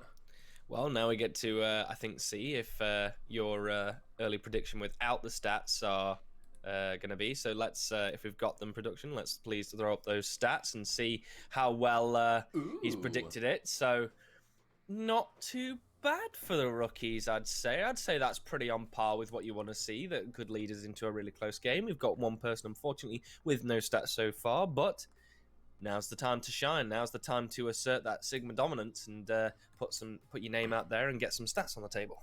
Yeah, exactly. And also one more thing. I know that we don't actually have team logos to go... Oh, no, never mind. They're on the right-hand side. I'm just entirely blind. Yeah, there you go. I didn't see that they're up there, but yeah. Improve, Two Doors, come on. Fine, I will improve. Obviously, on the side of CW, relatively consistent all across the board. Can I just overall point out as performance. well, call me Dicta. Look at that cost. Yeah, look at that cost, 91%. Obviously an absolutely outstanding player and definitely showing massive improvements compared to, her performance in the previous seasons, because she has also been with Bull for a very, very long time. One more interesting thing that we have to point out is, what the heck is going on with Reich's KD? It says 20-1. Wait, oh. Like, has he actually gone 20-1? Oh, 20-13. Okay, that makes more sense.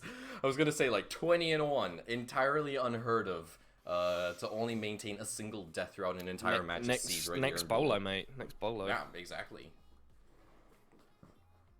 Okay, so with that being said, what do you fancy your chances, Two Doors, with those stats now backing up your early prediction? I'm pretty sure that the casino security guards are not going to be escorting me out tonight. I'm going to be lavishing in all of them winnings. I firmly stand behind my prediction with Team Alpha, 100%. Personally, I was also going to go with the old guard. I forgot to mention it as well, but I'm going to stick with my decision. I'm going to go with the old guard. I think the Wombats are going to use that combat club that has been given in their profile picture there to hopefully club the life out of Team Alpha. But here we go. We're going to head to the Dub House and see who takes this dub this evening. Is it going to be the Two Doors Christian Sigmas, Team Alpha, or is it going to be the old guard in that of the Combat Wombats? Time to find out. And the first ban, what do you think? Is the old man going to his retirement home, or are we going to see some funky bands? I want to see funky bands. We're not going to see funky bands. No. I am thoroughly disappointed and my day has been ruined. Oh dear. Well, unfortunately, there he goes. Now the question is, are we going to see the Habana removed? No, we're going to see another Thatcher Maverick banned out. So, the question is this time, is it going to be as debilitating as it was in our other previous game of Oregon, or is it going to just slightly hinder the performance from these two teams? This is really going to shake things up, and I think it's also going to make for a much more pleasant viewing experience, playing experience. Probably I'm the wrong person to ask. I just yell at people playing the game, but still. In the earlier matchup that we saw between Aces and Ranked Monkeys, also taking place on Clubhouse, Maverick was left available. This time around, he isn't, which is probably going to give us the exact same kind of dynamic that we saw on Oregon earlier between Ludens and IOM, in which teams are going to have to become a little bit more creative with the vertical play in order to get rid of mute jammers and bandit batteries and all that kind of really, really annoying stuff that you just hate to deal with as an attacker. But still, it's going to really test the skills of Team Alpha and really, give us an overall better experience, a better understanding as to what they have what they have to offer and how their creativity works. All things considered. But yeah, the fact that Maverick isn't really on the board, like I said, means that they have to become a little bit more thoughtful with how they handle these kinds of endeavors. We do see the Floras already being stuck on by Reich, so that's already that's a good sign that they're already thinking about the right sort of approach to getting rid of the likes of mute jammers and bandit batteries. But surprise, surprise, yeah, it's been brought out. Yeah, exactly. Yeah, we're seeing really, really good things, good operators being flashed on the side of Team Alpha, but Wombats are actually not employing any kind of Harbor's utility whatsoever. We've got the dynamic duo of catchers, namely that is Swanee, as well as Magpie on the Jaeger and Mobai respectively. What an operator for Magpie to pick as well, because one might say that they are very heavily attracted to the shiny nades that will be thrown and caught by those Wamai discs. Yeah. So I kind of really like that. A bit of an unusual setup going on here is that they've actually reinforced directly across and then have set up sight lines from there. I've not really seen that before. Normally you don't really see any sort of reinforcement put there. No. It's against the norm. Let's say. It is against the norm, and I do like the fact that Wombats are actually going to play this highway hallway so much more aggressively, whereas it's typically known as long, with the adjoining side known as short, where the triple wall of church is taking place. But they do have a shield up there. You can obviously see that they are employing, if I'm not mistaken, 3 different deployable shields, 2 of which are Vulcan shields, and that is the main reason why that reinforcement is over there on highway. So the player that is playing that doorway, which by the looks of it is going to be either Beyond or not, is safe from any kind of presence over by the hatch. So that is already a really, really interesting take on this basement defense that I personally haven't seen in a really, really long time. Also, what's interesting is on the side of Team Alpha, we don't have any HEs in sight. We got plenty of flashbangs, impacts, and all that kind of good jazz to go around, but no explosives, curiously enough. No, but what really shocked me there from Alpha was the absolute cojones on Mr. Joe there to just walk straight into stock, blow open the hatch, and immediately cause a lot of pressure to be put down on Blue, which forced Swanee to actually fall back further into the site. My big worry here is that on Wombat's side of things is that they may have given up too much control by deciding to bunker down here rather than actually have some kind of roam presence. And luckily the impact trick has come out twice now onto that kitchen hatch, but unfortunately it's not going to be able to get this one as the hatch is now finally blown open. Textro is now going to be the one to search through, but there is the laser gate that's currently guarding it to stop any from dropping in. Textro took a lot of damage there. I'm not sure who dealt the damage, but the blow has been made nonetheless, and they have also spotted out the shield that's covering that long corridor, as you so pointed out earlier. So Macy is going to drone out that triple wall, and he realizes that Bianc, or at the very least someone, is on the opposite end of it, just currently firing away and maintaining control over that main staircase. So it's going to be super difficult for Alpha to make any kind of, well, strides to claiming control of that portion of the map. And the exact same thing can be said for Dirt, as Mr. Joe is hammering away, but directly pushed off thanks to Call Me Dicta's smokes that are being tossed off. Terror Drone is going to deal with that Vulcan shield on the highway, and Bianca is going to clap back, or at the very least draw first blood onto Macy, so the Zofia is now down for the count and out of commission. A 5v4 scenario is what we are currently working with. And Alpha, they're going to continue to chew away at this defense, but they need to actually put those jaws to work a little bit faster and get their munchies on, because time's starting to run out relatively rapidly. Engulfed in smoke as we have Joe trying to barge his way on through directly into the open arms of Call Me Dicta, and she is going to be very happy to receive. There goes the first. Reich claps back with one of his own. The first frag on the side. He's able to get a second for Team Alpha's. Call Me Dicta is now down in the dirt, and that puts us in a 2v2. A tag team duel as Atlantic is able to find 2 kills for his troubles. But where was the diffuser, we all ask? We honestly don't know, and it certainly wasn't getting planted on time. The 2v1 situation abruptly ended. It starts to work in the Combat Wombat's favor as they walk away with the first round. It came close, but time was the saving grace for the defense. Yeah, Alpha unfortunately stalled out a little bit there. They did a really good job of actually removing the utility. The only thing that I would have said that they could have done differently was the biggest problem, the biggest stall that they had was Dicta doing a fantastic job of wasting the time, using those smoke babes to absolute perfection. It was chef kiss. The timing on it was perfect every single time. You can tell that she's played that operator a lot, and she's very good with it because of just how she played it, how the time went. It was unfortunate that she did get taken out in the end, but I reckon that was the deciding grace that won the round. They were able to play that shield in that position for so long, and the only thing that could have really dealt with that was the Flores, but unfortunately Flores was too busy dealing with something else in order to help assist in that engagement. So nonetheless, good round from both teams. Really unfortunate after that from Alpha, but Wombats showing their experience.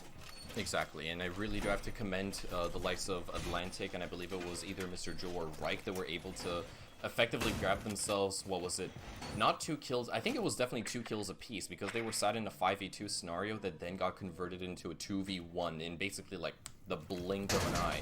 So we very much know and can expect Team Alpha to be very confident and resourceful when their backs up are against the wall. They will do almost anything and everything to try to claim the round win. When you've got so little, you've got so much to gain, and that came extraordinarily close, as we said. But we must not, we can't, we have to put our laurels to rest on round number 1 and move directly onto this, as Magpie was able to kick things off, shutting down the Amaru that was, the Amaru that was brought out by Reich in quick succession right over there, and that is not an entry that Alpha were hoping to lose. Yeah, no, that was really unfortunate because normally you don't have anyone playing around there. It's very rare that someone is able to swing in and get that, because that Amaru could have actually really been a difference changer. But luckily, Magpie, well, it's like they're almost automatically attracted to, like I said, shiny things, because they just heard it, and then they just decided to swing on in, and they did pick up that first kill, which was really good for them. Now we're going to have to start seeing Alpha try and recover and recoup their losses, as they've got to try and find another pick to respond back with. They have got open garage, and that CC wall is now also being opened up, and they're in really good positions. Alpha, they've established their lines of sight. They just now need to wait until someone walks into the jaws of death and they can snap them shut, but no one has done so yet from Wombats, as again, their experience is showing. They're holding their angles, doing a great job. They're not over peaking as they enter the final minute 30. Bianca is able to find the head of Macy, and I did want to also touch on the fact that Knot is going to be a very difficult person to dislodge. He's got 2 ADSs and an electrified deployable shield to work with to keep him safe as he is tucked in over by that doorway. I believe the head of, who is that? Bianca has been spotted out, but Trexno takes a boatload of damage in response. Knot goes aggressive and will be punished for doing so before Atlantic was able to find the frag onto Dicta as well. So the likes of Team Alpha have been able to alleviate some of the tension that they were experiencing, but far from success thus far. It's all down to Atlantic. A triple kill to his name thus far, and he would need to convert it into 6 to get the round. He does spot the head, or at the very least he thought so, of Bianca, but can't confirm the kill just yet. And those pancakes are going to ensure that those flashbangs won't have the maximum effect, the desired effect that Atlantic wants them to, and he ingresses even further. He's able to pick up Bianca as well, but receives so much fire in response. Manages to pick up Swanee as well, so there is definitely a real chance for Atlantic to clutch up this time, but he's been spotted out by Magpie. The shots don't land. Diffuser is still on down, and Atlantic is relegated to jumping in through this window. And that isn't the greatest of positions to find yourself in. Manages to waltz his way on through, but the C4 goes over the server stacks. And just like that, we have CW narrowly walking away with round number 2. Again, the timing on that couldn't have been any better. Just as they swing, the C4 just blows and it just removes them. But I must say that was a little bit nerve-wracking for Wombats. That could have been in their hands more confidently. They almost dropped the hot potato, but they managed to keep their hands on it just a little bit longer and keep that lead and extend it by one more round. Alpha, though, I must commend them. Every time they're in a down position, like really badly down, someone steps up and puts them right back in contention. Yeah. You need players like that, and the new blood from Alpha is definitely it's perfect. It's what you need. Like, I don't know, I think it's Textrono did a very good job of stepping up there. For so did Alpha. Atlantic right at the end. Yeah, well. Atlantic's doing really well as well, and you need players like that when you're maybe not doing so hot. But one thing that must be said as well is that Alpha have 90% of the community vote. Yeah, indeed they do, and I don't really see chat channeling all of their energy directly towards Team Alpha. You put your vote in, you bet your channel points, go ahead and give them your energy as well so they can, make sure that those returns are as massive as possible. And if Wombats are able to walk away with that, then I'm pretty sure I probably should have put my delicious little scrumptious channel points on them as well. I don't know exactly, but still. Wombats, they've been off to a very, very good start thus far, and off we go to the tertiary bomb site. Gym and Bedroom currently on the menu right now, and Alpha, they're tasked with trying to dismantle this entire round. There's a lot to consider when it comes to a Gym and Bedroom defense. We've obviously got a lot of progress already starting to be made by this eastern portion of the map, but they got 2 headaches to worry about, whether they realize it or not. We've obviously got Not down below. Twitchstone is able to get one of those bandit batteries out of commission, and Magpie has run out of extras to place on down. At the very least, yeah, there goes the second one as well. So no more bandit batteries to work with. That wall, it is open for business and clear to be breached. We haven't actually spoke much tonight about the new Twitch change, in that now both the Twitch drone is able to jump, and there is no range. There is unlimited range on Twitch's taser. It's been swapped out from a taser to a laser, and I'm just quickly going to divert away from that point, as Reich is going to be the first one to find the first kill of the round onto poor unfortunate Swanee, as Nade sails on in and quickly explodes on top of them. Oh, shot. Oh, okay. Natty's managed to go and get Atlantic, the savior of last round, put them in contention for that, but they are off the board for this one, as now Alpha have it all to do to sort of regain control of this and put them in a bit of contention. Here comes the stim through from Right to heal any sore boo-boos and wounds that have been created from the combat Wombats, as now Mr. Joe looks to try and make entry into Jacuzzi Magpie. Breach. He does tag up Magpie, but he manages to escape with his life. However, they do know where he is, as we enter the final minute. Dicta is going to do some work and takes down Textro, but Reich is going to get the trade back. I'm going to find a second as well, put him on a triple kill. It's now all left to Bionk in a 1 versus 3, as he's left on his own in the site with the Mute SMG-11 in his capable hands. Now the question is he going to be able to find anybody else? Yes, he's going to find one. There goes Reich. There goes any more stimmies for the Alpha team. But unfortunately, he is caught out with his pants down by Mr. Joe, who is waiting very patiently by that breach into toilet, and manages to clean him up quite swiftly. Indeed, and that is Team Alpha finally being able to get themselves on the scoreboard, with Joe picking up 2 frags in that scenario, if I'm not mistaken. That was, all things considered, probably a little bit too active on the side of Wombats. I saw that a lot of players, they were moving around far too much, and naturally Gym and Bedroom is one of the very special bomb sites in the game that we have to offer that doesn't really have a lot of comfortable positions where you as a defender can sit behind. You've got so many different angles to worry about because of the abundance of windows and breaches that can be established on the side of the offense. And for the likes of Magpie, for example, you know, he was running in and out of bathroom trying to contest angles, and he just took a boatload of damage in response. And I think it was Mr. Joe that eventually claimed him. If not, it was somebody else. But still, the fact that the Wombats were playing that far too hectically in terms of their overall movement and micro positioning is something that you really can't afford to do on a bomb site such as Gym and Bedroom. But still, that is pretty much a lesson learned, and at the end of the day, it is very forgivable because it is a tertiary bomb site at the end of the day, and Wombats have already bagged themselves 2 rounds. So they've still got plenty more to offer as we move back on down to the basement. We're going to be seeing the exact same strategy as last time. And I'm One pretty change sure... I did notice is that they actually learned from last round and they reinforced blue hatch so they don't get that instant blue hatch pressure. Yeah, that's true as well. That's true. The one thing that I'm very curious about is why Magpie is actually bringing out those impact grenades as instead of the proxy alarms. Just because of the fact that impact tricking on basement, impact tricking the kitchen hatch specifically, has become infinitely more difficult ever since Hibana saw the changes to her pellets.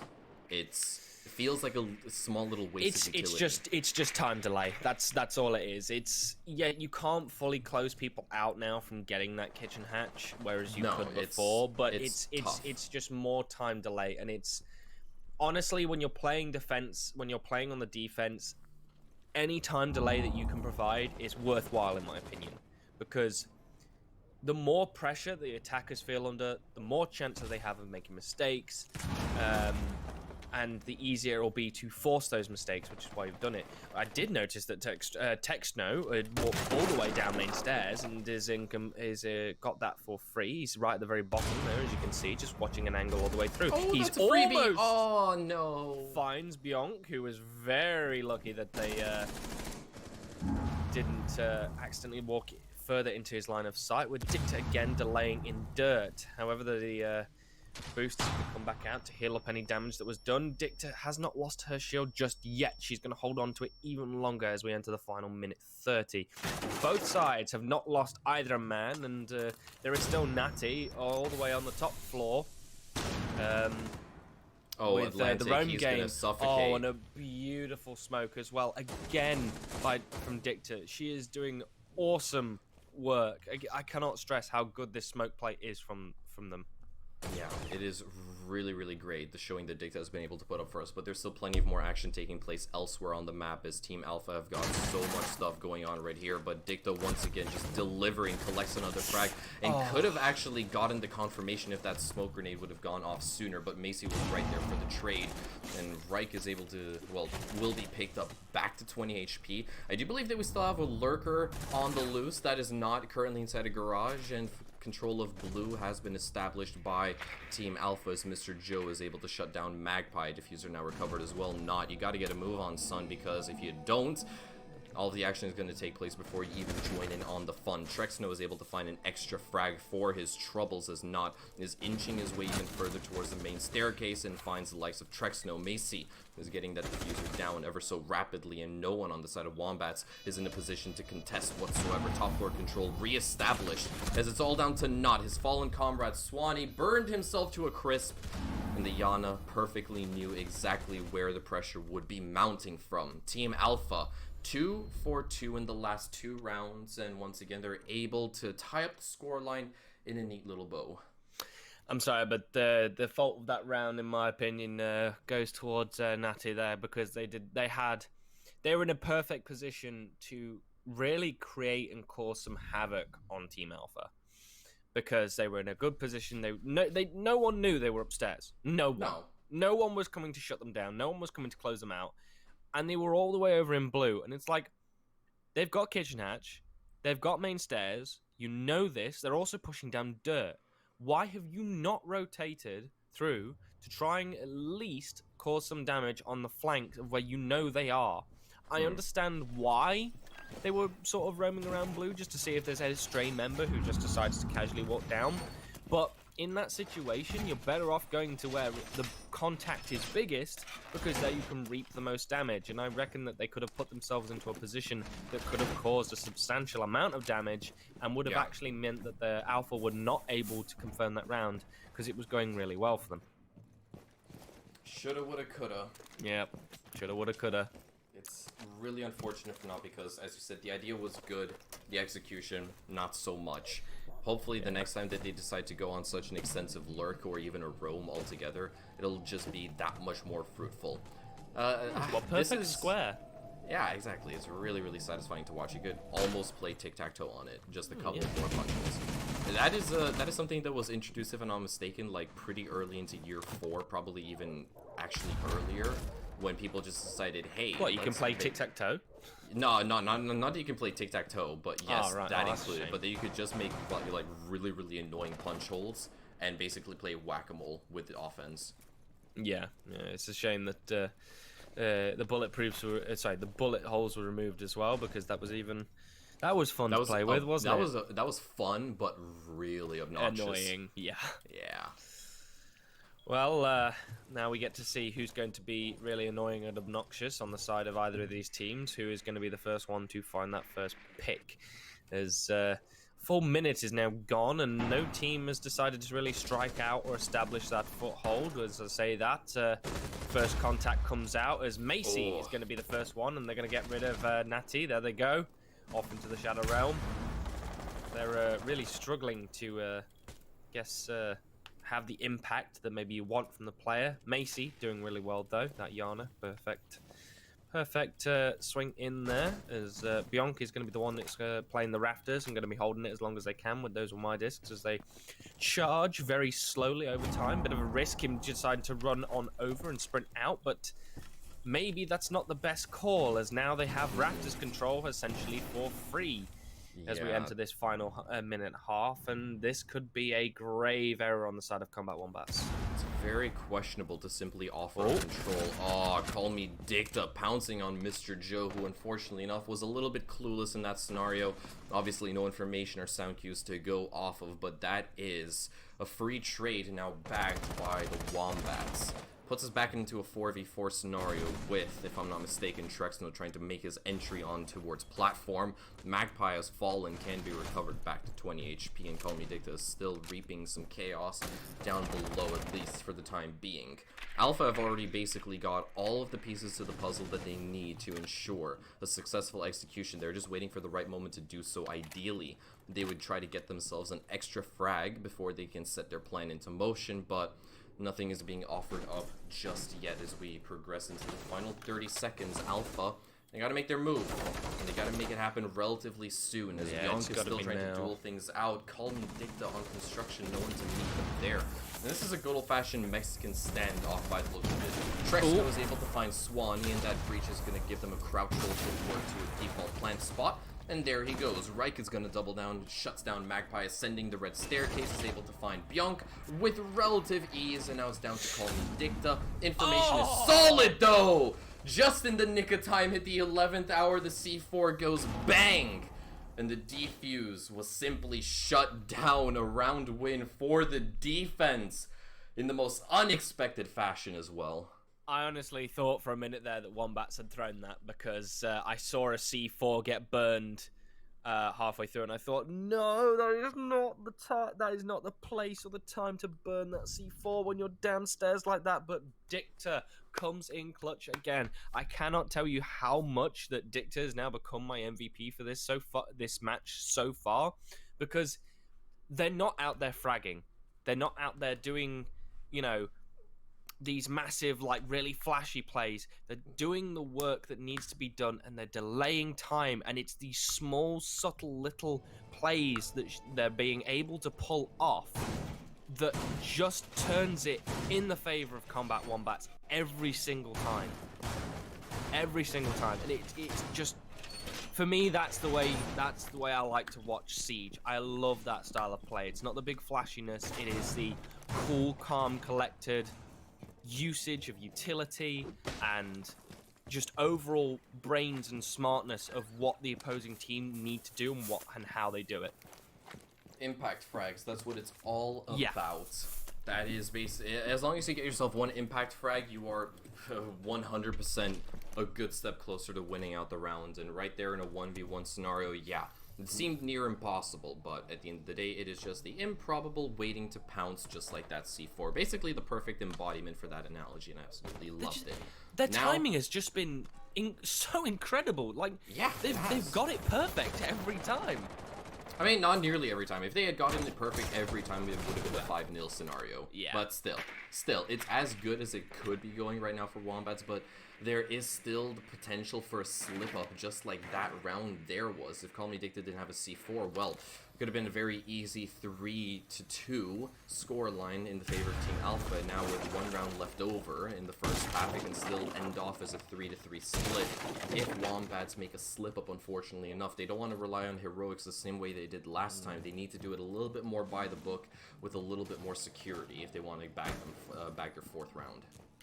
Again, they've opted not to put any sort of roam presence out there, and honestly, I think that's been a mistake that that they've made several times. Oh, actually, I say that again. I've just spotted the one of the players on the side of Wombats that is all the way on the top floor, and I don't think they've actually been droned out, or they are aware that they are there. There it is. It's Swanee. Swanee is on the main stairs and could pounce any second, and there they go. They've almost whiffed the shots, but they just managed to land enough to remove Textro. Reich now fires through, desperately trying to see if they can get the trade back, but luckily Swanee manages to avoid them and take no damage as well either. Mr. Joe now very carefully aware that someone is watching, and Natty was watching. This is the roam that you want to see from Wombats. That is exactly perfect. It's taken them a few rounds, but finally they've realized this is what you need to do on Clubhouse. This is how you play Clubhouse at its peak performance. And that is such a stark contrast to how we used to play Clubhouse back in the day. You simply wouldn't roam on the map because it would be shut down without the offense even having to lift a finger. But now, ooh, how the tides have turned and how we have adapted with the times themselves. It's a 4v3 scenario in favor of the Wombats with still... Oh, that was lovely! That Gemini Replicator was meant to burn the Surya gate, and it just got shot out from existence before you even had the chance. So, one frag grenade has to be committed to burning out that gate, as Magpie is able to shut down Atlantic right then and there, putting us in a 4v2 scenario. Macy is actually going to rotate over towards Dirt Tunnel, so they actually have a second prong to work with. It's uncontested, as Call Me Dicta was dealt with much earlier into the round, leaving us in a 3v2. And this is still very doable, but Bionk, he's going to decapitate Reich with a couple of 9mm rounds. Diffuser now left on the top floor. The only way to accomplish this is by frags or to be fragged yourself. The Combat Wombats are able to get themselves that fourth round ever so desired, and that puts us in a 4-2 split at halftime. That's a really good defensive start from Wombats, and can I just say this game has been the perfect personification of siege timing from both sides, because the timing on just both sides it's been so good. Like, every time that someone has gone to go do something, it's been shot out at the final second. The C4's been placed in the perfect place at the right time. The smoke babe's been put there. The frag grenade's just gone underneath them at the right time. It's just been so good. The timing on both teams, and it's just fun to watch. This is just the way the fun siege is had. Yeah, it's not necessarily like the most wah-wah-wee-wah, full-blown, bombastic, big shenanigan kind of siege. It's just good old classic siege. Not all of the most flashy moments, but just in terms of, dynamic between the offense and defense, is about as classy as it can get. Yeah, definitely.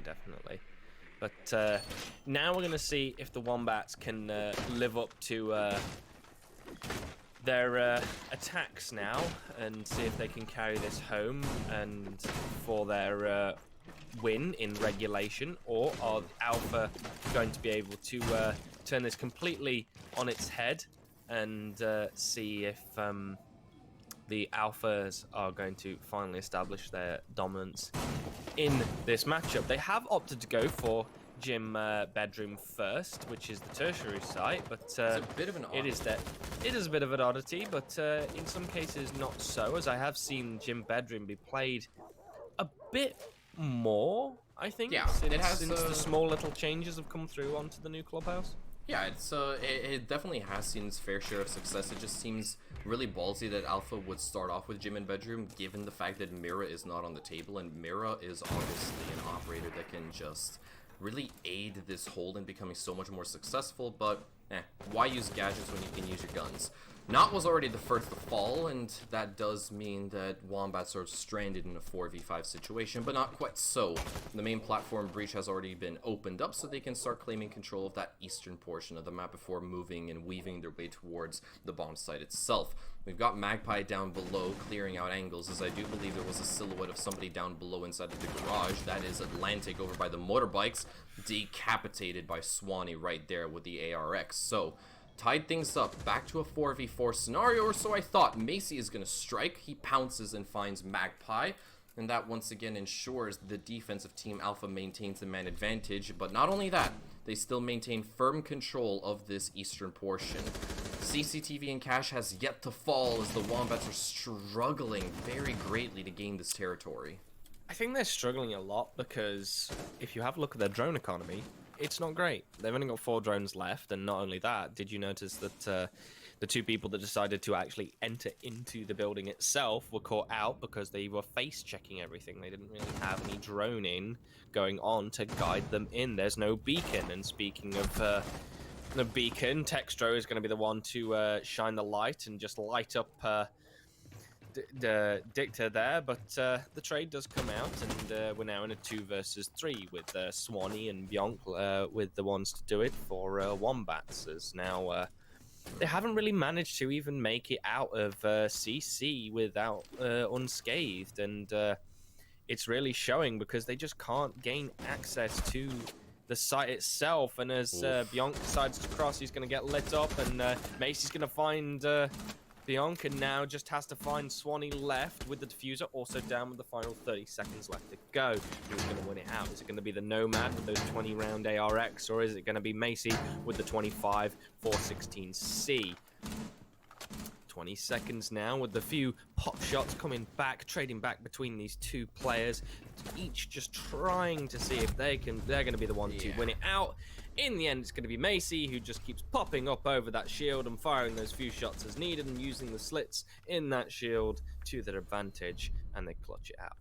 It was already a foregone conclusion that, well, Wombats really didn't stand a chance in that scenario whatsoever. It just felt, that was probably the longest ride on the struggle bus that the Wombats had to endure thus far. I mean, they basically had like everything going wrong. There were speed bumps all over the place. One of the passengers had their feet up right against the Wombats' face right there. It was all stinky. No seatbelts on the struggle bus either. It was just rough. They couldn't even get control of Cash. That is a statement in and of its own, because it is going to naturally be step number 2 after opening that platform breach. We got stuck at step number 2 with the Wombats because everyone was just being dealt with and simply taken out of commission and being shot relatively early on. Even though it was a 3v2 situation, and just by looking at it, it could have seemed close, and to a certain extent it was close, but other than that, we didn't really see any major progress being made on the side of the Combat Wombats, and it desperately hamstrung them.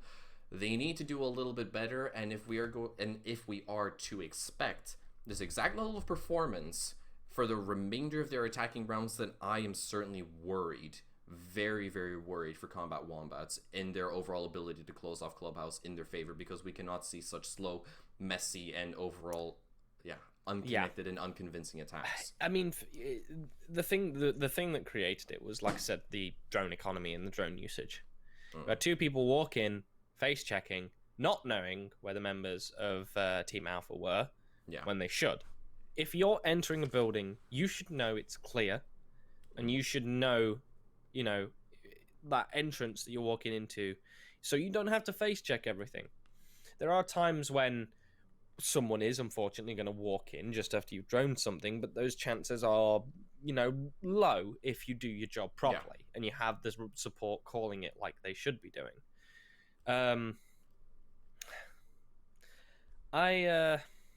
We just need to see Wombats take a little bit more time, I think, rather than try to rush. I don't think that time is necessarily, or them having to, sort of slow down their pace. and to a certain extent just be able to much more clearly formulate a plan with what is going on, because the plan was already there. The execution was just, in my opinion, from the way that I viewed that round, specifically not even going with an execution, but just taking a beachhead and converting it into something that can be used and utilized to then go for an execution, was sloppy. They struggled very greatly with clearing out key positions, such as red, such as actually even getting the breach of that cache wall open, because that is something that they didn't even get to do, right? The platform breach was open. We still had one Selma left over and a couple of Hibana pellets left over. None of them were used, right? None of them were used onto the cache wall. We didn't see any breaches onto the top portion of that wall utilized either, so you could throw or chuck in a frag grenade and HE and try to get lucky with a kill. None of that had happened. No bottom floor presence from down below inside a stock either to force the defender that was inside a cache to stand on the tables, on Xbox, on the cache table, whatever it may be. The efforts that were made on the side of Combat Wombats felt minimal at best. Yeah. And downright sad at the most. Yeah. I hate to be that critical about it, but I'm calling it like I see it. Yeah, no, I'd agree with those points. Yeah, so we are still on a pause, unfortunately. We have just been told now from production we are going for a rehost. As one of the players unfortunately cannot reconnect, so you're gonna have to deal with that, Lovable Mugs, a bit while longer. Yeah, actually, we are instead going to cut to a short little break, as we got confirmation from production that it could take a couple of minutes, so do stay tuned. But when we are back, we shall continue right where we left off with round number 8 on Clubhouse between CW and Team Alpha. Stay tuned, we'll see you guys in just a few.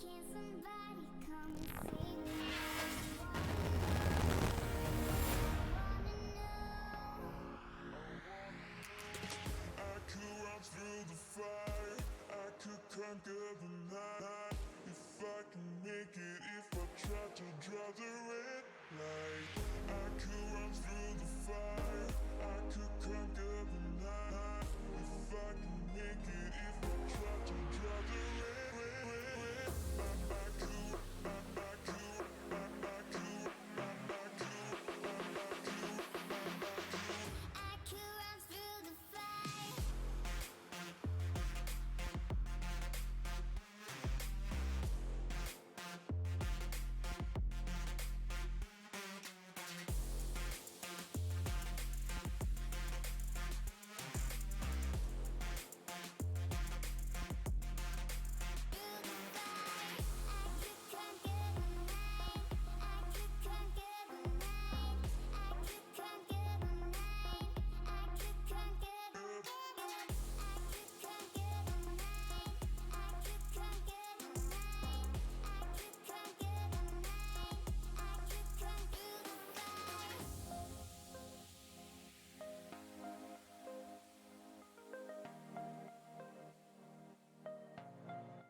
thinking that I could have done something, but now I'm left with an empty heart. No making amends, no waking up beside you and holding you till we forget it all.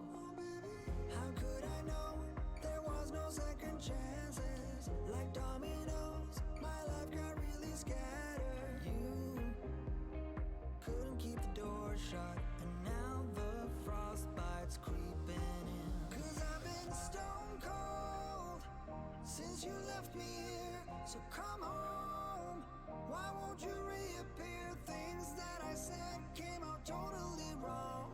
Can't speak of the truth when it's tainted. I fell into a big black hole. It got me stone cold.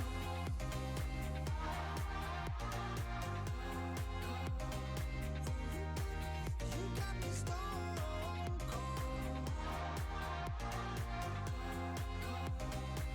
You got me stone cold.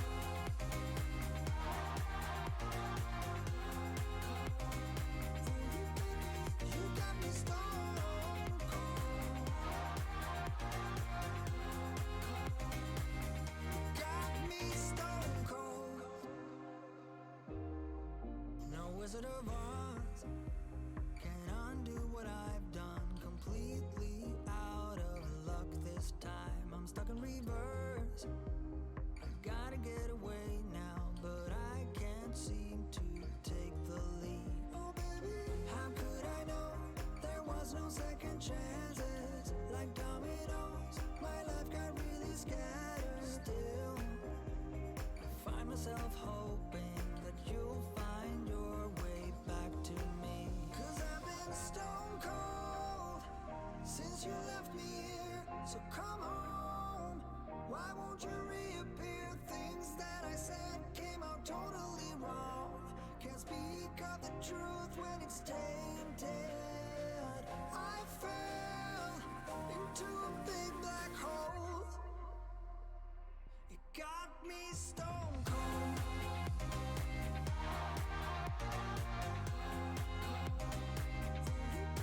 You got me stone cold. It got me stone cold.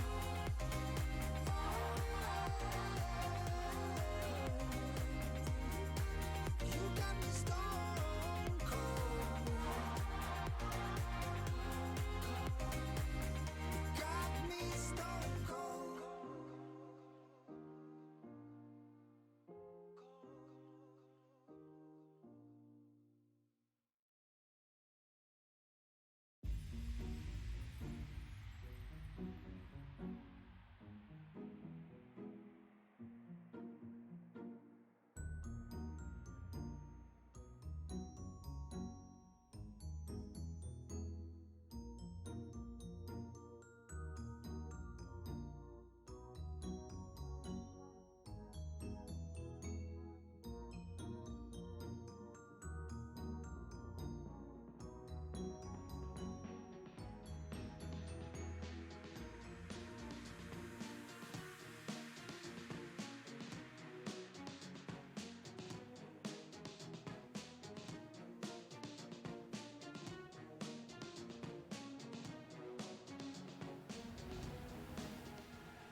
Alrighty, ladies and gentlemen, sorry for the hold up, but we have returned. We're not going to waste you guys' precious moments and seconds at all whatsoever. We're just going to hop straight onto this pony, and we're going to be continuing things with round number 8. Alpha, all to play for. They got to tie up this matchup, keep the Wombats in check, but naturally the Wombats, well, they got a plan of their own this time. Let's see if their attacks can be as convincing as they had been so previously. As always, I'm Tudors. Alongside me, I've got none other than Artifacts Warden, and Hello. This is the last matchup that we got to offer. It's a bit sad that we have to end it off, but still, it's been a good day's work.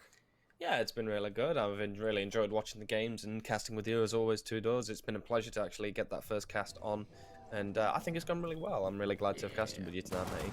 Yeah, it's great. It's absolutely wondrous thus far. So, let's see. What have we got on the menu right now? We're going back directly into the basement with Mr. Joe.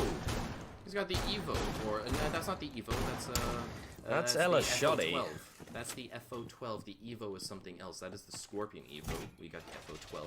With each round and a shot, you tell your opponents to F off. You know, FO12, F off 12 times. Very easy. Love the gun. Love it.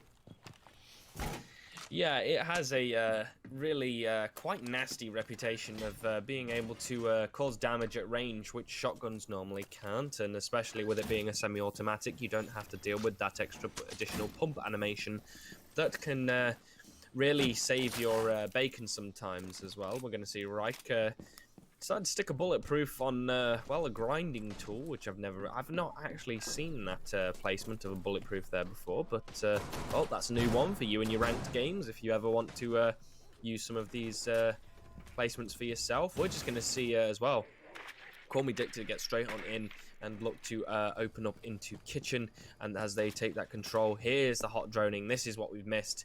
This is what Wombats definitely need more of. There is a hole in the floor, so someone from down below in Alpha can definitely look up through that hole and look to maybe see if they can get an early pick onto one of the members from Combat Wombats, and there he is. There's Joe, he's playing that hole, so as soon as somebody walks in, but Natty! Oh, what a read and what a shot. There goes Mr. Joe on bye-bye FO12. No more effing off for you, sir. Wow, blink once and you miss it. I'm pretty sure that he actually hit the iron railings as opposed to the head, but I guess just Siege works in mysterious ways sometimes. Regardless, though, first blood has been drawn by the Wombats. Mr. Joe now down for the count, as we also still have Atlantic up above, currently on the roam, on the prowl, and he's also buddied up with Reich in case if. And only if the heat gets a little bit too hot and they're forced out of the kitchen. The metaphorical one, not the kitchen that is actually on the map itself where the Wombats currently find themselves in. Still though, less than 90 seconds left to work with, tons of effort required on the side of the Wombats if they want to walk away with a victory here and extend their lead to 2 rounds. And it's starting to mount up ever so slightly. Atlantic waiting patiently for somebody to turn the corner, as Bionk might be his victim sooner rather than later. Reich takes a little bit of damage, and here comes Atlantic. Strikes onto Bionk. Diffuser now dropped inside a bar, and a Spaniard tossed into the works of the Wombats as they have to spare an extra moment to deal with Atlantic, and now they do. Fortunately, that Retiro was blown a little bit too early, as it doesn't reach the shield, whether it be for time, and while there won't be any more Retiros being dropped, as Macy manages to quickly remove Magpie. No more collecting shiny things like that shield for you. And now we're all left in a 3 versus 3 with 35 seconds left on the clock. Ooh, with Wombats with now the advantage, with Dicta having created that opening, but they've got it all to do because they've got to get that diffuser on site. If they can't, then they're going to win on Alpha's going to win on time. Just as I say that, Dicta's going to get removed as Macy swings on in, and there is Textrono with the also trade onto Natty, getting rid of Natty, and all gets finished off there. And well, it's now tied up. Wombats are all level. Indeed they are. So that is 2 rounds in a row on the side of the boys, the alphas, I would like to call them Sigma, but we'll have to wait another couple rounds before they can earn that title. But for now, the alphas being able to actually do proper work on their defense side. And once bring it back, and for those of you guys that are just tuning in, the first round that they actually had on the defense was on gym and bedroom. That is why CCTV and cash is currently unlocked and up for grabs. The fact that they were able to pick up that first win on gym and bedroom has really set themselves up for success in a really great fashion. If they walk away with a round win right here, that's a hat trick of rounds under their belt. 3 rounds uncontested that the Wombats cannot respond to, and that would be Alpha in the driver's seat rather firmly. Yeah, they've really started to show up, and now I'm starting to wonder if that unfortunate rehost has come as a bad time, and maybe that Wombats really needed to keep the ball rolling in order to actually be able to challenge Alpha more effectively as Reich goes drone hunting, and well, they're able to fish 2 out of the pond, and that's not the best drone usage from Wombats there, losing 2 right on the initial, but in the prep phase no less, yeah. And oh dear, it's worse than I imagined. They've lost 3. That's not good at all. Not in the slightest, and probably not a whole lot of information gathered either, which is, yeah, just an overall really bad situation to find yourself in if you're in the shoes of the Wombats. But nevertheless, they're going to have to power through and see what work can be done right over here. They've got their eyes peeled and peered over towards the garage portion of the map. Obviously, a mainstay location that you really want to claim control of as soon as possible. Funny enough, no hard breach denial, or at the very least there is. That's going to prevent the Selma from ticking twice, but the main breach has already been opened up ever so slightly. Magpie tosses in a frag. Mute Jammer is gone, I think, or not. Nope. The Selma has yet to continue. Yeah, there it is, and Kabunski, there it goes. So the Selma process is going to continue onwards, and now they've actually got a tank to work with. Well done and well recovered on the side of the Wombats. Team Alpha, they're going to start feeling the heat turn up ever so slightly. Yes, and well, if it's too hot, it's time to get out of the kitchen, but no team has refused to leave the kitchen just yet. Swanee has now made entry into stock and is looking to take the lounge area under control for the combat Wombats. However, needs to be really careful of Atlantic here, who's walking crouch walking all the way through bar, and is looking to hold that angle. Macy taking quite a lot of damage here as he valiantly defends the rafters for as long as he possibly can, and taking as many gunfights. Reich's now here to back him up as well, but it might not need it as Reich now decides to fall off. And again, Swanee is in a really tender position here, as he could quickly be picked up, but he could also find one of the members from Alpha. But unfortunately, Reich is going to be the first one to find it, but it is quickly traded back out by Bionk, with dealing a lot of damage to Macy. Reich is going to take another load of damage, and now as we're into the final minute, it's all square for both teams. However, Textrono does again. There's another trade that comes out. Dicta unfortunately runs out of ammo and can't finish it with the bearing 9 because Reich swings in and gets rid of Dicta. It's now a 2 versus 3.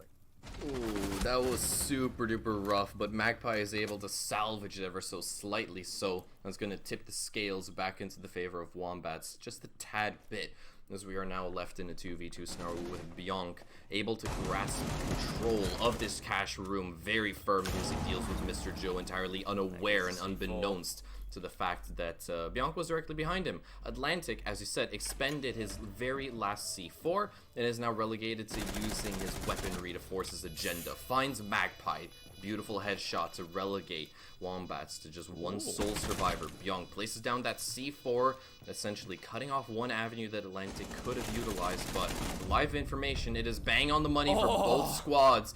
We had some 9mm rounds just whizzing past Bionk's head, and that was enough for him to pinpoint a lovely little spray right there. Obviously, we may require moss after that, but still, nevertheless, a lovely frag for the Wombats to finally put an end to the round win streak that the Alpha team had start to set up for themselves, and the Wombats are finally able to get themselves back on the horse. In the driver's seat they sit with a 1-round lead. That was honestly really good work there from Bionk right at the very end. Those shots just landing through, even though the live red pings were coming out, did well very under the pressure.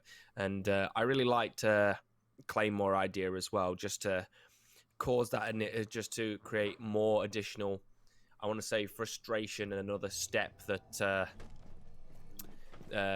they would have had to make in order to stop Bionk from being able to clutch out that round. That was really good work and use of that utility. Didn't need to use it in the end, though, because the gun finished it off for them, but it's good to have a backup plan nonetheless. Yeah, indeed. So we are going to be returning to Gym and Bedroom, which was Team Alpha's primary bomb site of choice. They won it out quite successfully last time around, and they are looking to, well, replicate that success once more to tie things up. Unfortunately enough for them, CCTV wasn't the most grandiose of successes. Despite the fact that it came down to a 1v1 situation, it still could have been a little bit more convincing. Last time around, what happened that made us so disappointed with CW's overall attack, you might ask? Well, it was sloppy, disjointed, slow-paced, and they were simply not given a single inch to work with. It couldn't have gone better for Team Alpha, but there was a clear absence of creativity and just overall sense of what the hell was going on the side of the Wombats that really hamstrung the progress they could have made.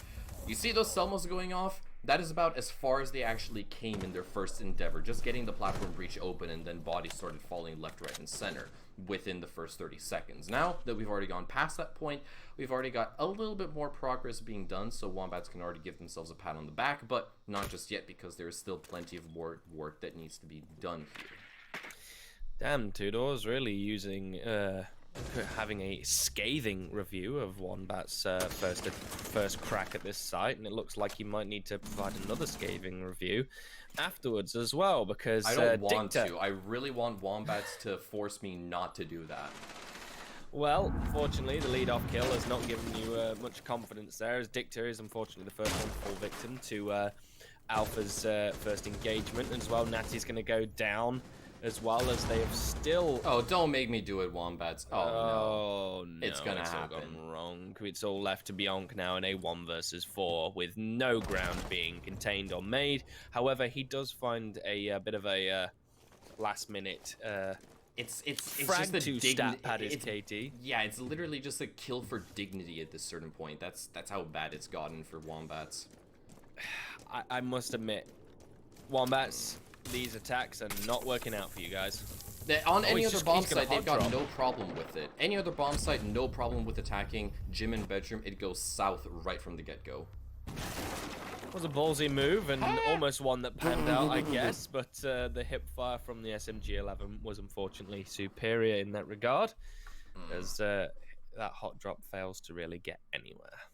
Yeah, just to spare myself from being flamed on Twitter by the members of CW, I'm just going to, not bring up the exact same points that I made not even 90 seconds ago about that attack. I'm just going to go ahead and put it in the rearview mirror, probably like Wombats want to do right now, and move on with the rest of Clubhouse, because we still got 2 more rounds left to play out, 2 more rounds that could either go in Wombat's favor, Alpha's favor, or send us all the way directly to overtime.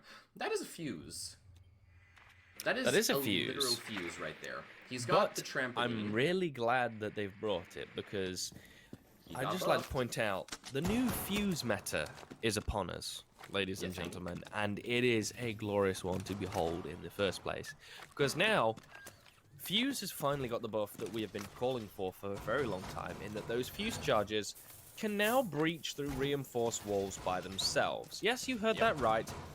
You mount the charge on the wall, you pull the pin, and it will thermite around and then fire all of those hockey pucks into the room and cause devastating damage. Not only that, he also has the secondary hard breach. Therefore, he is essentially kind of a hard breacher now, almost. I'm going to call him a hard breacher, because he's like that middle way, right? And he can clear so much utility with those hockey pucks nonetheless. And he has 4 of them. Not 3, 4, because he still has retained that buff. The only sort of thing that they have changed about Fuse, in that what his gadget does, is they have reduced the bounciness of those hockey pucks. So they don't bounce as far now. So now you won't see a hockey puck bounce all the way in from, let's say you place it in Moto Hatch, and then all of a sudden the hockey puck bounces all the way through into Generator somehow. So, but don't get me wrong, those kinds of Fuse kill cams way back in the day in year 1, so satisfying and also so ridiculous that you could just have one hockey puck basically complete an entire marathon in the span of 2 seconds. That is how ridiculous it used to be back in the day when he actually first saw his buff, because up until, I think it must have been, what was it, mid-season reinforcements of year 2, season 1, I think it was when he got his initial buff. He was basically almost just, he was god-awful useless, and then he was meta-defining just after the Red Bro mid-season reinforcements. Right. Fuse had received, Glass had received his thermal scope. Good old times. Good old times indeed, and we're now going to see Magpie use those hockey pucks to devastating effect as he places one on main stairs. The second one he's using to try and clear out any utility that is in around the armory section there, and he's going to burn all three. Well, sorry, I think he's placed another one down. I did hear a... Nope, there it is. There it goes. Now burning out above the main stairs, and there we go. More utility cleared off, and that was his last hockey puck dispenser. He now has only his secondary hard breach. His job is done. He is now a gun. Oh, and, what a one-tap. A beautiful one-tap there. And Swanee is removed, as well as Magpie. Even though his job's done, he wasn't able to... use his gun to his advantage. Another one is going to fall as Mr. Joe is going to take down Bionk, and it's now all left to Call Me Dicta and Natty in a 2 versus 5. So they've really got to work together here, but this is going to be really difficult as they are both not exactly close to one another, and Dicta's almost caught out by the rotate from Reich, who's gone all the way up, round and through bar now. Natty's now going to try and see if they can recover a kill here as they've gone to intercept Reich, but unfortunately Reich does not go. Textrono gets rid of Dicta. It's now all left to Natty. Are they going to be able to get an exit frag? They are, but it's one person. It is Reich. And, well, I don't see them getting another one. No, they are going to get another one, but again, it's all stat padding at this point. Yeah. And Mr. Joe will clean up that round. And, well, Wombats. What's going How wrong? the mighty have fallen. Oh, how the mighty have fallen. I mean, at the end of the day, Clubhouse, defense-sided map, Wombats have thus far played 5 entire rounds and only claimed 1 victorious thus far. So, the odds of them walking away with the second round right here and forcing us all the way to overtime, it is still on the table. It's still, in fact, inside of the dining room and the entire house. It is not out of the realms of possibility just yet. And keep in mind, CCTV and Cash was actually the only bomb site that Alpha had lost earlier. Just a couple of minutes ago, probably like, what was it, 10 minutes ago, 15 minutes ago tops. So there is a real possibility, like I said, that Wombats can force us all the way to overtime. But naturally, one slip up, one measly mistake, one crosshair just inches and pixels away from a singular headshot could cost them a shot at getting at the very least 1 point. And that is what Wombats want right now. They want the 1 point, they don't want to walk away with absolutely none, and Alpha want the full 3. So, it's up to Alpha to see if they can do good on the mistakes previously exhibited on their CCTV and Cash defense, and it's up to Wombats to see if they can actually step up and really stick it to Team Alpha. Yeah, I honestly don't know anymore, Two Doors. I think we might actually see the Alpha stack finally blossom into the Sigmas that you so desire. I think they might take this one. The momentum is with them. Wombats have had flashes of hope, but it looks like the light is finally dying in their eyes as they are really now struggling to clap back against Alpha in some of these trades just aren't coming through, and some of these first picks as well just aren't coming through for the Wombats. They need to start finding these, and they need to start doing it now. So, for those of you guys that did catch that, we saw Call Me Dicta toss out a couple of X-Kairos pellets onto the lower garage to try to get an angle from the rightmost wall, right over there, directly towards the window. That has since been breached on open, but naturally, some of the pellets didn't go off because of the fact that there is a mute jammer on the rafters directly above it. That is, as you said, one of the key characteristics of the new sort of change that these mute jammers have seen. They are now of a spherical form, meaning they also have some vertical presence down below, but not quite enough. Ideally, Team Alpha would have liked to keep that breach entirely closed off. Next time, just move it a little bit more to the right-hand side, a little bit more to the south, and then you're golden. But still, it is a little bit of a game maker, or a difference maker, I should say. And we still got the Wombats keen on claiming control of Garage as soon as possible, but it's not really starting to pan out. Yonk, though, is going to strike. Finds Atlantico at the very top of the rafters, and that is a crucial position. Very, very close to being firmly in the grasp of the Wombats right now. They've still got to deal with Macy down below, who's not going to budge an inch just yet. And he's going to continue to hold his ground till his dying breath right here. air jab does go off. I'm not sure exactly where, and 2 kills fly in the favor of Wombats. It looks like they might actually be able to take us into overtime. Bianca is about 75% now way through the diffuser. It is also going to go down, and they do have the man advantage, but they're not going to waste it either, because Macy is going to be put in the down but not out state, essentially rendering this a 1 versus 3, as Reich is unfortunately in no position to recover their teammate. They're going to get finished off. Reich's now going to get really aggressive and see if they can take the gunfight towards Swanee. They do manage to win it out with that double kill. And now he's got 15 seconds. It's going to be really difficult for him to make some... He's got to pick up 2 players in 3 seconds. It's not going to happen. Nope. Bionk is going to wrap it all up. And Wombats have finally, successfully taken us into overtime. So, 2-4 splits, 1 in the first half, 1 in the second, and bada bing, bada boom. Here we are, round number 13, just over the horizon. It has been a relatively slow-paced match thus far, with a lot of these rounds actually being very desperately close, boiling down to 1v1 or 2v1 situations, with the sole exception of Team Alpha's gym defenses, which the Wombats actually didn't even come close to denting. So, this is exactly what we're going to see once again. A gym bedroom defense by Team Alpha, since they are starting off on the defense, and I'm very suspicious of the fact that Wombats once again will only get through that first box on the checklist, getting that platform breach open, because that's all they were once again able to accomplish in their 2 previous endeavors of this bomb site.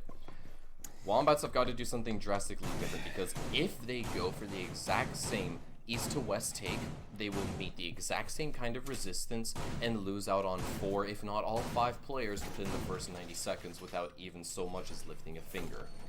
Something needs to drastically change right here. Go for a jacuzzi take. Go for something. They need to go for a jacuzzi logi.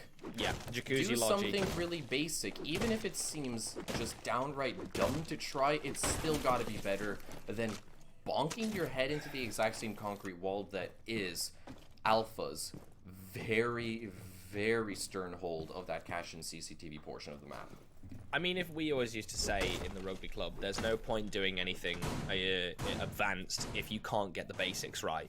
Yeah. And right now, Wombats on that site cannot, for the life of them, get the basics right. They just cannot. No. And like I said, you can't do the advanced stuff.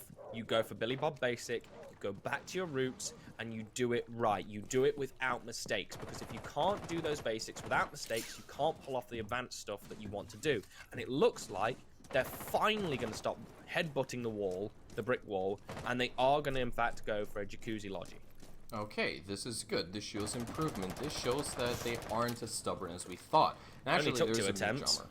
Yeah, it only took 2 tries. Obviously, you gotta go ahead and just realize that you can only do something on the 3rd try, because that's always the charm. It's not the 2nd time, not the 1st. Things don't work out once and only once. 3rd time's the charm. That's just how it is. It's the law of life.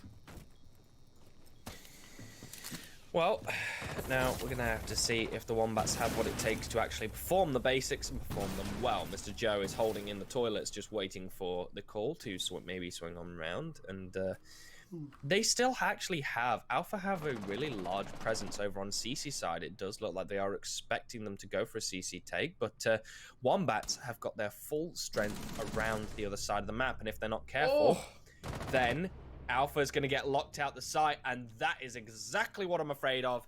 They're now locked out, and that's 2 players down. Now the advantage is firmly in Wombat's hands, as they have dropped Logi, and they now own it. Now it's time to press advantage, and the jacuzzi, unfortunately, Magpie is just going to overextend a little bit too much and get caught out by Reich as he peeks on through. However, the advantage is still in favor of Wombats. Wombats, you've got to start using this advantage now. You have a minute left. No, it's going to further degrade. Atlantic is going to find Dicta. Now it's a 3 versus 3.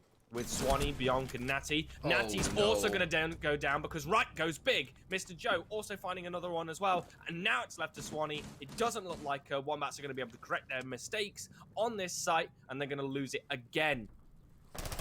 It's a really, really disheartening position to find yourself in if you're in the shoes of the Wombats, but at the very least, they put their best foot forward this time around compared to the other 2 tries. Yeah, they gave it a good college try. We could have also just been done with this round 90 seconds ago if they had gone for that exact same push the last 2 times. But it might not all be doom and gloom just yet, as we do see Swanee pick up a DB and O, yet to confirm the kill onto Mr. Joe, but as I say that, Atlantic was providing some really spick-spock coverage from behind the master bedroom, spots out his feetsies, and closes it off with a lovely little headshot through the wall. So that is Team Alpha once again capitalizing on CW's, I guess you could call it, just overall uncomfortableness with attacking this gym and bedroom bomb site, and that's going to ensure that Team Alpha maintain the lead this time around, putting the scoreline up at 7-6. Now it's time for CW to see what kind of answer they have to offer up.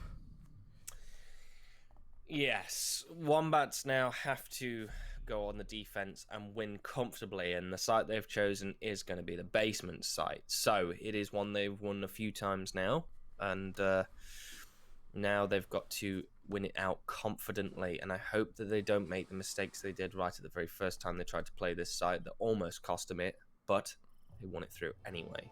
Yeah, CW, if for those of you guys that actually don't remember, CW were very, very close to actually having lost that first half with a 4-2 split in favor of Team Alpha. If it wasn't for the fact that, you know, Call Me Dicta, who actually has since that first half been almost entirely asleep, but then again, I just remembered, we have had a rehost, so we have a rehost. Still, Call Me Dicta has been performing, just in the last couple of rounds, not all too great, but altogether, I do believe that Call Me Dicta is sitting on 8 kills total thus far over the course of these 13 rounds, so pretty average, getting impact frags where they are necessary, but it was obviously Call Me Dicta, the person that manages to clutch up a 1v4 with C4 down below, and also just playing that smoke to absolute perfection inside of dirt, and that is once again the role that she has been placed on this time around, and it's going to be sorely needed as CW. They want to force us all the way to round number 15. That is the goal. Yes, it is. To be achieved. And Dicta really has unfortunately fallen off. They haven't had as much as an impact as they did right at the very beginning. It could be down to, you know, fatigue or, you know, comms breaking down. But I really hope that they're able to at least show up and really utilize this smoke as they have done previously so many times before. And really take us to that 15th and final round. That shield, unfortunately, though, it is going to be instantly popped by Mr. Joe, and Dicta has lost her favoured spot in that dirt tunnel, and she's decided to barricade it off and just abandon it entirely.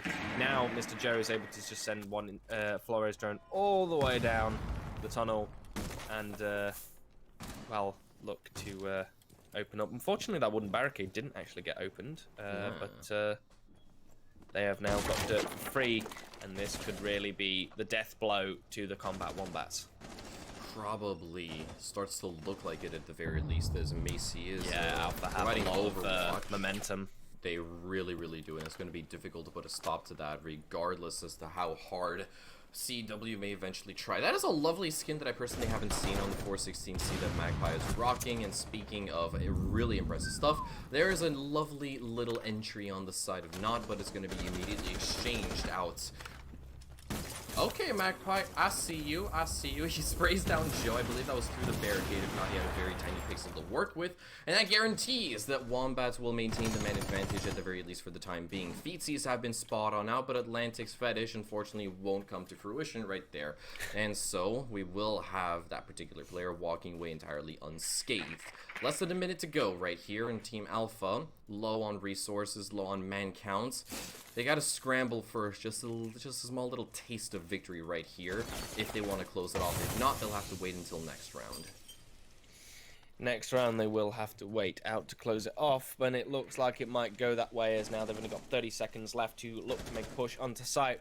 And here comes a very well-timed smokes from Dicta, who's now smoking off the hatch and the drop in. Someone's going to go dirt and see if they can make something convert, as one is in Bovin Kitchen, one is near the main door, and one is in dirt. They are very split, but that is the pick that they need to find. Macy instead finds two. It's all going to fall apart for Wombats in the final few seconds as the plant looks to start going down. Swanee has to come and save the day. He's going to be able to find one. Is he going to be able to find a second? No. No, the plant's going to go down, and Traxno is going to wrap it all up, and Wombats have been nailed. That is a final nail in the coffin. They are out. No overtime win for them, as Alpha finally establish themselves as the Sigmas that you wanted them to. Let's go, LFGs in chat, everyone. That was a well-earned and well-deserved victory on the side of Team Alpha, and it was a slogfest to finally conclude that final round number 14 as well. Combat Wombats showed a lot of promise, still many improvements, and it mainly just boils down to the fact that their gym bedroom takes are far from convincing. That is the only flaw that I personally saw on their side. Everything else went about as not as expected, but it just kind of went with the flow and nature of Siege, just being a very unpredictable match in general. If they are able to actually put up a much more competitive gym and bedroom take, then I can definitely see as Combat Wombat being a stern contester for, you know, actually being a really competent team that can actually main Clubhouse as one of their primary maps as well. But still, huge congratulations for Team Alpha. Whether or not they want to change their name to the Sigmas, I really don't know, but let me know if they indeed do settle on doing that, because it would make me a very joyous person, all things considered. And that is, well, the very last matchup that we had to offer you guys for Playday number 2 in Season 4 of Bool. So, with that being said, we're going to be swiftly moving on to closing thoughts. So, Warden, anything else left to say before we do sign off? Well, the only thing that unfortunately we have left to say is, unfortunately, we are remembering this weekend the sad and unfortunate loss of a very wonderful caster in that of Kickstar, who sadly passed away on the 11th of October in a just unfortunate accident. So that is my closing thoughts. Just he was a very talented caster. I think the entire community is going to be a little bit less brighter without him, but here's remembering Kickstar. Just make sure to go ahead and obviously check up on your friends, check up on your loved ones. Life is unpredictable. Literally anything can happen at any given moment, so just make sure that you will just continue being a good person. That's really all I can actually say on the matter as well. And also on top of that, I guess Kix and Michael's family's overall wish was that if you would like, you can go ahead and make sure to actually donate to local food banks in your area in the name of Michael Stockley as well. I personally have yet to do that myself, but it's something that I'm definitely going to get right onto as well when time permits it as well. But if you want to do something to, pay tribute to Kickstar, to Michael himself, go ahead and donate to a local food bank. That is what he would have wanted as well. But with that being said, we are going to have to close off the stream and sign off for tonight, but do be sure to actually come back next week later on, I believe on the 24th of October, when we shall be continuing things off with Playday number 3 of Bool Season 4. And just to give you guys a little bit of a sneak peek, a little bit of a taste as to what you should expect to kick off the evening on the 24th, we've got Team Alpha going up against IOM, Sleepy Gang against the Wombats, Ranked Monkeys against Average Players Only as match number 3. And to close things off, we have got DBH, Delta Bad Hand against the Aces to close things off. That is everything that we have to offer next week. So for now, do be sure to take care of yourself.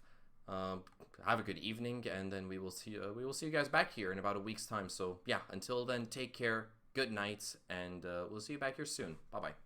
Catch you guys next.